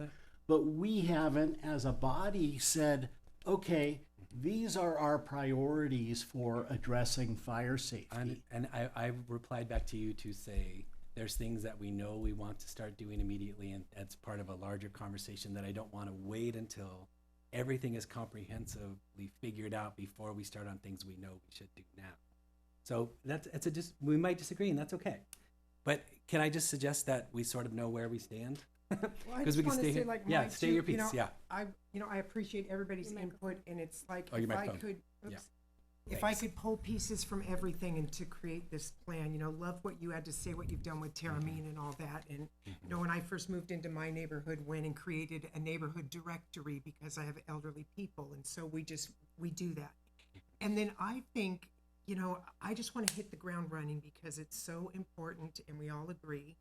And my thought is like, okay, so do we work on code enforcement? Because as a homeowner, you get every year your notice to abate fire hazard. And when you look, it's everything we need to do. So if we, There's mine. oh, yeah, so Yeah, you know what I mean? So if you we go all get through, ours, and then yeah. we could go through, like she's saying, the neighborhood and saying, here's the things or whatever, and to help. And $500,000 is a lot of money. And what would, to go to a home, the typical home, to help with the Ember Streams, what if we allowed, $500 for those in the neighborhood that couldn't do it or don't have the money to do it? I think we're gonna do that. We could do, Yeah. so I would just like to see, like she was saying, start with the neighborhood, and we have these people, the neighborhoods to start and go door to door and know if, You mean like have a they staff need- person do that? it could be, we could have people in the neighborhood. I'm willing to do it in my neighborhood. I'll go door to door to do it, to say, hey, here's what we expect, do we go by the notice to abate? But her plan is it has to be comprehensive and centralized. So you like part of her plan, but not part of the plan?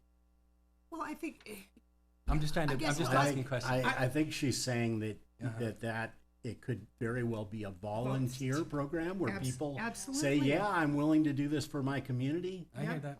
I was only asking for clarification because I thought part of it was the liking part of the plan, but not wanting part of the plan, which was the centralization of the staff. no, I think, doing what she's saying and volunteering, doing it, and just, and then have a list and like, hey, these people, they need help, and then connecting them with services. If we find out that the crew will do this, the do will do that, you know what I mean? So being that hub, I think with $500,000, I think we could hit it and do a lot quicker to get it done because it hasn't been dialed in. And that's just. Can I ask a question? Mhm. Just a Absolutely. clarifying question. Yeah. So the proposal they have has that kind of volunteer coordination and training that is that what you're talking about, or is No, that? I think it could be on a simpler note, like to be where it could take less time because we have people that are doing things, and like Mr. Francis said, with the crew and all of that stuff. I just, and I guess I'm not articulating it correctly, but I think if we could create our own,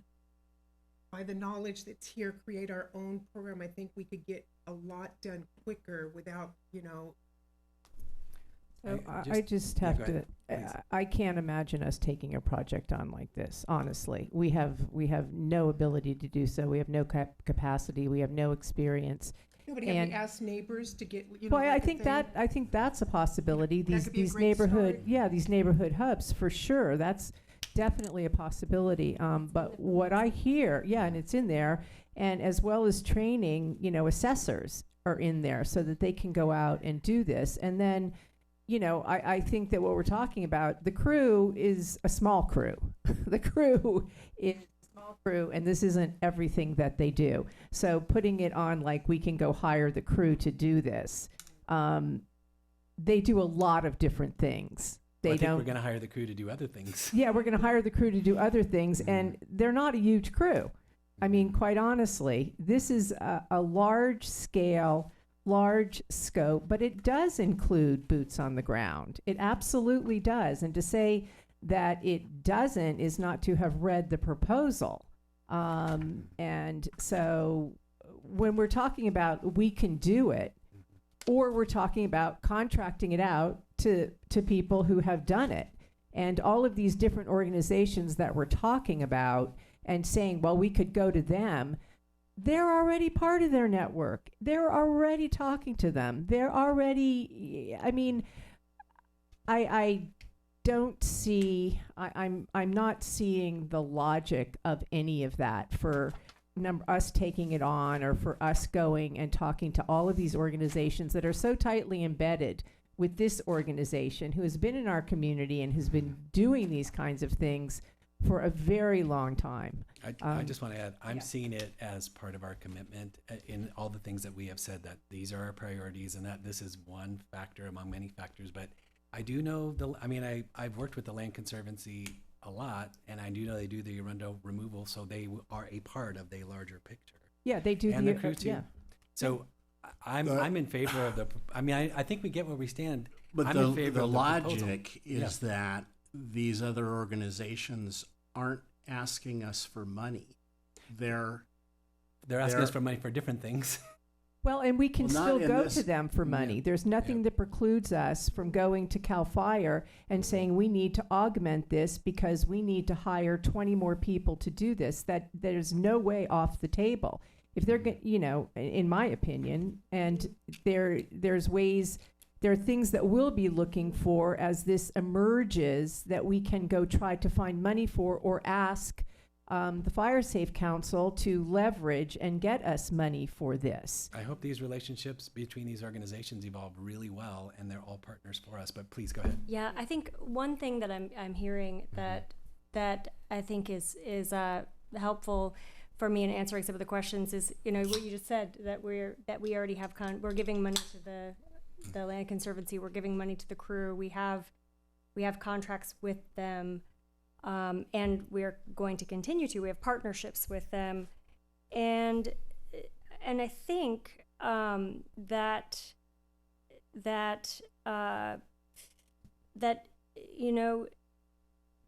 all of a sudden my brain just went dead. I'm so sorry. Because it's almost 11 o'clock. I think that this proposal includes things that you were just talking about with the organizing the program where they're creating the Firewise communities, creating systems and networks like Taramina. They have volunteer training as a part of that. So I don't think they're mutually exclusive. And the other piece that's pushing me in the direction of this is that they're also going to be doing grant research and grant procurement, assisting with writing grants. So, yeah, so that's. I guess my thought is that we could keep talking all night, but I think we sort of get it. So I'd like to propose a motion that we accept the proposal from the Fire Safe Council as submitted, and that we instruct the city manager to draft a services agreement. I'll second that. So, Rachel, I'm just curious, what things would you pull out of the Fire Safe Council proposal and say, let's get more information on this?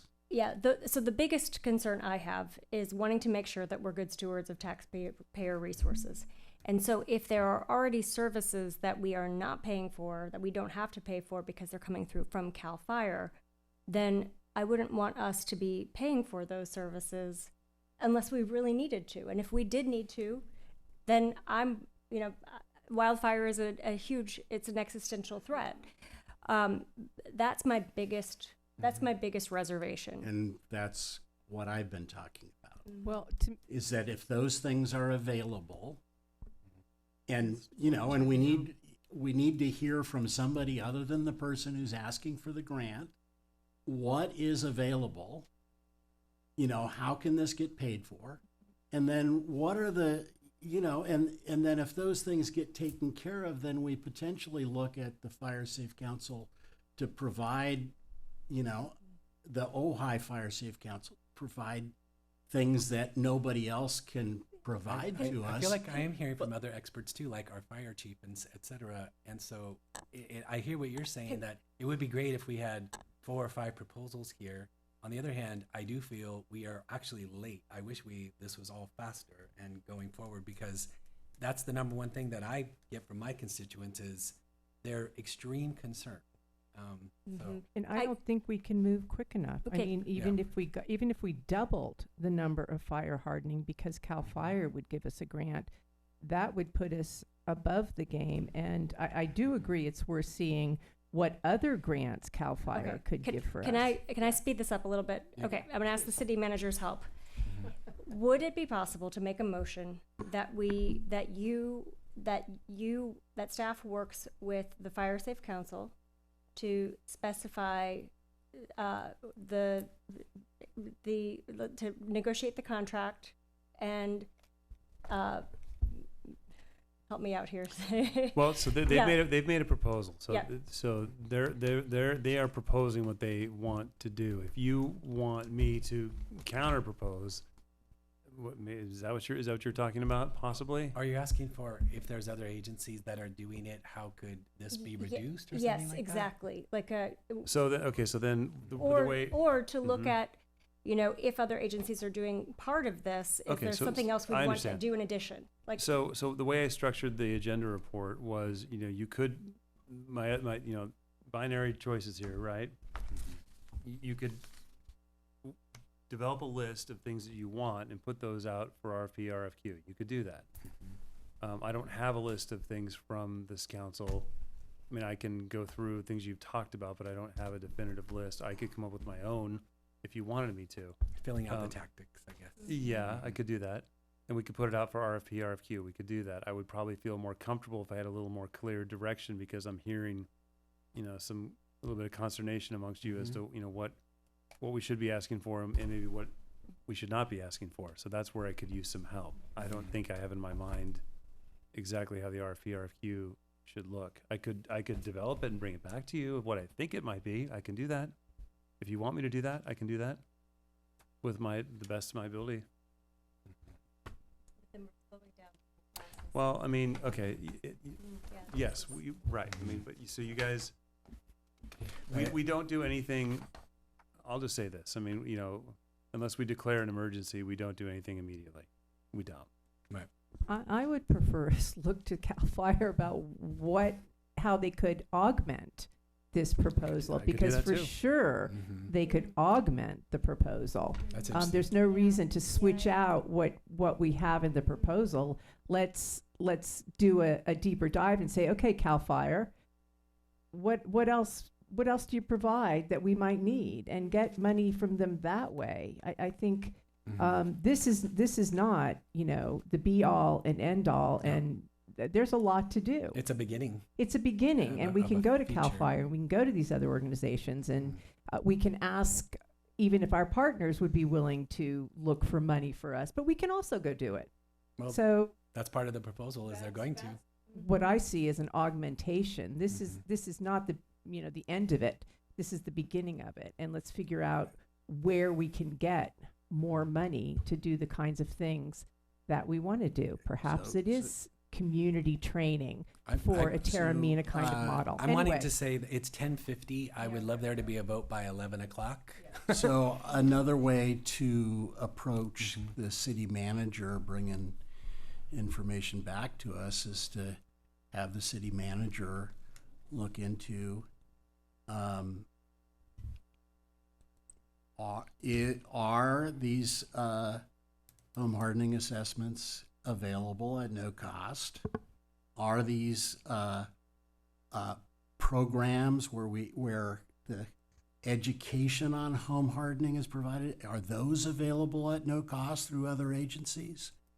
And and what are the things that are being offered that nobody else is offering us for free? There's a promulgation piece, not just an availability piece, and that's a part that I think is missing here. Whoever ends up doing it, including us, that even on our website, we could say, we've got all the plans, we have to push it out. So that's something that we've clearly identified, I think, in our tactics is there's a big part that is not enough to say, we've got home hardening assessments and they're free. We have to actually actively be working and going out neighborhood by neighborhood and doing these things. And so that's part of what I think this plan is doing. And that's part of the reason why I favor it. But on the responsibilities, the last page here, it's saying like this, here's something like number 6. It's the What page? 4-36.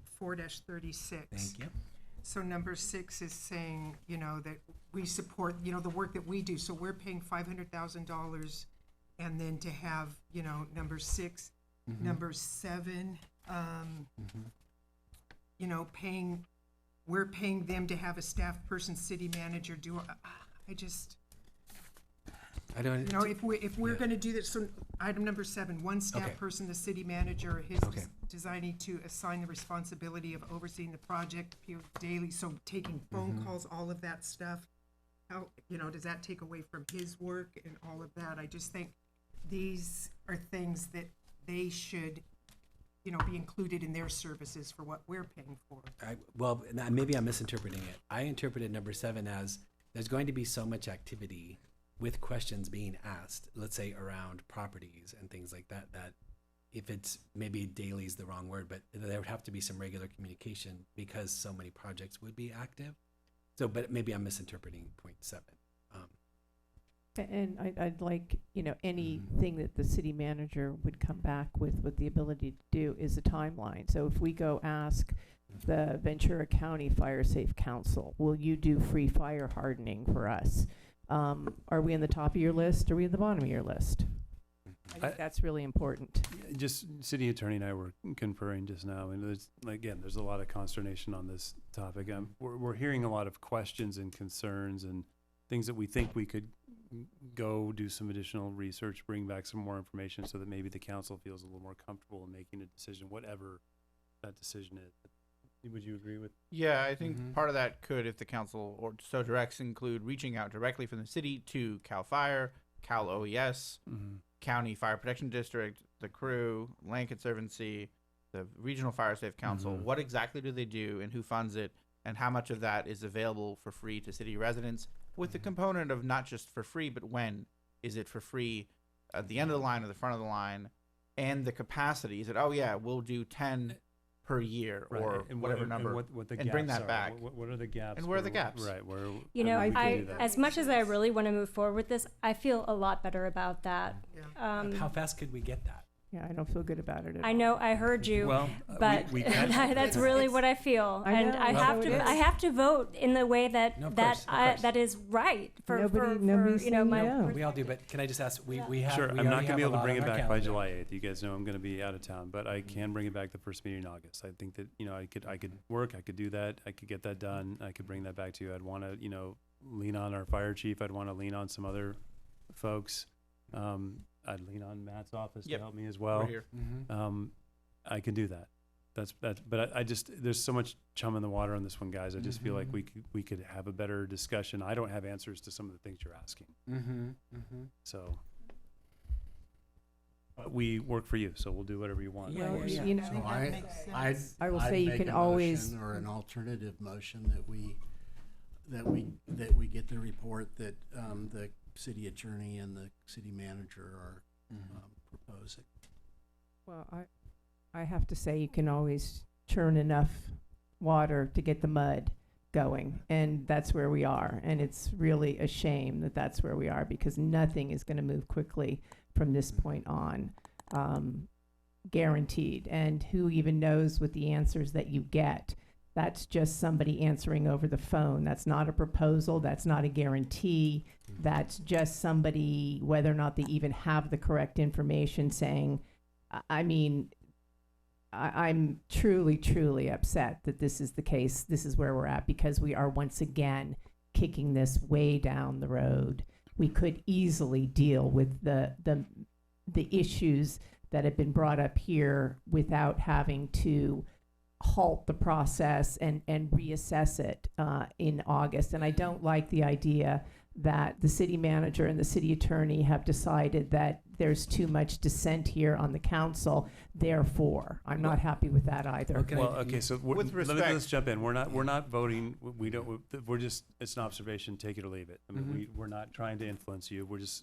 We It's an work for the observation. council, absolutely. You guys just that's tell what us you're what I you think want too, to do. we could use this month too to start creating the neighborhood thing. You know what I mean? It's something. It's not like just sitting waiting for August. I think there's things that we know from the list can't and all read the it, Bill. information that we've, received that we can start. So it doesn't mean just sitting and waiting for August.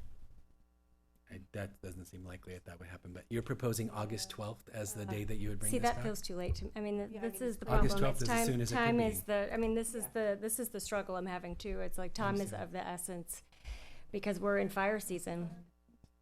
And we could be starting with at least the communications and the volunteer training and, a lot of these.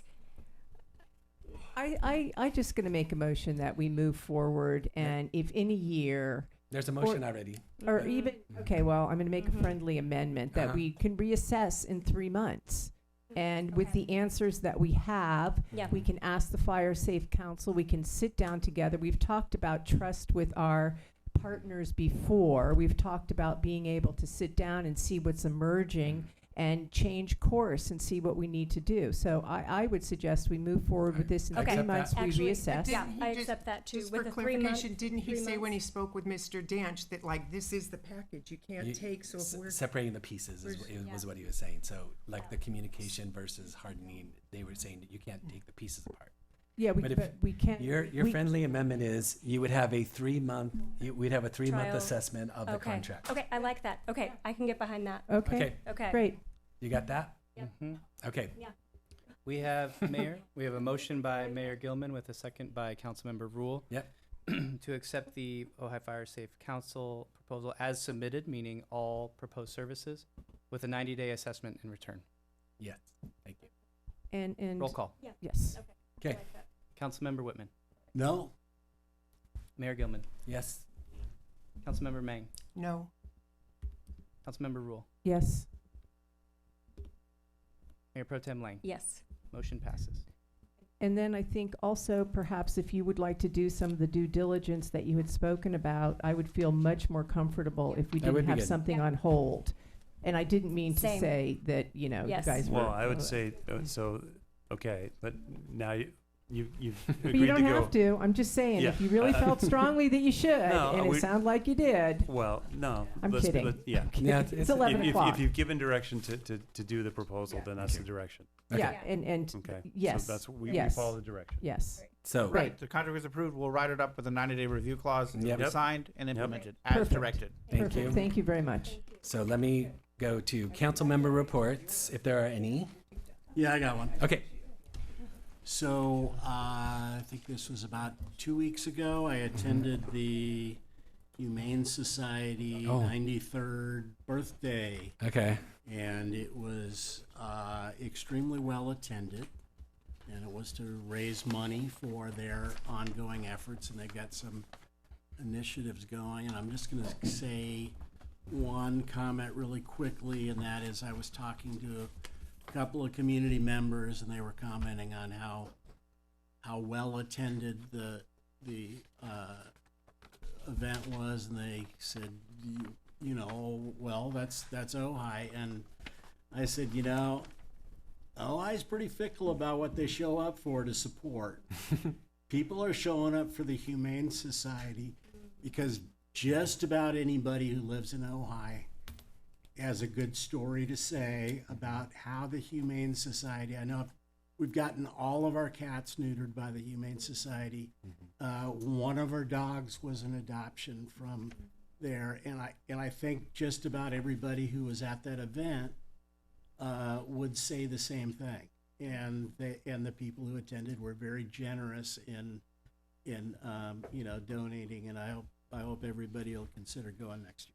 Now, we're thinking that there's going to be a proposal for a service contract at some point from them, correct, Mr. Harvey? Yeah, so I'm eager to hear it. And I agree, there's very few topics where everyone has a story. Yeah. And I think everyone in Ojai probably has Of a course. story about the Humane Society. Yeah. Like I go to the wishing well because Willow chews up her harness and her collar every day. So I go to the wishing well and get one for 50 cents so she can chew up another one. And so I have a very brief just announcement, and we can go into it later, but I've been invited to Cambridge, England, to speak at the European Animal Rights Law Conference. Oh. So it's animal rights, and it's legislating for animal rights. And Rachel and I spoke about this, and we also spoke about the need now to have more rights than ever, because rights are laws, and they don't require protection. You don't need an agency to enforce. You can go to a court and say this is a law. So anyway, I'm going to be happy to be doing that. Cool. Yes. Great. Yes. So I have two things. One, just a reminder that 4th of July is coming up, and the city of Ojai has a float that Councilmember Mang and I worked on. A few of them, right? Yes, Not yeah, just exactly, one. not just one. And we would like to invite Bill Miley, Larry Steingold, Renee Roth, Star Child, anyone who loves coming to our meetings, who participates in our process, please come and join us on the float. And that also goes for our commissioners and anyone who volunteers. Our whole theme is united, that we're united. And so we really want to make a whole community. And then the second announcement is that Pride is Sunday, and I'll be playing the guitar. I have a little set. 11 o'clock. 11. Right? It's I think awesome. And so we have the annual walk, and there's going to be a proclamation for Helen and Lynn, who are the OG Pride organizers, and so that'll be there at Fountain Libby, 11 a.m. Thank you for that. I was just wondering, future agenda items? And that's coming next. Okay, Oh, perfect. if we're done with those, yes, future agenda items. Let's hear it. Okay, I would like to bring back the Clean Power Alliance. It's been since January. We told them we'll have a community something, and things have never progressed anywhere with them. So I'd like to bring that back on an agenda. Is to this go the over general that. plan committee people talking No. about? No. Oh, no, this is different. No, Okay. this is No, different. this is the ordinance Okay. that would require energy I conservation think it was and January, right? Was the last it's been. it's a That's- energy efficiency, Flex path. FlexPath to energy efficiency. Has there been any movement in the state legislature on that ordinance, Mr. Summers, that you're aware of? The bill hasn't died yet. Hasn't passed yet, hasn't died yet. So if that bill passes, it'll severely tie our hands on it. We'll know by the end of the budget process at the end of this month. Oh, okay. My Or should understanding is that if Mm-hmm. my understanding is that if you adopt your ordinance before October, it is not. There's some date that they've agreed I believe to. it's October 1st, yeah. That I'll double check. Is the Okay. one in my Yeah. head was earlier, but we'll double check and get back. We'll Okay. email folks. And Sounds then good. my other item that I Mhm. want to move forward with is to work code enforcement. I think it's, so that's another Is issue. this, sorry, Councilmember, to interrupt you. This is, I think from what you and I talked about, a proactive list of priorities from the council. Yeah. Okay. Yeah, things, yeah. So, okay, so I do. What would be some examples, just so I know? So I'll Like give you an going, example. like, So say, we're- when your neighbor's telling you things and they don't want to go, with somebody's having parties in their So we're- backyard and it's going on. I could jump in here. We're Yeah. if you don't mind. Sorry. Okay, no, Yeah. Sorry, absolutely. we're reactive now. So Yeah. we only There you go, that's go it, somewhere if proactive. somebody Yeah. calls Oh, I or see. emails We or have whatever. complaint-driven We're complaint driven. enforcement. So what in some cities what they do is they I say see. here are the priority areas we'd exactly like what to Oh, great. code enforce. That makes It sense. would probably require an additional amount of funding. We only have a part-time code enforcement officer. We could embellish that But if you developed a priority list, that would go hand in hand. It Okay. would probably be offset in some cases by fines Okay, yeah, received, so. I'm all for it. Okay, so Weston, I'm hearing 2 future agenda items. I The got one point one. I would add, if I could jump in there, is Yeah. we are proactive on short-term rentals. That's That's We're a good complaint driven on the rest of it, but we are proactive on true. short-term Well, rentals. and that was, to your point, that was deliberate. We put some resources into it, and there was a portion of a staff person, but maybe that's what it's going to take. Yeah. Okay. So I do have a future agenda Yeah. item. I think my next rotation on the commission liaison is to the Building Appeals Board. Mm-hmm. And I went and looked. Like there hasn't been a meeting since November 2022. 2022, exactly. And I so I don't want to say we're gonna, cancel it, but I'd like to have staff come back with a report about whether we ought to continue that board or whether we ought to simply, roll it into the things we do. Because if they haven't had to do anything in the last 3 Right. years, I'm not I sure. noticed how long it's been since they met. Yeah, we can certainly bring a report back on the options. There are lots of options there. A BAB has to exist, but it doesn't have to be a defined set of 5 individuals. It can be the council, it can be the planning commission. We'll bring a report back. The interesting thing about that was I thought that was the mechanism by which they appealed a council decision, and the Building Appeal Board could reverse that. Am I incorrect about that? I think No, it's the Building community Appeals Board development can't. decision. In very Right. short sum, there's Right. 2 paths: planning permits, director, planning commission, council, court; building permits, director, building official, BAB, court. Okay. BAB can't override council, but BAB can go straight to court. Council I can't see. override BAB if it's a building permit issue. Interesting. Thanks for the clarification. And then, as noted, you can collapse the streams by having the council serve as the BAB. Yeah. Okay. So another future agenda item. Okay. Thank you for that. Thank you. Yeah. Anything else? No, that's it. Okay. And Oh, yes. since we haven't done anything with them for 3 years, I don't need to rush that into That's the probably not going to be August. No, but there have been people who have said, "Oh, I want to serve on that board," and I said, "Why? They don't meet."